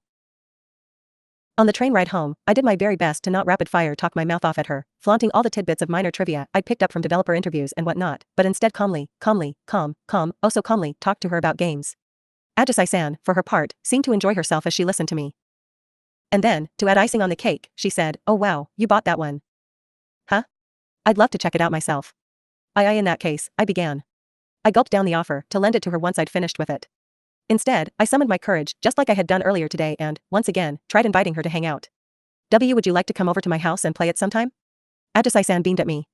Can I? She said. I'd love to. Wow. I could die happy. I thought I'd only ever win this lucky break once in my life, but here I was about to hang out with Ajisai-san again. Had I, just maybe, figured out the knack to being a social butterfly? Ajisai-san, I cried. Let's be friends. What, weren't we friends already? Sorry, Mai. While you were far, far away, signs pointed to me making a new friend. MWA, Mai kept spamming me with messages. I was getting out of the bath and putting on some of the skincare products I'd gotten at the department store. Realizing that the good stuff really did make a difference after all, and opened up the app on my phone. She'd sent me a ton of photos, some theater in France, her posing in front of a cafe. They looked straight out of a magazine spread. Did I seduce you? She texted me. I sighed in weary disbelief at the sheer confidence. Yeah, whatever. Good luck at work, I texted back. Then the phone rang. A bit nervously, I held it up to my ear. Hello? I said. What's wrong, said Mai. You're being a little standoffish, aren't you? Are you sulking because you miss me so much and want me back? That's cute. You're cute, Rinako. You are so wrong. I tried to sound threatening, but Mai just laughed even at that. Same old. Same old. Relax, she said. I have my hair up right now. I'm your best friend. Well, now that she'd said that, I couldn't be so rude to her. That cheater. Oh my god, I sighed. Oh yeah, I saw you on TV. I thought you looked super cool. Really? She said. Now I feel self-conscious. Did you fall in love with me all over again? I shot down Mai's wily attempt to slip across the boundary line. We're friends, remember? The fact that Mai called all the way from France just to talk to me made me feel like my lips were tingling, but I must have been imagining it. It was just the good skin toner. Yup. So, how are things going over there? I asked. Work coming along okay? Naturally, she said. It is me we're talking about, after all. Seems like the Supadari of Ashigaya High carried on that same role on a global scale. Well, she admitted, that is, I wish I could say that, but I don't even think it'd make a difference if they had someone else instead. What do you mean? All I'm doing is sitting in a chair and smiling, or telling them the words they want to hear. Every so often, I change my clothes and strike a pose. I don't think I get it, I admitted. Isn't that what being a model is all about? The important part's having a unique body. Mai was oddly silent for a moment before she said, here, the important part is being my mother's daughter. Huh? When I asked for clarification, that strangeness in Mai's voice completely vanished. Never mind, she said. I was saying something weird. Forget about it. I frowned. I can't just forget it that easily. Come on, we're best friends right now, aren't we? I'm not going to ignore something my friend says when she's far away and sounds so lonely. Funny how I couldn't say what I wanted to in front of Ajisai-san and the guys, but it all came out naturally when I talked to Mai. Even I had no idea how it had worked out that way. I could hear a bit of a giggle from the other end of the line. Oh, I really like you, you know, she said, her voice so breathy and full of emotion that for a moment I couldn't say a thing in response. It's not a big deal. I just wanted to vent about a minor issue. I figured I'd try teasing Mai by doing a little Ajisai-san impersonation. And no, it's really fine. Tell me whatever's going on. I know this isn't the school roof, but I'll still listen and accept whatever you have to say. Come on. Try telling Rinako Wunchin what you're feeling. Rinako Wunchin, huh? If I had an older sister like you, I bet I'd let you dote on me every day. And if I had a little sister like you, I'd get depressed being compared to you every day. Then why not let me dote on you? At this rate, this is turning into a codependent relationship. Mai laughed.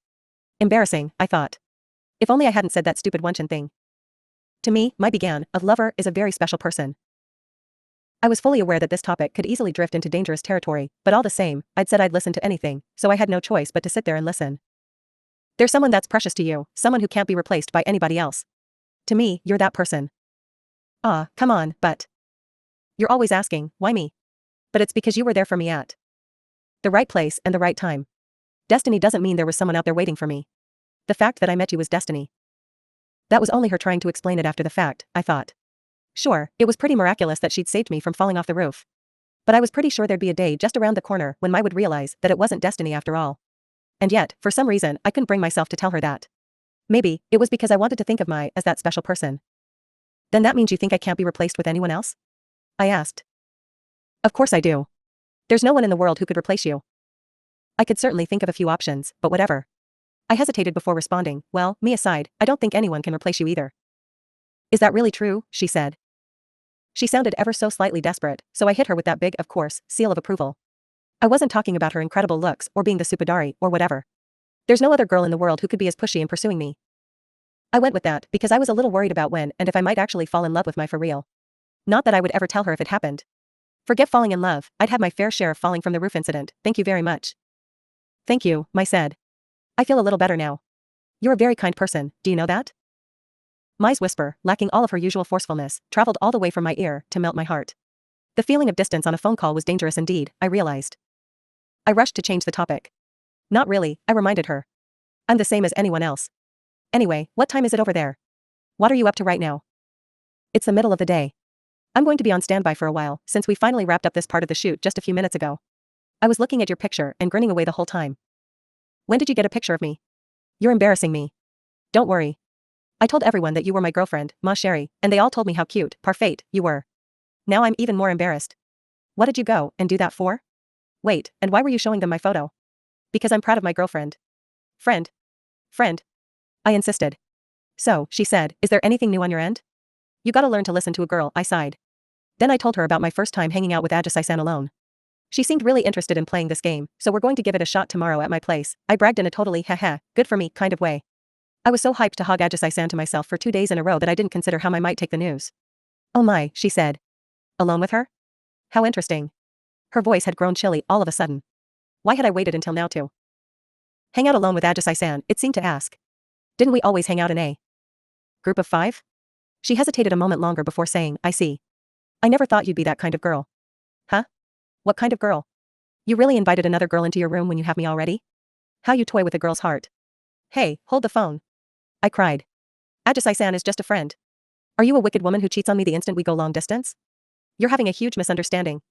I yelled. I wasn't sure what, exactly, she was misunderstanding, but whatever. Anyway.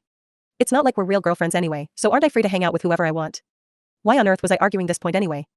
Now it sounded like we actually were dating. Fine, she said. Do whatever you want. Because at the end of the day, we're just friends. Weren't we always? Why'd you suddenly go and start throwing a snit fit? God, I did not understand this girl. Anyway, I kept telling you not to kiss me, and then you kept doing it anyway. Maybe it's time for you to have a taste of your own medicine and see what it's like when your partner does something you don't want. You enjoyed yourself, didn't you? Only in your mind. Fine, have it your way. I'll just find a super beautiful girl here and go on a date with her, so there. Mai snapped.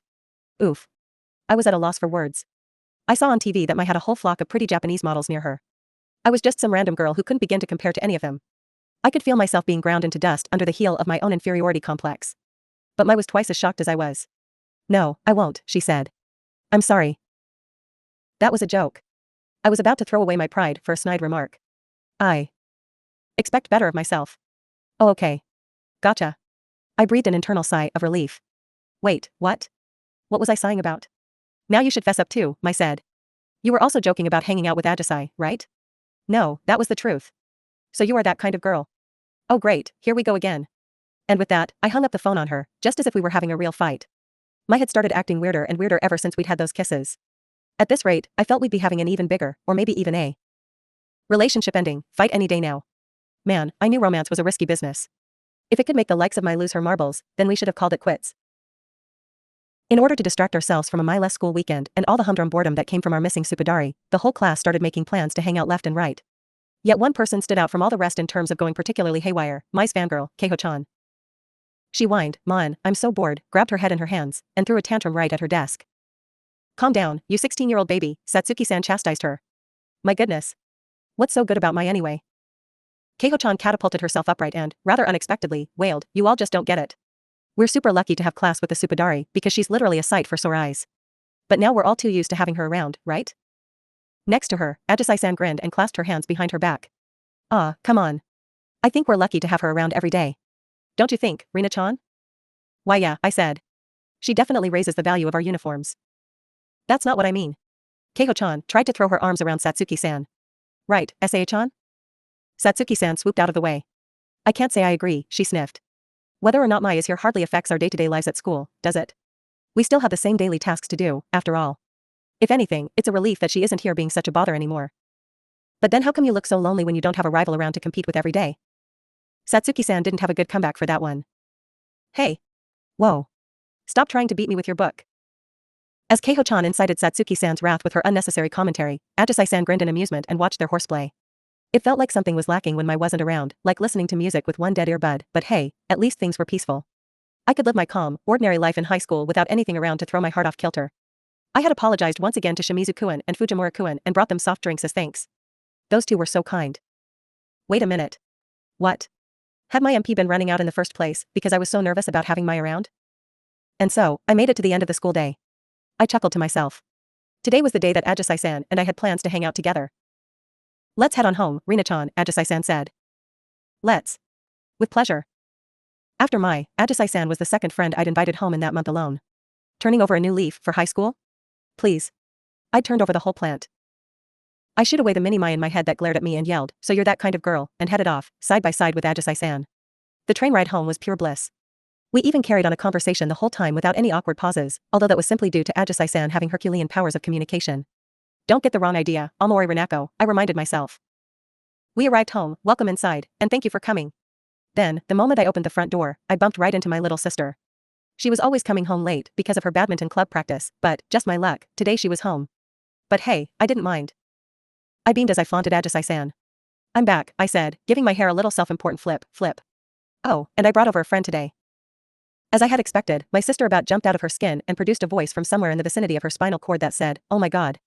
A cute girl. Nice to meet you, Ajisai-san said. Are you Rina-chan's little sister? Thanks for calling me cute. Ajisai-san's smile could charm the pants off anyone, even my sister. Well, that's because she was my friend, after all. My friend. Oh, yes, my sister said. Sorry, that was rude, and it totally slipped out. Thanks for always watching out for my sister, even if she has no redeeming qualities and is the picture of mediocrity. Apart from that extremely unnecessary final comment, my sister executed a flawless introduction. That's the sporty, peppy extrovert type for you. We're going to go hang out in my room now, so don't bother us, I said. Flip. Oh, Ajisai-san, my sister piped up, can I get your email later? Sure thing. Hey. I snapped. She's here to hang out with me, thank you very much. Damn it. I couldn't let my guard down even around my own sister. She scurried away, watched on with a scowl from me and an angelic smile from Ajisai-san. I can totally tell she's your sister, Rinako-chan. She's really clever, unlike the kiddos. You know, with that whole calling me cute thing. Ajisai-san giggled. I think she and I have similar taste. Wait, never mind. To cover up that verbal slip, I ushered her into my bedroom. Now, what game do you want to play? I asked. Oh, wow, she said. You have a ton. This is way more than we have at our place. Why you think? Isn't this about as many as everyone else has? The reason I had so many games was thanks to that phase in junior high where I did literally nothing except hole up in my room and play video games. To look next to me and see Ajisai-san sitting in my room. Such bliss. No. Wait, this wasn't the right time to stare at her and shiver in admiration. She'd say something like, what are you looking at? Creep. No, but I knew Ajisai-san would never say anything like that. Oh, let's play this one, she said. I'd been interested in checking it out. But the disc she was holding in her hand wasn't the one we'd seen on the billboard yesterday. It was the one I'd played with Mai a while back. Minnie-mai once again berated me in my mind. But there was a smiling Ajisai-san right in front of me. Yeah. Look, Mai and I had played that fighting game too. And besides, I could always make it up to her and play this one with Mai again later. Sure. I cried. Let's do it. Just like the time when Mai had come over to play, we sat next to each other as we faced the TV. I should warn you ahead of time, she said, I'm not that good at games, so I'm sorry if I drag you down. Don't you worry about a thing, I told her. I'll carry you. I won't let anything touch so much as a hair on your head, and I'll blow every enemy to smithereens before you can even see it. So does that mean I won't be able to do anything? Whoops. I had gotten a little carried away there, huh? In that case, I said, I'll bring their HP down so you can take them out in one hit. Come on, let's just be normal about it. Laughing, she knocked her shoulder against mine. Eep. Body contact. And she smelled nice. Oh okay, I said. That's how playing games with friends works, right? Being normal is best, being normal. But what was normal anyway? I'd never played with anyone else besides Mai. I was so crazy nervous I started pouring with weird sweat even just gripping the controller. I felt frozen stiff as we started the game. But my games were so second nature to me, I easily slipped back into my normal self and began playing flawlessly when Ajisai-san squealed. I jolted. Oh my god, how embarrassing, she said. I screamed really loudly. Waving her hands frantically in front of her face, she smiled to hide how red her face was. There was no freaking way I could keep my cool, staring agog at her cute face in profile. Back when I played with Mai, she really bought into the whole Ranger Squad roleplay thing, being like, I sense an enemy up ahead. Alright, you take cover. I'll take point. Hold on, what I was doing? I couldn't be thinking about another girl when I was right there with Ajisai-san. You're really cleaning up in this game, Ajisai-san said. Do you have the enemy spawn points memorized? No, these are just lucky guesses. More like I'd accidentally memorized them all. You're cool, Rina-chan. Huh? Oh, you mean the character I'm using? Yeah, they're cool all right. Careful. I'd almost just misunderstood horribly. No, I meant that it's cool how good you are at video games, she said. You're awesome. She thought that my gamer skills were cool? Boy, I did not understand Ajisai-san's values. Hey, Rina-chan, she said, do you want to come hang out at my place next time? Yeah, I'd absolutely love to. Really? Oh, good. Thank goodness for holing up in my room and playing video games all day if it made Ajisai-san want my company. My little brothers are going to be so excited when they hear that someone who's good at games is coming over to play, she went on. You're going to be a hit with them. In that case, she really meant it.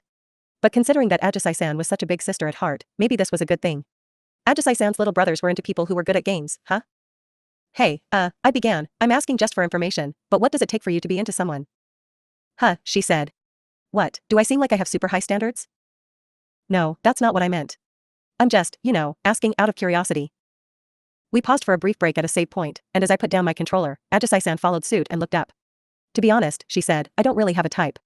I think it'd be nice to be with someone who's fun to hang out with, but that's not like my hill to die on or anything. Oh, if I had to say, then I guess maybe someone I can feel safe around, you know? I don't think I'm that fond of those scary people who are all like, hey, you're coming with me. I know what you mean, I said. Scary people like Oduka-san. No, Mai-chan's nice. All the girls in our group are good kids. Ugh, you're killing me with that older sister vision. I groaned. Imagine calling Mai or Satsuki-san kids. For real, was Ajisai-san a divine being sent down to earth to watch over the good deeds of mankind? Ooh, she said. Are you into someone right now? Huh? And no. It's elementary, explained Ajisai Holmes, with her arms folded across her chest. In my experience, when someone starts asking about someone else's love life, it either means they like the other person or they already have a crush on someone else. Wait, but. By that logic, I pointed out, doesn't that mean I like you? True, she said. Wait, you do? She slapped her hands over her mouth and flushed. And no, I don't. I cried. Ooh, I see now. Wow, you really startled me. She giggled. I was thinking that this is the first time a female friend has ever told me she likes me. But I don't? Okay, never mind, but my point is that I don't. I frantically tried to deny the accusation, even rising to my feet. But was all this desperation having the reverse effect? Ajisai-san looked up at me as I panicked. Ah, she said. You don't? That's too bad. I am sorry. I sat back down. Ugh, my face was all hot. And Ajisai-san looked amused for some reason. By any chance, I asked, are you having fun messing with me? Oops, you could tell? Hey. I cried. As I started towards her, Ajisai-san fell to the floor with an eek. She looked up at me from where she'd fallen on my carpet, hair all disarrayed. The sight of her was kinda sexy. Oh. She'd shifted into fallen angel, temptress of humanity mode. Manipulating me with darkness and light in turn. But, considering it was Ajisai-san doing the manipulating, I didn't think I'd mind. It was all Mai's fault that I'd become the kind of girl who thought this kind of crap about her friends, wasn't it? Ugh, how vulgar of me. Mai'd really done a number on me. Ugh, sorry, Ajisai-san, I said. It's okay, she told me. I forgive you, although I don't know what for. She made an okay symbol with her hands. I was suddenly possessed with the wild urge to fling myself at her for a hug, but I knew through and through that this idea was a product of Mai's manipulation and thus reined myself in. Just then, the doorbell rang. I started to turn and look, but then I remembered that my sister was home and would handle it, so I turned back to Ajisai-san. Don't you need to get the door? She asked. It's fine, I said. My sister will take care of it. Ajisai-san fixed her hair, and I happily thought to myself how cute she was. Then a wild thundering of footsteps came barreling towards my room. Hey, what's going on? I asked, and the door was flung open with a bang. I jumped and turned around at the loud noise, and there stood my sister, looking even more shocked than I felt. Wunchin. She said. What? There's this, like, Hollywood actress at the front door. I pinched the bridge of my nose. That had to be Mai. Yup. It was Mai. I had a terrible feeling about this, so I had Ajisai-san wait for me in my room and left my sister behind to keep her company. Honestly, I wondered how smart it was of me to leave the two of them alone in there, but now wasn't the time to go bringing that up. Mai stood at the front door with a huge grin on her face. Hello, darling, she said. She wore a thin suit that showed off every detail of her impressive frame, along with tall heels and oversized sunglasses pushed up on her forehead, making her truly look every inch the Hollywood actress. To round it all off, she carried a bouquet of flowers in her arms. Oh no, they were red roses. They suited her all too well. Why are you here? I stammered. Well, you see, she said, work wrapped up early. I was originally planning on doing some sightseeing before leaving, but I cut that short and came home a bit sooner than expected. But why? She chuckled. You'd really like me to tell you why? Because I missed you, of course. And not to mention, I added, your hair's down. Mai held out both arms to hug me, but I stopped her. Hold it. I now had to hold the line of defense on my doorstep like my life depended on it. Hey now, I reminded her, now's not a good time. Didn't I tell you already? I'm having Ajisai-san over to hang out today. Perfect, she said. Then we can all hang out together. Are you for real? She passed off the flowers to a person who looked like her limousine driver, who took them and left. This girl's approach to things was just incredible. Well, considering that she'd come all this way to hang out, I couldn't exactly turn her away at the door.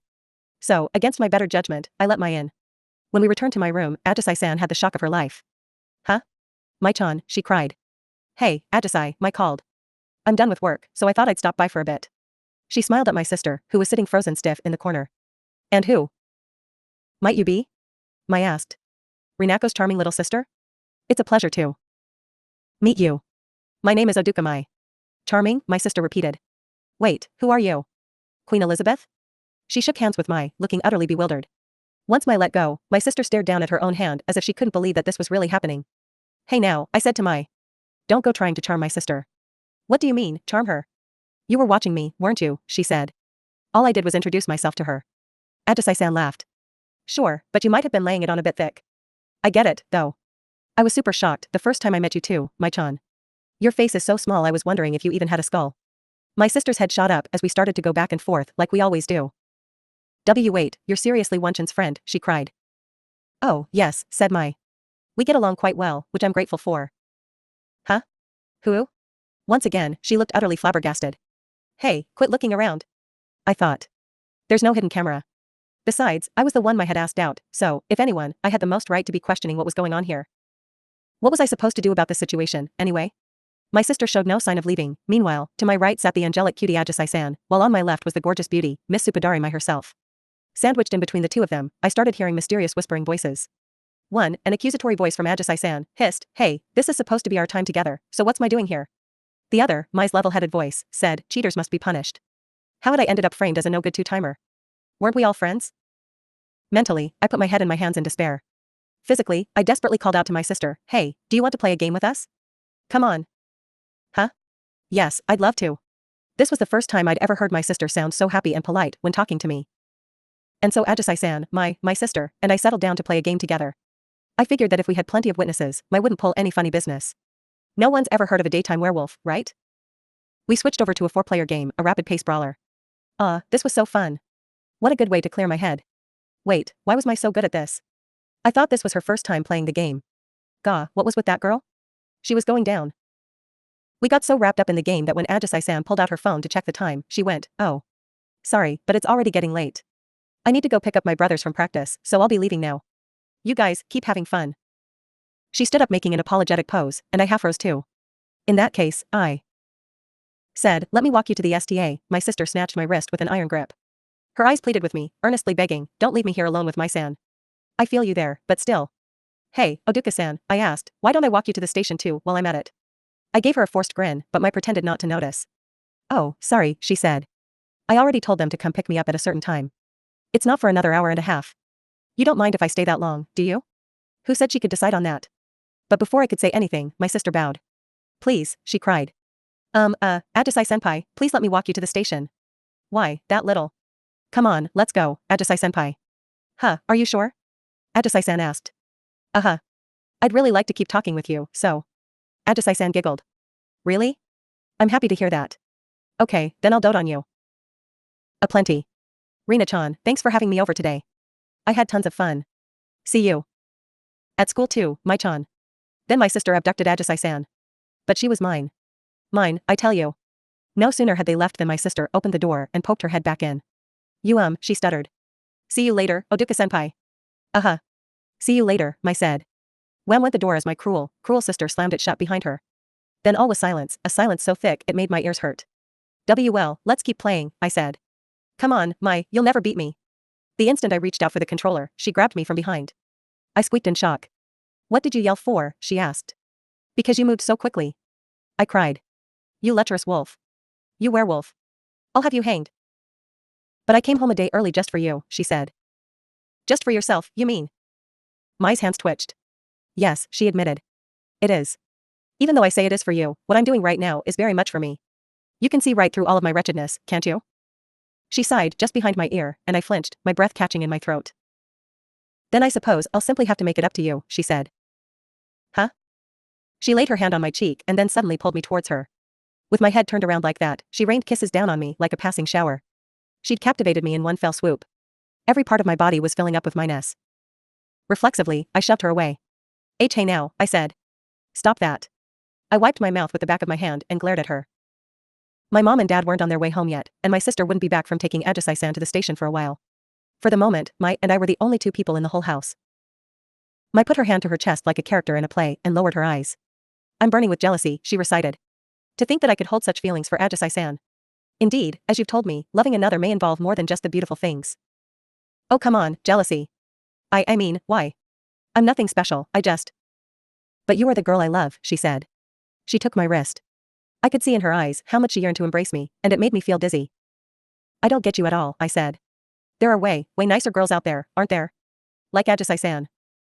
Mai spread her arms and enfolded me into a gentle hug. "I like you, Rinako," she said. "Hey now. Come on, Mai, I'm telling you to cut it out." Ever since the first time Mai had hugged me tightly, heck, it must have been 3 weeks ago by now, I'd started seeing Mai in this new, weird light. You're so soft, she said. And you smell nice. Why, you're embarrassing me, I tell you. This was completely different than the time when Ajisai-san had held my hand. Mai's touches conveyed her feelings to me way more directly, a surging flow of her liking me, rushing into me. It was that same feeling again. Swallowed up in the muddy current of her love, I felt like I couldn't breathe. Hey, Mai, I said. I see you as a friend. But we're lovers right now, she said. That's according to the rules we agreed upon, right? Her lips crawled over my ear. It felt all wet. A shiver ran up my spine, and I went, eep. Dating, marriage, and so on, they're all alike. They're all about the two people in question coming to an agreement. There's no need to be afraid about what others might think. But I'm the one who keeps telling you no, I protested.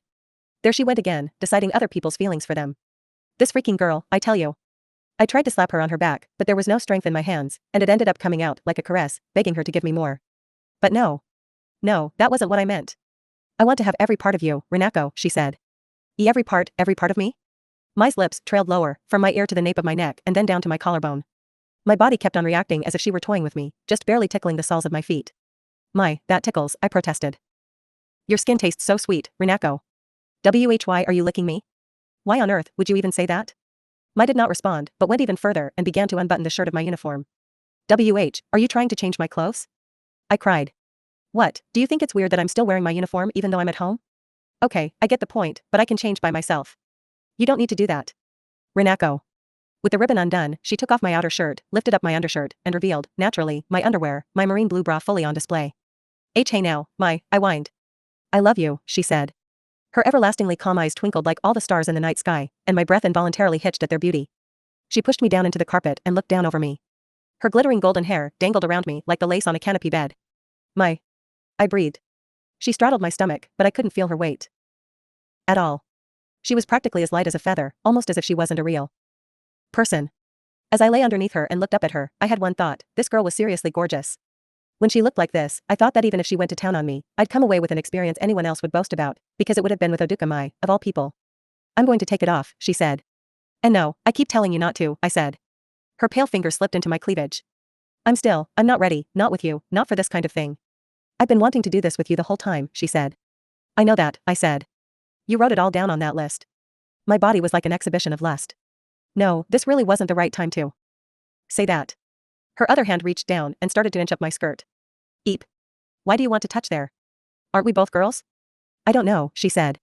Her eyes were inflamed with passion as she stared at me intently. All I know is that right now, I want to feel your body heat.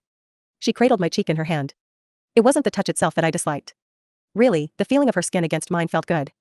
But I thought that if I leaned into it and wanted more of that touch, then that would for sure sink my last chance of being friends with Mai. I pushed my back with a shove of my foot. No, I insisted. Oh, your legs, Renako, she sighed. So soft, and with such a lovely fleshy sensation to the touch. Are you calling me fat? I mean, I know I'm not a twig like you, but still. On you, she said, I love it. You keep on saying that like it's so simple. That you like me, that you love me. And I always mean it. Come to think of it, she'd once proposed to me when the opportunity presented itself. Was she telling me that she meant that seriously? Then she declared, I want us to be real lovers. Of course, such a statement made when we were face to face like this dealt me major damage. You know, Mai wasn't so bad. If I let this play out and let her love me, I'd be a changed girl, wouldn't I? And anyway, was it even possible for me to become the person I wanted to be? But that would just be my circumstances changing, I realized. It wouldn't have anything to do with me changing myself by my own efforts. That's why I made up my mind. I chose not to take Mai's hand after all and shook my head. Sorry, I said. I'm still not ready for this. There was only 1 week left in June. I wanted to think it over carefully and make the decision on my own. Mai would be understanding, right? After all, she was my best friend. Right, Mai? I said. Mai? Huh? Where was she looking? I said. She was staring right past my flipped up skirt and at my undies. Renako, she cried. Huh? Do you mind? She immediately bore down on them. You've got to be kidding me. I yelled. I love you, she yelled back. You already saw me naked. How come seeing my underwear is getting you so worked up? What are you talking about? If you were anyone else, I would simply tell you to practice a little modesty. But the underwear of the girl I've fallen in love with makes for a special case. What on earth are you going on about? You're so gross. The school superdari is gross. She pinned me down completely and started trying to get her paws into my underwear. Don't worry, Renako, she said. I'll be gentle. Oh yes, today will be a special anniversary for us. She giggled. How I love you, Renako. New. Her eyes were going gaga, and she was no longer taking in anything I said. At this rate, I'd be losing my virginity to her, even though I had no idea how that worked with two girls. Hey, I yelled. Get your head out of my skirt. Don't open my legs. Stop taking off my underwear. I love you, she repeated. Now is not the time to say that. Hey, where are you touching me? Eep. No, there is no freaking way you can touch me right there. No. That is completely off limits. Ugh. Stop it, you numbskull. Just then. My door opened. My san, Wunchin, I'm home. In sailed my sister, with a happy-go-lucky grin. Me, underwear pulled down to my knees, tears in my eyes, pinned down on the floor. Her face buried in my skirt. My sister, paralyzed with shock, the smile still frozen to her face. The three of us just looked at each other without saying anything. Then my sister slammed the door on us. My slowly sat upright and cleared her throat with a little cough. My apologies, Renako, she said. I got a bit carried away. My hand reached out on its own, and I struck Mai's cheek with a dry, ringing slap. You are the worst. I yelled at her. You idiot. She saw the whole thing, didn't she? This is why I kept telling you to stop. You're an idiot, an idiot, an idiot. Mai was silent. I knew being lovers would be awful. Now get out of here. Mai pressed a hand to her cheek where I'd struck her and looked away, her eyes swimming. She rose to her feet and murmured nothing more than, okay. I'm sorry. And like that, I'd driven Mai out of my room. Once I was alone, I huddled miserably on my bed, hugging my knees to myself. This is the worst, I muttered. I wish I'd done a better job of telling her. No. But I hadn't, and it wasn't for some reason like being afraid that I might lose a friend in the process. The whole time Ajisai-san was here, I kept thinking of Mai, but once Mai actually showed up, I hadn't had so much as a second thought about Ajisai-san. There was even a brief instant when I'd thought that it might not be so bad to just go with the flow and let it happen. Did that mean that maybe, just maybe, I actually had a crush on him? No, oh, no, not that, unless. As she might be a bee in my bonnet, I admitted to myself. Then there came a knock on the door. Wunchin, called the person on the other side. I groaned. That was my sister's voice. I wasn't out of the woods yet. Not only had my sister caught someone trying to get it on with me, but that someone was another girl, no less. What on earth was I supposed to say to my sister now? For the moment, I decided to wrap my trusty blanket entirely around my head. Oh, blanket, you were my one true friend to the end. I didn't want to see my sister's face just then. I heard the door creak open. Hey. My sister said. The sister you are trying to reach is unavailable, I said. At the tone, please record your message. As I lay there pretending to be out, an exercise in futility, my sister lobbed a question at me with all the force of an iron ball flung at 160 kilometers per hour. Wunchin, what kind of relationship do you and Mai-san have? I felt like I might throw up. Considering that she'd seen the whole thing, what chance did I have of denying it? I was done for. Well. I said. Exactly what it looked like. Gotcha. What was the point of people having feelings? Why, oh why, had I made the mistake of being born as a person, I wondered. But then my sister let out a sigh of admiration. Amazing, she breathed. Wow, this is so amazing. Huh? I stuck one eye out from under the blanket and was met with the sight of my sister's face glowing in excitement. You and Mai-san? She asked. How'd you manage to pull that off, Wunchin? What on earth was she looking at me like that for? What the hell was that face about? You I stammered. She just kinda, fell in love with me. With you? But why? That's what I'd like to know. Was I just hearing things, or was that respect in my sister's voice? That was respect, right? Did my bratty little sister actually look up to me now? Amazing, she said again. I always thought that you'd get duped by some total loser of a guy, and I'd end up with a terrible brother-in-law. But to have Mai-san as my sister-in-law. This is a game changer. A home run. Again with the unnecessary commentary, huh? And hey, it didn't matter if she looked at me with such a hopeful expression, cause, sis, you know that Wunchin and Mai aren't getting married, right? To escape from my sister's hounding questions, I fled to the safe refuge of the bath after dinner.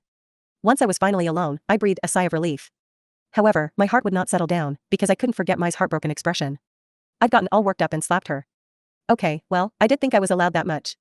Still, when I considered the fact that I'd raised a hand against my friend, my chest ached. More importantly, when I'd slapped her, she'd looked as lonely as an abandoned little girl. Ah, man, for some reason, I felt guilty. Mai had said she'd come by just to see me, but then she left on such a bad note. Well, yeah, because she had gotten carried away, and I had kept telling her to stop before I blew up. Ugh, whatever. My thoughts were spinning in circles. Even at the best of times, I still sucked at figuring out human interactions, and this was hardly the best of times. Until I can think of something better, I sighed, I guess I ought to apologize. Once I got out of the bath, I'd send her a text, no, give her a call, no. I shook my head. I have to tell her in person. I sighed deeply. All this bother had come about because we were lovers. All this jealousy, all those things she'd done to me, all my loss of confidence when she compared me to someone else, all this loneliness when I'd missed her, all this not wanting to make her hate me if I turned her down, my god, dating was a real pain in the ass. I muttered to myself. My heart stung. My, you piece of shit. It was all her fault for asking me out. That's when everything got screwed up. If we could have just stayed friends up there on the roof, everything would have been peaceful. But now she'd turned me into someone who got so keyed up around other girls that it interfered with my social life. Heck, for all that, a single slap was letting her off easy. I groaned, God damn it, my. Even my heart wanted me to knock it off and just recognize this for what it was already. I shook my head with resolve. At any rate, it's my fault for slapping her. But that's all. Anyway, there was no way I could tell her. Maybe there were some perks to being lovers, sure. And maybe, just maybe, I was catching feelings for her. But like hell could I tell her that? I sighed again. My, I swear to God. I placed one hand on my chest. I swear that you are going to end up my friend. I touched my lips. I could still sense a trace of Mai's feelings clinging to them. Chapter 4. I knew there'd be no freaking way, Mai. Unless. Clouds rolled in on Monday morning and stayed for the day, starting me off with a heavy, ominous feeling in my heart. It was the last week of June, but it was too hard to face my now, and that left me feeling even more depressed. And besides, it was after that incident. As I washed my face in the bathroom, I remembered the touch of Mai's fingers on my body and the pain in my palm when I'd slapped her. God damn it. Go and apologize, me. No matter how much of this was Mai's fault, it was still wrong of me to raise a hand against her. Besides, Mai was a model, and her face was part of her job. Sure, it was humiliating as heck for me to apologize to her after she'd just about had her way with me, but still. To at least get myself into battle mode, I applied my makeup more carefully than usual with my mountain of free samples. Then I fixed my hair and set off for school. However, in spite of all my preparations, Mai wasn't there that morning. It kind of felt like a letdown. Maybe she was busy with her work again, huh? At lunchtime, the usual crew sat at our desks and ate lunch together. I chowed down on a pastry, but my head was somewhere else. Watching Ajisai-san open up her homemade lunch made my heart skip a beat or two. Since the moment after she'd left the other day, Mai and I had really scuffled with each other. Satsuki-san was even less talkative than usual, but Keiho-chan looked so energetic it was like she'd sucked the vitality right out of Satsuki-san. Do you have something nice going on, Keiho-chan? Ajisai-san asked. Keiho-chan giggled. You can tell? See, it's about today. After school, you know. She tittered again. Ah, said Ajisai-san. I smell romantic gossip. It's still a secret for now. Watching the two of them talk just reminded me of me and Mai all over again. I wondered if we would ever go back to being on good terms like that. I had no idea, but I knew I wanted to go back to how we used to be all the same. But what was that, exactly? Casual friends in the same friend group? Best friends? Or maybe. Man, how was I supposed to make a proper apology with my head all messed up? I was still a bundle of nerves about every little thing because I had zero faith in my ability to handle social situations. As I sat there off by myself, worrying away, Satsuki-san said, Hey, Amori. Can you come with me for a minute after school? Huh, this was new. I wasn't really in the mood to hang out after school, but at the same time, I couldn't possibly turn down the invitation. My stomach tied itself in painful knots. However, Satsuki-san wasn't looking at me with the expression of someone inviting a friend to a hangout. Her eyes were emotionless, almost like glass marbles. I want to talk about Oduka-mai, she said. Huh? Without losing any of her mysterious attitude, Satsuki-san had just dabbed a black stain onto my heart. Meet me on the roof after school, she said. But I thought the roof was the secret place for just me and Mai. Huh? Satsuki-san, what do you know? The roof was unlocked. But I could have sworn that Mai and I were the only ones with the key. Nervously, I slowly turned the doorknob. I took a timid peek out at the rooftop, but the only thing there to greet me was the overcast sky. Maybe she wasn't here yet? Then I heard Satsuki-san's voice. Did you know that they haven't changed the locks on the roof for quite some time now? There are plenty of spare keys lying around. I spun around to see where her voice was coming from, and her face loomed out from the shadow of the water tower. With her long, black hair and the dark look in her eyes, she was like a witch who'd just materialized out of the shadows. Why were you hiding? I asked. So that no one would see the two of us and get the wrong idea. What sort of wrong idea? She paused before saying, I'm not sure. But still. Well, that was blunt. Normally, she treated me in a pretty friendly way, but there were no two ways about it. She definitely wasn't acting like a friend right now. Wait, did she not like me? Was she about to leave me sleeping with the fishes? I began to tremble. Wait, could I please ask why you chose to speak to me up here? Her intention was so invisible to me that timid please slipped out all on its own. Satsuki-san looked bored as she walked over to the short fence. Suicide. I jolted. Friend/lovers contest. Pool cafe, Odeba Plaza hangout, taking shelter from the rain in a hotel. How do you know about all of that? I cried. Did she have ESP? Was Satsuki-san a witch for real? She chuckled and whirled around to face me. For a split second, the way her long hair whipped in the wind reminded me of my standing up here on the roof. I realized all over again that we were alone and that, even compared with Mai, Satsuki-san was one heck of a beauty. Well, how do you think? She asked. I quailed. Her good looks were so striking, I felt a single touch would strike my fingers right off. Hey, are you stalking me? I asked. Don't tell me her ridiculously inflated ego has rubbed off on you, she said. Are you okay? Then, are you stalking Oduka-san? Satsuki-san let out a world-weary sigh. Oduka-mai came to my house yesterday and told me everything, she said. Everything? In tears. In tears? Mai could cry. Mai cries too, you know, Satsuki-san snapped. Although she doesn't let anyone see her except me. It was like she could read my mind. Freaky. As a result, she continued, I didn't get enough sleep last night. It's all her fault. Her eyes focused, and I could see a murderous aura emanating from her. I was about to apologize automatically, but then I got the feeling that an apology here would only add fuel to the fire. I said instead. Why'd she do that? Because she wanted someone to listen to her, I suppose. She was so weak, she'd shatter if you touched her. But why? I mumbled to myself. Suddenly, a realization hit me. Wait. Hold on a sec. You said everything, I said. You mean, like, everything? That's what I said, isn't it? All the blood drained from my face. Did this mean that Mai even told Satsuki about the pervy stuff she'd pulled on me? Please say psych. Sure enough, Satsuki-san looked away, embarrassed. Oh look, she said. Don't worry about it. Everyone's free to have their own preferences. I'm not biased just because you're both girls or anything like that. That's not the problem. And wait, it's not even like that to begin with. I just, couldn't get her to stop. I know, Satsuki-san said. Huh? She told me. She told me that she hurt you. I mumbled. Satsuki-san raised her eyebrows when she heard me call Mai by her first name. Then she sighed again. She said that it must have been pretty frightening to be pursued by a girl you weren't into. She was being presumptuous the whole time, she said. She'd always believed that everyone liked her. Wasn't that an idiotic thing to think? Her words, not mine. My heart ached as I listened to Mai's wounded monologue. I hadn't expressed my feelings honestly, and, as a result, I'd hurt Mai without meaning to. I had one question the whole time I was listening to her. After a beat, Satsuki-san narrowed her eyes. Why Amori? A gust of wind blew across the roof. The thick clouds slowly parted, and the afternoon sun shone down. Satsuki-san stood her elbow on her crossed arm and rested her cheek on her hand as she stared at me intently. I'd been thinking the same thing the whole time, but it stabbed at my heart when I heard it from someone else. Satsuki-san's eyes were like a mirror that exposed in broad daylight who I was, deep down. You're plain, always obsessed with what other people are thinking, and your grades, athletic performance, face, and figure are completely mediocre, Satsuki-san listed. It's not even like you come from a particularly great background or were born with anything special. Damn, she was frank. This had to have been what Satsuki-san had thought of me the whole time. She'd let me hang out in the same friend group, but I guess that didn't mean she had ever accepted me as one of them. Yeah, I said. Actually, if anything, this felt like a relief. I know. Yeah, she was right. Mai and Ajisai-san were super kind, whereas Satsuki-san was being normal about this, right? Because, real talk, I'd stuck out like a sore thumb from the beginning. Satsuki-san frowned at me, annoyed that I was agreeing with her. With Mai's credentials, she could have had her pick of any better partner.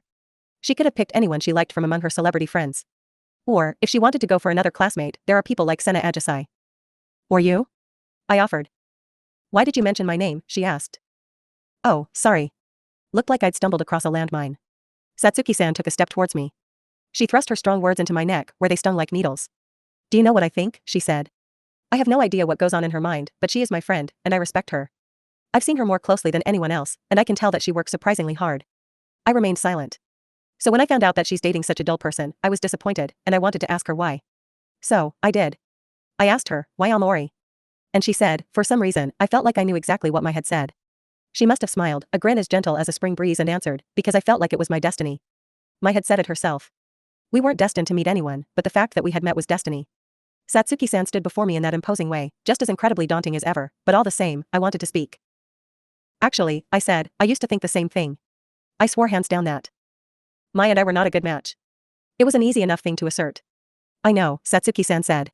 Startled by the lack of any other response, I went, huh? I'm no fool, she said, so I gathered that much from our interactions. You know your own limitations, because you're a turtle who shrinks down to hide in your shell. Never mind the fact that no one would ever try to devour you. Actually, I felt like I was on the verge of being devoured right then, but I wasn't going to tell Satsuki-san that. Frightened, I asked, hey, does it really bother you that much? Me and my being together, I mean. She pulled an exasperated face. What do you mean, really? What, was I wrong? My feelings have nothing to do with your relationship, she said. I don't have the time to go sticking my nose into other people's love lives. But it's worth having Mai around, so to date her half-heartedly and then hurt her, of course that's going to upset me. Still, she continued, you wouldn't be capable of that, though. You're not that devious. Satsuki-san, you know me so well. I said. Was she the type who counted people watching as a hobby? I wouldn't go that far, she said. How do you know what I'm thinking? You're freaky. But also, little by little, I felt like I was starting to get a good picture of Satsuki-san. She was tall, gorgeous, and stern-looking, so she seemed unapproachable at first, and she was, mind you, but she still cared. Hey, Satsuki-san, are you not that mad at me after all? I'm irritated, she insisted. I lost good study and sleep time for this pointless gossip about her love life. So is this all just your way of venting? Half of it is venting. You're starting to get it, aren't you? Yeah, I was finally starting to understand how I should feel. She wasn't about to push me off the roof or anything. Maybe I could join my friend in her griping. In that case, I figured I'd ask her. But, I said. I just don't get it. What I want Mai and me to be, what I want to do with Mai, I don't get it, and in the end, I think I've hurt her with my wishy-washy feelings. Well, that's a you problem, Satsuki-san said. What a fool you are, or rather, that's what I'd tell you if I could. She looked away from me, as if I'd stabbed her where it hurt. I know how you feel, she admitted. We all have moments when we don't even understand ourselves. Even you, Satsuki-san? Of course. I'm only in my first year of high school, after all. Well, that was certainly an objective way of looking at it. Satsuki-san, I confessed, you always look so sharp that I thought you had perfect control of yourself, head to toe. That would be ideal, she said, but I'm only human. I'm not Oduka Mai. She's only human too? No, she's her own species, the Oduka Mai. Talk about déjà vu. I felt like I used to think the same thing. Even though she looked so stern, I suddenly felt really connected to Satsuki-san. Maybe she and I had been feeling the same way all along, when it came to Mai, at least. I was just an average Joe, but Satsuki-san was in the position of average, strongest, closest friend Joe. At any rate, if Satsuki-san said that Mai was her friend, then that meant we weren't enemies for sure. And that meant. Hey, Satsuki-san, I said. I think you deserve an apology. Whatever for? She asked. I heard a friend that you really care about. Humph, she said. She was frowning, but it wasn't that same kind of sullen frown from earlier. It felt like she was trying to hide her own embarrassment. I need to apologize to Mai too, I continued. I need to say sorry for hitting her. I don't know if she'll forgive me, but, if she does, then I'd like to patch things up with her. I see. Satsuki-san, if you know where she is, can you tell me? Satsuki-san held down her hair against the blowing wind. She no longer gave off such a witchy impression like she had when it was cloudy earlier.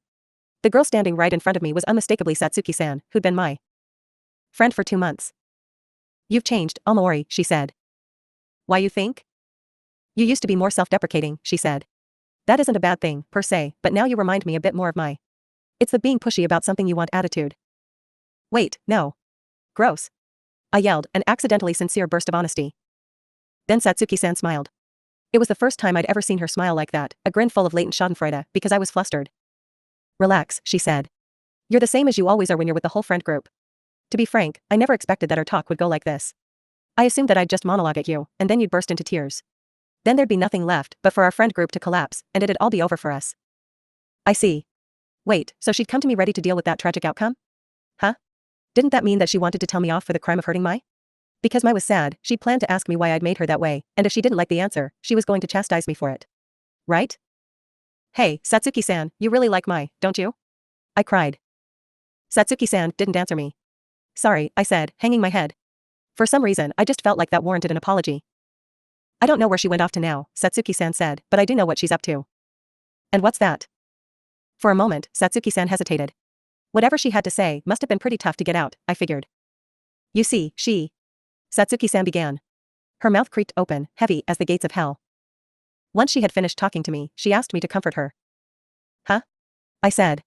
Yeah, didn't cut it. I hurt Renako, is what she said, explained Satsuki-san. I want to know what it feels like to be in the arms of someone I don't like.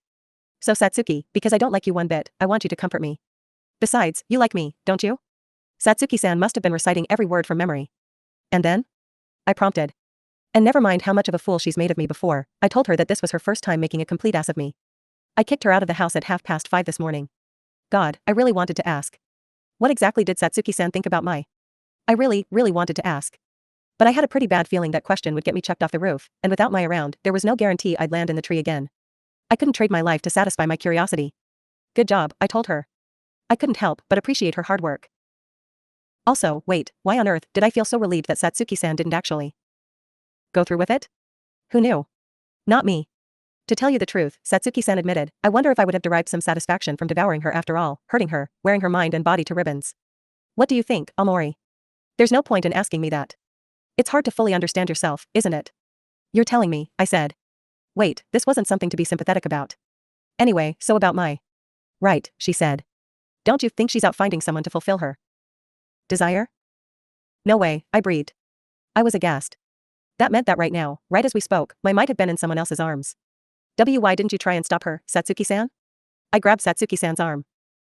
Because that fool is at such a level of foolishness, Satsuki-san said, that she's beyond anyone's help, don't you think? As I stood there in shock, she shook me off her arm. Wait. Satsuki-san, was your arm trembling just now? I thought. At any rate, Satsuki-san said, considering that she's egotistical enough to refuse the advice of her friends, why not let her sink to rock bottom for once? Besides, she's not picking up her calls, nor is she responding to any messages. Seeing how tense Satsuki-san looked, I shut my mouth. She must have regretted not stopping my. Half of what she'd spat at me was just venting her frustration, so what about the other half? Was it a request for me to go and stop my? Alright, I said. I get what you mean. We couldn't even figure out our own feelings. Maybe that was true, and if it was, well. Satsuki-san, I told her, I'm going to go stop my because I want to. It's my own decision. Alright, she said. It definitely is your own decision. But are you sure? Didn't she hurt you? Well, yeah. I guess. Not only had she forced herself on me in my room, but then my sister had witnessed the whole debacle. But still. My reply was straightforward. That's just what being friends is about, I told her with a smile.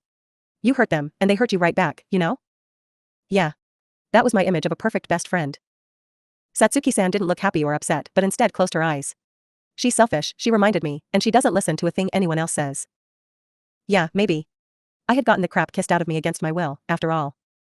So, next time she tries to get her way, I promised, I'll stop her by slapping her again. Satsuki-san opened her eyes wide. I see, she said. In that case, maybe things will turn out alright. As I turned to go, she called out Almori one more time. I don't know where that fool's gone off to, Satsuki-san said, but take care of her, won't you? Do her a favor and tell her she's not as big of a hotshot as she thinks she is. You got it. I grinned and flashed Satsuki-san a peace sign. I'll be sure to pass along the message. Thanks. Then I ran, dashing indoors and thundering down the stairs. From an outsider's perspective, this probably looked like something out of a teen flick, but in actuality, I was just hell-bent on catching Mai in the depths of her desperation.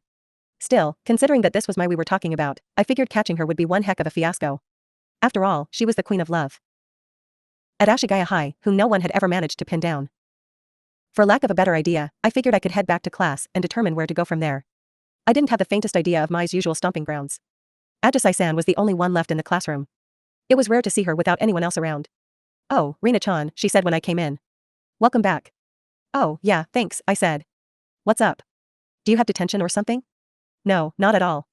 Everyone else went home already, but you left your bag here, so I decided to hang back. Huh? I said. Ajisai-san, you were waiting for me? Waiting for me? And it wasn't even my birthday. Bag in hand, Ajisai-san leaned over to me. Hey, how does today sound for? Hanging out, she asked. Mai-chan's absent, so want to come over to my place like we talked about the other day? Huh? Can I? I cried. An angel had just invited me to her holy abode. This meant that Ajisai-san and I were fully best friends. This single moment was my reward for my entire life up until now. No longer was I the girl who'd stared at the lives of her elementary school friends on social media and felt a sense of impending doom. Now I was a perfect outgoing normie, a social butterfly who'd made a full break from her social chrysalis, Almori Rinako. As trumpets fanfared in the distance, I staggered my way over to Ajisai-san and stopped dead. Mai's forlorn expression pulled me back. That, okay. I'm sorry, she'd said, doused me like a cold shower. What if, even now, she was still feeling like that and was off somewhere with a complete stranger? Actually, sorry, Ajisai-san. I began to stammer. Oh, are you busy? She asked. Well. My knee started to buckle. Ajisai-san's expression was so open that I couldn't meet her eyes. That was right. I had to turn her down. I had Mai to go looking for, after all. And I was the only one who could stop her. But at the same time, holy shit. My head reeled. I'd gotten dizzy just from turning down the guys, and now this was the Archangel Ajisai-san I was dealing with. She was the one person I absolutely could not stand hating me. I'd like to go, I started, but. I forced myself to smile and quietly shook my head. Rina-chan, she asked. Ugh. My heart ached. I wasn't over my trauma at all. I wanted to cower immediately and keel right over, but if I did that, then I wouldn't be able to find Mai. So I managed to lift my head. The world spun around me, and Ajisai-san, worried, said, Are you okay? You don't look so hot again. I groaned. I'm sorry. Maybe another day. Rina-chan, are you crying? I was, but I hadn't even noticed. I needed all my focus to break free of angelic Ajisai-san's heavenly allure. I see, she said. You have stuff to do, huh? My head throbbed at the disappointment in her voice. But, well, I did. But wasn't the reason why I couldn't just turn her down outright because I didn't trust her? It was the same worry, this memory that had weighed me down since junior high and would continue to do so forever. The worry that Ajisai-san was going to start giving me the cold shoulder after this. But no way. Ajisai-san may have been selfish and short-tempered, but she wasn't the kind of person who'd do that. That image I had of the naughty, seductive fallen angel Ajisai-san was just in my head. I needed to tell her exactly how I felt, just how much I dearly wanted to spend time with her. I remembered what Mai did. Back at my house, she'd hugged me in order to get her feelings across.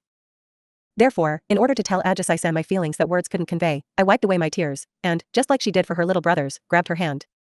Hey, you know what? I began. Huh? What? She spluttered. Her hand in mine, I declared, Ajisai-san, I like you. I really like you a lot. Huh, she cried. Her face was super close to mine and turning as red as an apple. So I'm sorry, I told her. I'm really, really sorry. I do want to be with you, it's just that now's not the right time. Arina-chan. Still clutching her hand, I pressed closer. Almost as if I was saying farewell to this world. Telling her my feelings before I went. I looked straight at her and pleaded, please, Ajisai-san, please understand. I absolutely do want to go home with you, and, Ajisai-san, I really like you so much. Huh? I promise that I really do want to be with you every single day. Because I like you so much. There's just one important thing I have to do first, so I'm sorry. I swear, I'll make it up to you. Because, Ajisai-san, you mean so much to me.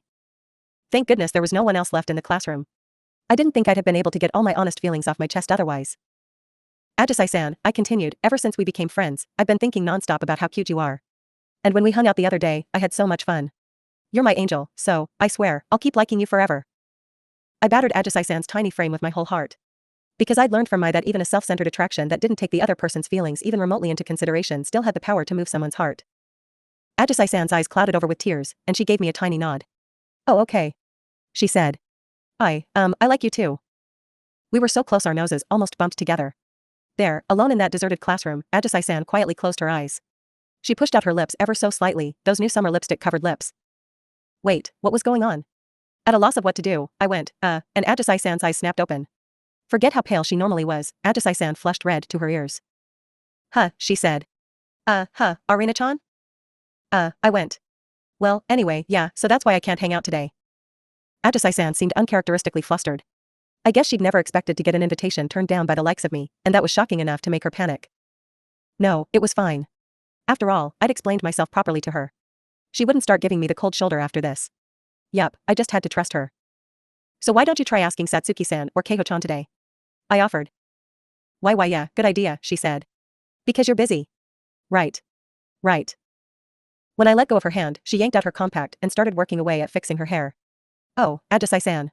Kudos to her for always trying to look cute. Oh, but Keiho-chan said she was busy too, Ajisai-san added. What, does she have work? No, she said she was going to Akasaka. Someone invited her to this luxury hotel thing, apparently. What on earth? Who would invite Keiho-chan to? I said.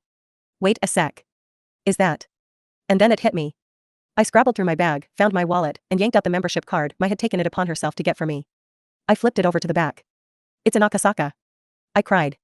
This had to be it. That had to be where Mai was, at that hotel pool she'd taken me to that one time. Thanks, Ajisai-san. I grabbed her hand once more. Bewildered, she grabbed back. Huh? Why yeah, sure.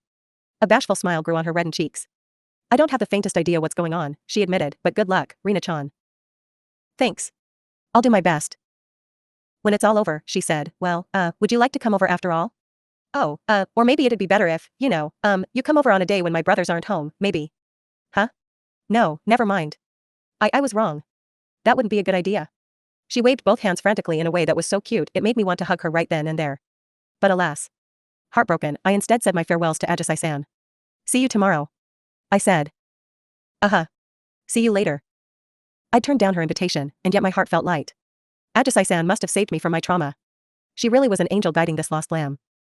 Still, for some reason I felt like I had just committed a mistake that could never be undone. Why was that, I wondered? It was like I'd let a once-in-a-lifetime chance slip through my fingers. Oh, I didn't know. Damn it, Mai. It was all her fault I couldn't hang out with Ajisai-san. Everything was her fault. Right from the start. Mai had asked Satsuki-san if she liked her.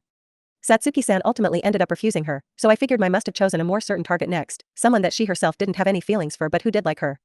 Satsuki-san mentioned once before that Keiho-chan had professed her feelings to Mai, so that made her the perfect candidate.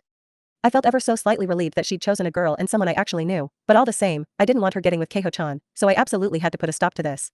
It wasn't like Mai was gonna bleed out and die if I didn't hurry, but still, I didn't want her getting with Keiho-chan. On the train over, I kept trying to get in touch with Mai or Keiho-chan, but neither one of them responded to me. I arrived at the hotel with my nerves frazzled, and there I found. What the? I said. The lobby was packed with kids from Ashigaya High School. What the heck? How many people were even in there? It wasn't like just 10 or 20 people, there was maybe a whole class's worth. Seeing all those teens in uniforms milling around the swanky hotel made me feel like they were all on a field trip. It was hella bizarre. Also, it wasn't an equal mix of boys and girls. The boys vastly outnumbered the girls with a maybe 4-to-1 ratio. All the grades were represented too, from first years to third years. Everyone was equipped with an envelope and a nervous expression. Just then, I saw a familiar face in the throng and pointed to it. Keiho-chan. I cried. There you are. Huh, she said. Wait, Rina-chan, even you're here? What do you mean even I'm here? And what's everyone doing here in the first place? She jolted in surprise when I shoved my way through the crowd to get to her. Wait, you didn't know, and you just showed up here anyway? What kind of coincidence is that? I wouldn't call it a coincidence, I said. Anyway, can I see that envelope for a minute? I borrowed hers, opened it, and found the following inside. Dear Koyanagi Keiho-sama. Although we have faced a long spell of rain and yearn to feel the sun's rays once more, I do hope that my letter finds you well. I am presently embarking on a new endeavor. If I may receive a tad more of your assistance, which you have thus far been so kind as to grant me, I would like to inform you that I am hosting a party in order to search for a romantic partner. I understand that you are terribly busy, but I would be ever so grateful if you could attend. Yours. Mayoduka. Writing to you on this most auspicious day in June. What the heck is this? I asked. Keiho-chan poked my shoulder, and I looked up. There in front of the escalator stood a signboard with the words Oduka Mai's lover recruitment party written on it in an elegant hand. I had to read it twice. What the heck is that? I said. In a word, it's an audition. Keiho explained. I think I've seen something like this before on a romance reality TV show. Wait, so did Mai send all these Ashigaya students invitations so that they could become her partner? Oh, that must have been why Ajisai-san was alone in the classroom. No, wait. Now that I looked closer, I realized that it wasn't just students who were clutching invitations. Some people who had them looked more like ordinary hotel guests, and wait, there was even a random old man with one. What, did Mai invite everyone who's ever told her that they have a crush on her? I asked. Yup, sure seems like it. Keiho-chan said, balling her hands into excited fists. She didn't notice that I'd accidentally just said Mai's name without an honorific. Mai's super popular like that. Isn't it cool? The scale of the whole thing was throwing me for a loop. What on earth was she doing renting out a whole hotel ballroom and pulling something like this? I mean, she was just in her first year of high school, for Pete's sake. But I did get it. With so many people to choose from, Mai could definitely find what she wanted. Satsuki-san had turned her down, so the next step was pulling out all the stops with a huge crowd of people, right? Wait, so after Satsuki-san kicked her out at 5:30, did Mai seriously manage to make all these invitations and send them out to everyone? She was seriously something else. Keiho-chan, I said, when you look at all of this, do you really still want to date her? The innocent cutie of Ashigaya High School didn't give it a moment's thought before nodding. Yup, she said. 'Cause Mai's rich. And famous. And pretty, right? Ah, so this was pure greed. Was Keiho-chan really so conniving? And was that all everyone was here for? I'm sorry, Keiho-chan, I said. I know you're looking forward to this party, but I'm going to do whatever it takes to shut it down. What? Mai must have been somewhere in the hotel already. As I made to go search for the Suppadari, Keiho-chan grabbed my arm. What's your problem? She cried. No, no, no. Hey, stop. Keiho-chan was small and light, but unlike me, she was athletic, muscular, for her size, and pretty strong. Wait, was Keiho-chan, of all people, really going to stop me here? Keiho-chan, I pleaded, do you really want to be with someone who puts up a signboard like that? It's called having a sense of humor, she snapped. She's an airhead. And she's cute because of it. Since she's got the looks and personality and fortune. Ugh. It was no use. The muscles of a former shut-in couldn't possibly tear Keiho-chan off of me. This left me with no other choice. I'd simply have to make do with my subpar communication skills. Hey, Keiho-chan, listen to me, I said. No. I won't, she whined. This is an audition, right? She can only choose one person out of everyone here to date her. How many people are here? Dozens? Like, 100? Do you really believe that, out of everyone, she'll choose you? Maybe she'll choose all of us. Keiho-chan suggested. Isn't that the worst possible outcome? That went beyond timing at that point. I clapped my hands to her cheeks and looked deep into her eyes. Listen to me. I pleaded. Give some serious thought to which one is better. Her only being able to choose one person or this party getting cancelled. She said. If this party is cancelled, then, naturally, that leaves Mai free. Since you're in her friend group already, doesn't that then give you an overwhelming advantage? Oh, she said. You're right. Stars glittered in her eyes. Now you get what I mean, right? I said. Great. And I'm sure this is better for Mai too. As I released her, Keiho-chan started scrutinizing me. What is it? I asked. Still, she said, I can't just let you have it that easily. Can I ask you a question, Rina-chan? I mean, sure. Keiho-chan half closed her eyes, smirked, and leveled an appraising glance at me. I've been thinking this for a while now, actually. I said. Satsuki-san's why Amori rang through my head. If Keiho-chan was wondering why I was in the friend group, I didn't think I could recover from the blow. However, she just peered at my face and said, Rina-chan, you like Mai too, don't you? Huh? I yelped. A question from that direction was the last thing I was expecting. My eyes opened wide. I made a big X with my arms and then yelled, loud enough for it to echo around the lobby, as if. Me, like a girl who'd host this kind of party? No way. No freaking way. Keiho-chan seemed satisfied with my response. She burst into laughter for quite some time and then patted my shoulder. Got it, she chirped. In that case, you're my rival, now aren't ya? Let's do our best from now on, Rina Chin. As she waved and dashed away, I shouted at her retreating figure, I don't have a clue what you mean. How? How on earth did you come to that conclusion? But all she did was look back and give me a thumbs up and a grin that stretched from ear to ear. I refused to accept this. Oduka Mai, clad in a swimsuit, reclined against her armrest. There was an odd sensuality in her relaxed expression, and with her long legs folded across each other, she was the image of elegance.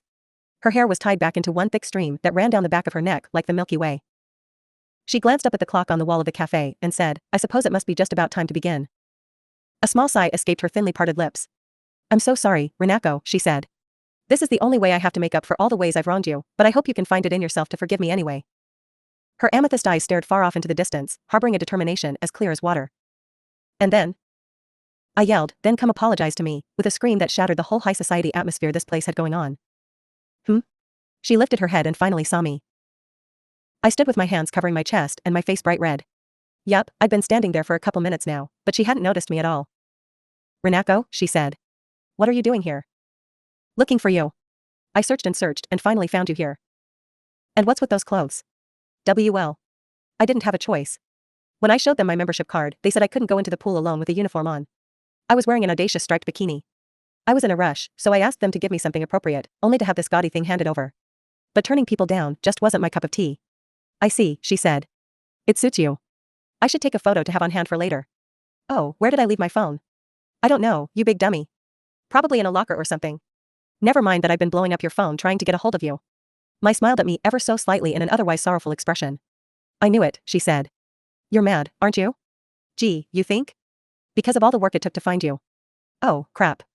At this rate, we wouldn't get into anything I wanted to talk about. Let's cool down a bit, I thought. Finding Mai made me so angry, my energy shot.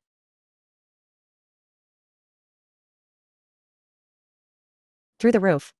And now other people were staring at me. I sat down opposite Mai. Satsuki-san told me about this morning, I said. Mai's eyebrows knitted together. How much of it, she asked. All of it. I see. I'm surprised she's such a blabbermouth. Mai fell silent. I could see that she was searching for words, but felt like she couldn't reach out to anyone. Now it was my turn to sigh. Hey, Mai, I said. Stop doing this. I refuse. She recrossed her long legs and looked straight at me. It was that special glare of hers that I was weak against, the one with enough strength to overpower this introvert. I hurt you, she said.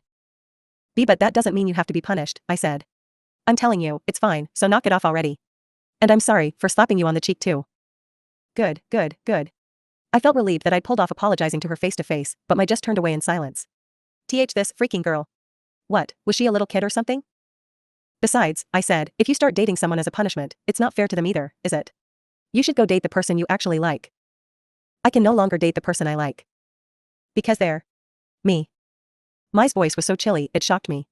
Maybe I had just selfishly assumed that, so long as I found her, everything would work out okay. So I have no choice but to find someone else I actually like, don't I? Mai said. Are you telling me that you want to rob me of even that one hope? A lump formed in my throat. Mai. I said. Suddenly, I recalled something she'd said. I hope you can understand how painful it'd be for me if I had to continue being friendly to someone who'd turned me down. Then, for the first time, I realized maybe just how badly, more than I'd thought, I'd hurt her. Mai put a hand to her temple and then said in a very calm voice, therefore, we are over, Renako. Thank you. We had a fun time together. Finally, as my good friend, I hope you'll wish me better luck in my next love affair. Mai's hair was tied back today.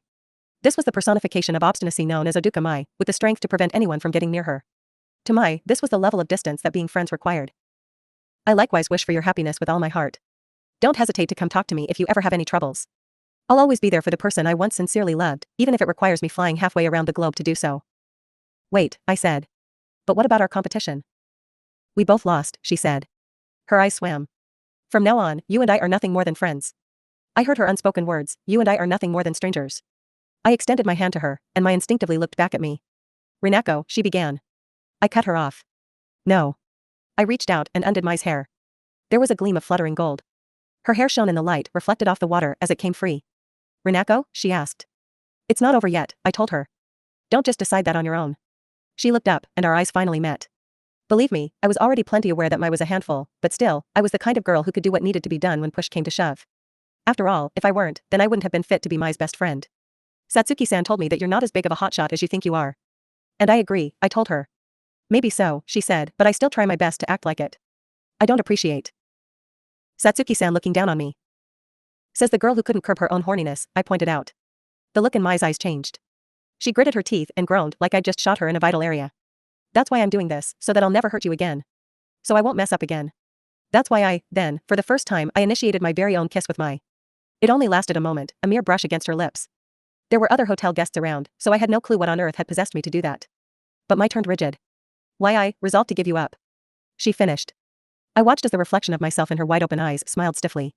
I wished I could have made it prettier, more like the way Mai always smiled, but I just couldn't pull it off. Still, I had to make sure she understood my feelings. Listen, I said. It's okay to mess up as much as you want.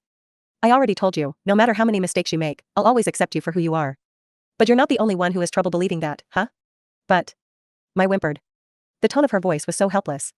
It struck me as kind of hilarious that all it took was a kiss to make the Supadari go so meek. I do nothing but make mistakes all day long, every single day, I told her. But when I go to bed at night, it keeps replaying in my head over and over again, she said. That moment when you struck my cheek. I mentioned that already too, I reminded her. Trying to go to sleep is one big shamefest. I deal with that every night. I pressed my forehead to hers. I'm sorry, I said. I should have said something sooner. It wasn't fair of me, so I want to apologize. This is my fault. 2. Should have said something sooner about what? Ugh, this was embarrassing. To tell you the truth, I admitted, I've got quite a lot of feelings for you too. What sort of feelings, she asked. I would never have spelled it out for her if Mai was her usual self. But for today, I guess I had no other option. Besides, she looked too weak at the moment to tease me about it. Ever since you kissed me, I've started thinking about you in a romantic way, I admitted. I snuck a peek at Mai, and her face was bright red. Really? Really now, she asked. But I thought you hated me. Isn't that why you slapped me? That's because you went too far. There's a time and place for everything, and I wish you were more aware of that. I can't possibly believe you. Mai hid her face in her hands. I've already gone and ruined everything beyond repair. Come on, it was just one fight.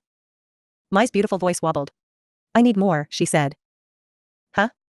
I need you to tell me more so that I can really believe you. What? I groaned. But that's embarrassing. Mai locked eyes with me. Her stare was pathetic, like she was clinging to me. And no fair. Okay, fine, Mai. I get it, I groaned. I couldn't say no, not when she looked at me like that. Geez. Fine. From the very start, I admitted, I thought you were so freaking gorgeous that it shocked me. And then back when you hugged me at my house, I remember wondering if maybe you really did just like me after all. I looked back on all the events of this past month, this June when we had been best friends and lovers too. Then we went to Odaiba and had a ton of fun, and after that, there was that whole hotel thing. You know, when you did that to me. Well, of course it made me start thinking about you romantically. It was my first time ever doing something like that, and my heart started pounding like crazy whenever I thought about you afterward. Why on earth were we having this conversation in swimsuits? I was so mortified, I couldn't look Mai in the eyes. Then, what with the time we spent together before your trip overseas and when you came home early just to see me, I guess I could say that you made me happy. Yeah, you did. You made me happy. My body felt so hot it might combust. So when you pushed me down in my room, I continued, I guess I was actually kinda willing to go along with it. It's probably because I didn't mind it that much, even though I was getting swept along in it, that I was so wishy-washy in accepting you and hurt the both of us. Because I'd been hiding all these feelings of attraction. I'm sorry, Mai, I said. I do like you, I like you a lot. The weight of my own words made me shiver. It was the first time I'd ever said anything to her not as her best friend but as her girlfriend. I think this is about all I can manage, so is that good? I asked. Timidly, I raised my head to get a peek at her reaction. But Mai was still looking down into her lap. Renako, she said. I didn't know I hurt you that badly. Was that the only thing she'd heard? Oh, for crying out loud. I groaned. Cut it out already. I grabbed her hand and pulled her to her feet. You know what, Mai? I said. I may not be like you. I may not be able to save someone from jumping off the roof or be able to fly through the air. Pardon? But I can still get caught in the rain with you, get drenched with you, go diving with you. This isn't a one-way street of protecting or being protected. This is what you call being lovers, and what I call being best friends. I pulled her by the hand all the way to the edge of the pool. So long as you're a Dukamai, I'm Amori Renako. And with that declaration, she and I leapt into the pool. There was a huge splash as we sunk into the water. Mai's hair billowed everywhere like down dancing in the wind. She opened her eyes underwater and stared at me in shock. Here, no one could see us, and I had no need to be ashamed. So I stroked her cheek and went in for a kiss. There in that weightless cerulean world, our lips met for several moments. Mai's hands wrapped around my back, and as we held one another, the two of us became as one. Our heads broke the surface of the water. Now I could speak again, but I knew that there was no longer a need to say anything more. I got my feelings across, right, Mai? I asked as I pulled my hair out of my face. Mai nodded once more. Yes, she said. As if in defiance of the cool water around us, Mai's body was on fire. Her damp hair clung to her like a magnificent golden dress. Mai laid her head on my chest. You did get your feelings across, she said. Thank you, really. Good, I said. I'm glad. She could probably hear my heartbeat like this. Ugh, how embarrassing. And good grief, this girl really was a piece of work. You're really high maintenance, Mai, I told her. She giggled. Yes, maybe so, she said. That's what I call being lovers and what you call being best friends. Well, maybe. Pretty sure best friends didn't kiss each other like that, though. Then Mai covered my face with her hands so that I couldn't see anything. Hey, what the heck? I asked. I'm Oduka Mai, she said. Yeah, and that's news how? I can't have you see me cry, she continued. So please let me stay like this for a moment. I mean, I don't care, but okay. I said. What kind of made-up rule was this? This girl really was a piece of work. Oh well, there wasn't anything I could do about it. After all, I was the one who'd gone and caught feelings for her. Say, Renako, she said. What now? You said earlier that you spend every night remembering those awful moments? Yeah, I said. All of you people who aren't me are just incredible. She breathed. Imagine going through that night after night and still persevering as well as you do. I mean, like, I wanted to die just a moment ago. Mai took her palm away, and a light came pouring in, a beautiful light that shone like the sun. It was Mai's glowing smile. That's what makes you so strong and kind, isn't it? She asked. Well, I don't know about that. I looked away. That's a foul. She giggled. Oh, whatever. I'd let it slide.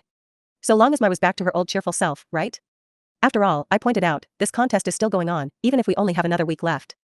I know, she said. Let's give it our best shot. Mai rose from the pool, and I followed suit to sit down next to her. We were holding hands like girlfriends, but for today alone, I conceded that it felt nice to have her hand in mine. I couldn't keep myself from smiling either. You perked right back up the moment you realized you had a chance at winning, I pointed out. That's pretty crafty of you. I'm just glad, she said. Because my destined one came to rescue the princess. No matter if she was spouting pompous crap like this or covering my face with her hands so I wouldn't see her crying, this was the girl that I liked. Honestly, I still didn't really get whether or not we were dating or if I really loved her and everything. But whatever. Then this means we made up, right? I said. Yes, we did. I hurt you. You slapped me. We both did wrong, so why not let this all be water under the bridge? Sure thing. I smiled in relief. Thank goodness. For real, thank goodness. Yet, just as I relaxed, I was suddenly hit by a new issue, one of practicality. Oh yeah. I cried. In this case, you don't need to have this party anymore, right? What should we do with all those people? There's seriously a ton of them. I'll explain the situation and send them on their way. I'll say that there's no need for them any longer now that I'm back in high spirits again. That's mean. Mai grinned, pleased with herself, in a way that was more Mai-ish than anyone else could manage. What are you talking about, she said. I'm sure they'll be glad. After all, I'm back to being happy again, and they all love me. Isn't this just common sense? This freaking girl. You could search the whole world, but you really wouldn't find anyone with more Mai-ness than her. After she got out of the pool, Mai, at my urging, apologized, albeit reluctantly, before everyone. Then, for some unknown reason, she promised to sing a song by way of apology and put on a show with singing and guitar. Everyone got so hyped, it was like we were at a concert. Mai could sing like a pro. I sighed in exasperation as I watched Keiho-chan, standing in the front row and waving one of the light sticks that had been passed around. I muttered to myself, what the hell is going on? Epilogue. A whole bunch of stuff went down after that. For starters, I told Satsuki-san that Mai and I made up. When I added that Mai's chastity was still intact, all she said was, good. It was always a challenge to figure out what she felt about anything, given how curt and brusque she was, but I figured she must have been pretty relieved too. But when I tried grinning at her and going, guess that means you really do like Mai after all, huh, she whacked me with the corner of her book. I guess talking with Satsuki-san was gonna continue to be an uphill battle for me. Keiho-chan still totally misunderstood my relationship with Mai, and I still hadn't managed to make it to Ajisai-san's house. Even now, Satsuki-san and Mai were embroiled in a cold war. By all appearances, our little 5-person friend group was back to normal, but deep down, we'd all been knocked topsy-turvy. But I realized then that all those smiling people on social media I saw while doom-scrolling in bed were probably hiding a bunch of weird crap too. Satsuki-san and I had squabbled, Ajisai-san and I had become friends, Keiho-chan had gotten completely the wrong idea about me, and Mai and I had waged our big argument. Maybe, I thought, I'd finally gotten more out of high school than just frantically trying to keep up appearances. Maybe I'd finally really managed to turn over a new leaf for high school in the truest meaning of the phrase. At any rate, it was finally the end of June. The day of reckoning for my final competition with Mai had arrived. After Satsuki-san told me that, oddly enough, everyone had keys to the roof, Mai and I decided on a different location for this private conversation, namely, Mai's place. She lived in this crazy huge apartment complex that was as big as a freaking castle. Mai's family occupied the penthouse suite on the 25th floor, the very top of the building. It had that whole thing where a special elevator picks you up from the parking lot and deposits you directly in the room itself. It amused the heck out of me, but I managed to pull a straight face. Holy shit, I said. And this girl had gone and sought me out? This had to be a practical joke, right? My inner Keiho-chan drummed up a fit in my head, yelling, she's too good looking. And too rich. I'm going to riot. What's wrong? Mai asked. The parlor is this way. This is my first time ever seeing a place with an actual parlor. It was after school, and Mai, who'd come home before me, had already changed into her streetwear. She had this whole look going on with a silk shirt and skinny pants. Her hair was down and, of course, utterly gorgeous. She led me past a room that was so empty it might as well have been a dance floor and on into that parlor she'd mentioned. Oh god, there were even paintings on the walls and all these expensive-looking vases everywhere. I feel like I've been swallowed up in the belly of the Mai, I complained. She laughed and rubbed her stomach. Then that means we'll be together. Forever. I couldn't help but shriek. What, are you a psychopath? The parlor had 2 enormous sofas and a table sandwiched between them. I went to take a seat across from Mai, but she led me by the hand to sit next to her. There's no need to treat this like some kind of business deal, she said. You can sit next to me. Well, yeah, but. I couldn't keep calm when I was too close to her. While one of her hands was busy holding mine, the other rested on top of my skirt and stroked my thigh. I wasn't a pet Siamese cat, you know. Hey, where's everyone else at anyway? I asked. We have 2 servants, but they're both out at present. Maman won't be home today either. If you'd like, we could have the whole house to ourselves all night, just the 2 of us. Nope, I'm good. I'm going home the minute we're done talking. Oh, you're no fun, she said. Then she kissed the nape of my neck. Eep. Stop. Don't jump the gun. We need to talk first. I yanked my hand out of Mai's grip and scooted a 2 hands distance away from her. Mai shrugged in defeat. Very well, she said. Then let's get down to business. Quite a lot has happened this past month. Why, you're telling me? We spent an equal amount of time as lovers and friends. You're so full of BS. I cried. After all the shit hit the fan, you kept your hair down the whole time, didn't you? And we each still have plenty of things left on our lists, she went on. Yeah, I'll say. We spent way too little time as friends. I snapped. Hey, quit ignoring me. Some things, Mai, never changed. Or maybe, I felt, it was like she'd been getting more carried away by the minute ever since she'd learned that I had feelings for her. Even if it had been to cheer her up, I shouldn't have gone on about liking her so much. Oh well, too late to regret that now. All right, she said. Then let's get to it. She extended her hand to me in encouragement. Please let me hear your answer. Right, I said. It was finally here, the fateful day. Mai smiled, confident that she already knew what I'd pick. After all, her grin seemed to say, after she'd had her way with me and I'd kissed her, why would I feel the need to pick being best friends?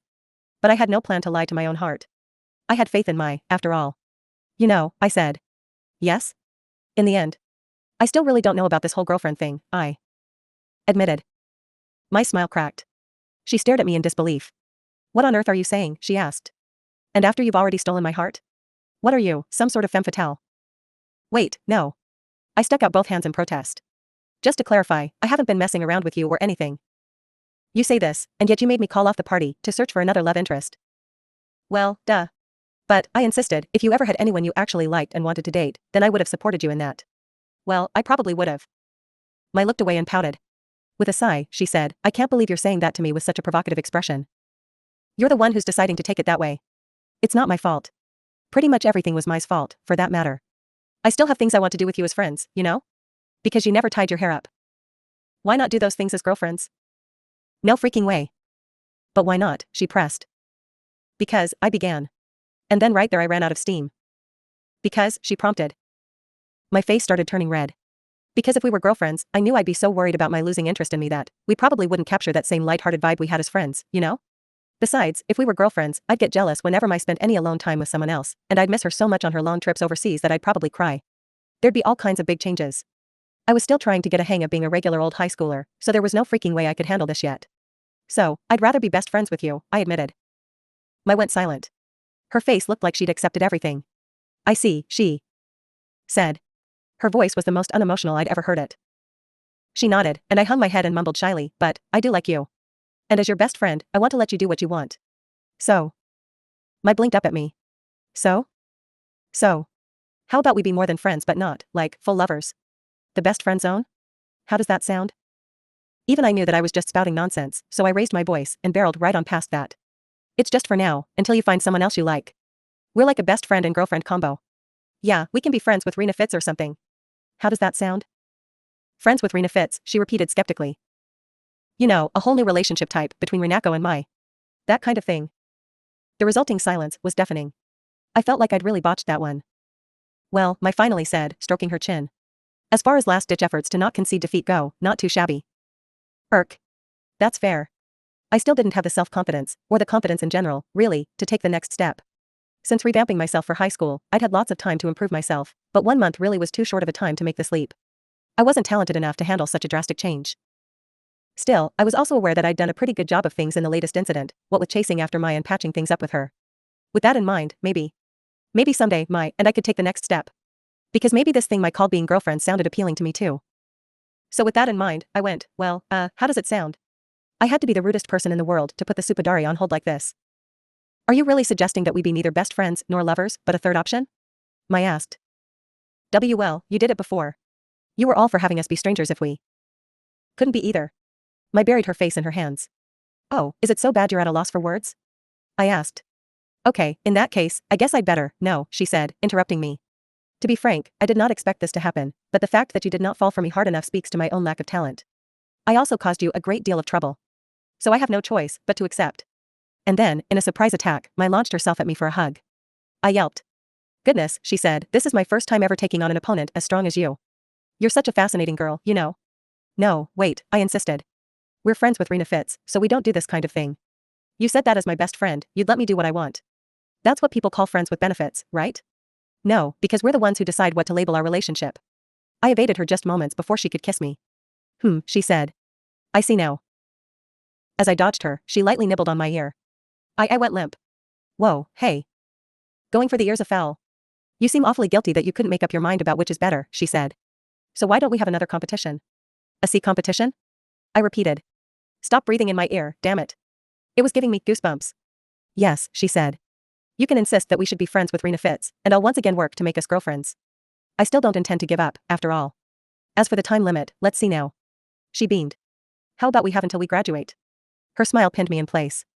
By now, I'd learned how to handle at least a little bit of the pressure she exerted on me, but it looked like I still had a long way to go before we could stand on equal ground.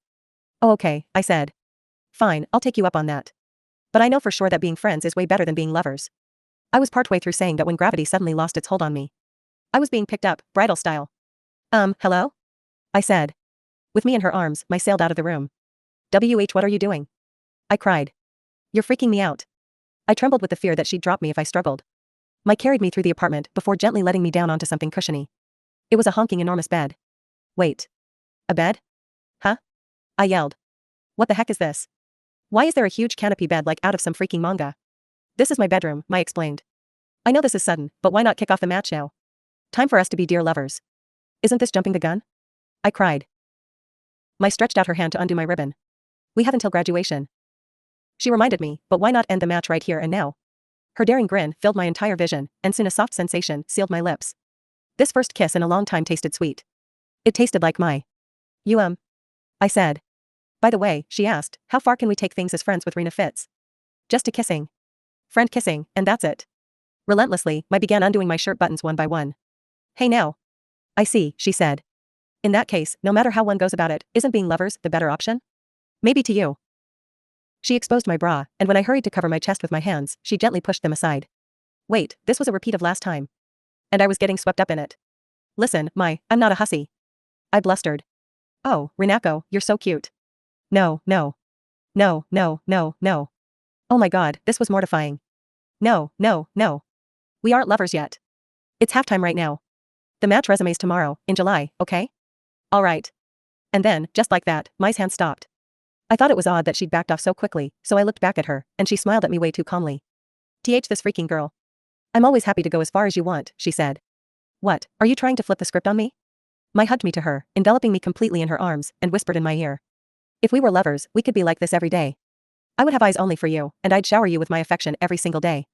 How about it? You and me, naked in bed, swaying together in each other's arms forever? Every day, you said. I looked up into Mai's perfectly sculpted face and gulped. I knew I would lose my mind if Mai gave me that kind of pleasure. Then I yanked the sheet up around me and screamed, nope. If we're not best friends, then no freaking way. And thus, my competition with Mai came to an end, but our new battle was only beginning. Afterward. Nice to meet you. My name is Turin Mikami. This is my first time writing a romantic story about two girls in a professional capacity.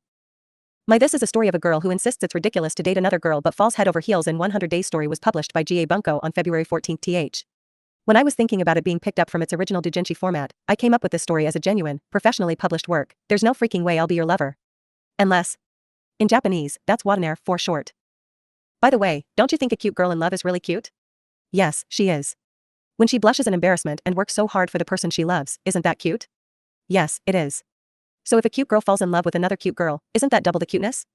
And with that thought process, I created this work, the embodiment of a cry of eureka, so loud it'd shock even Archimedes. Here's the premise: in fact, even cute girls like cute girls. That popular girl in school, the cute actress you see on TV, this idol, they're all so bright and friendly. Imagine how fun it'd be to be friends with one of them. But wait, hold on a sec. Isn't it backwards for those girls to like me? I wrote a story of this main character's futile struggle, brave attempts to stick to her beliefs. This is a story where our protagonist Renako is searching for the perfect friend while my search is for the perfect lover. Even while they compete with one another, they still try to find common ground, or, I guess, they work to find the best possible ending for both of them. Of course, they both do lots of unforgivable things to each other along the way. So there's a bit of a crazy tug of war, with each trying to drag each other into their home territory. And this my girl, C, is a strong puller. You know, her whole socializing ability is off the charts. She's the cream of the crop in this cast of pretty girls. A complete SSR. Renako never stood a chance. But Renako has one powerful weapon. That's right, it's the strength of being loved. Yeah, it's not really the courage and irreproachable heart kind of cred protagonists are supposed to have. Does Renako even have any of that? Well, that's for all of you readers to decide. It's currently 2020, and both the decade and the era have just changed, so things are a little nuts. This rom-com is a little nuts too, but I hope you don't think about it too much and have a good time with it. Okay, now that I've calmed down a bit, time for all the usual acknowledgements. This time, I'd like to thank Aku Takashima-san, who so graciously provided the illustrations. I've been a fan of hers for AAAHs. First, there was Mai's gorgeous and quirky design. Then she drew Renako, who looks so real, as if Amawari Renako really exists somewhere and Takashima-san copied her onto the page. I love all her many adorable characters. I'd also like to thank my editor, Kei Hara-san, who invited me to this. I was nervous about tackling Yuri in a professional context, but she gave me the encouragement to try. Thank you very much. I know I was such a thorn in your side the whole time, but with your help, I was able to do a wonderful job. Please continue to assist me from here on out. Also, thank you to the many people involved in making this book and all the authors who offer me support on a regular basis. Above all else, a huge thank you to everyone who picked up this book and all the bookstore staff who worked hard to sell it. Thanks to all your efforts, I can get by today, tomorrow, and probably even the day after that too. I hope you'll come away from this book feeling entertained somehow. And now, I hope to see you around somewhere. Turin Mikami, signing off. Creator bios. Author bio. Mikami Turin, born on December 16, in Saitama. I love girls loving one another so much. A Yuri-loving editor scouted me while I was losing my mind, my eyes got all spinny, and making a ton of Yuri doujinshi. My favorite food is ramen. It's all going to be okay, because this is a Mikami Turin Yuri book. Illustrator bio. Takashima Iku, born on April 23 in Okayama, a manga artist who loves drawing fluffy Yuri. All the characters were so adorable that I had fun drawing them all. Thank you for this opportunity. Thank you for reading. Get the latest news about your favorite 7Seas books and brand new licenses delivered to your inbox every week. Sign up for our newsletter. Or visit us online, gomanji.com/newsletter.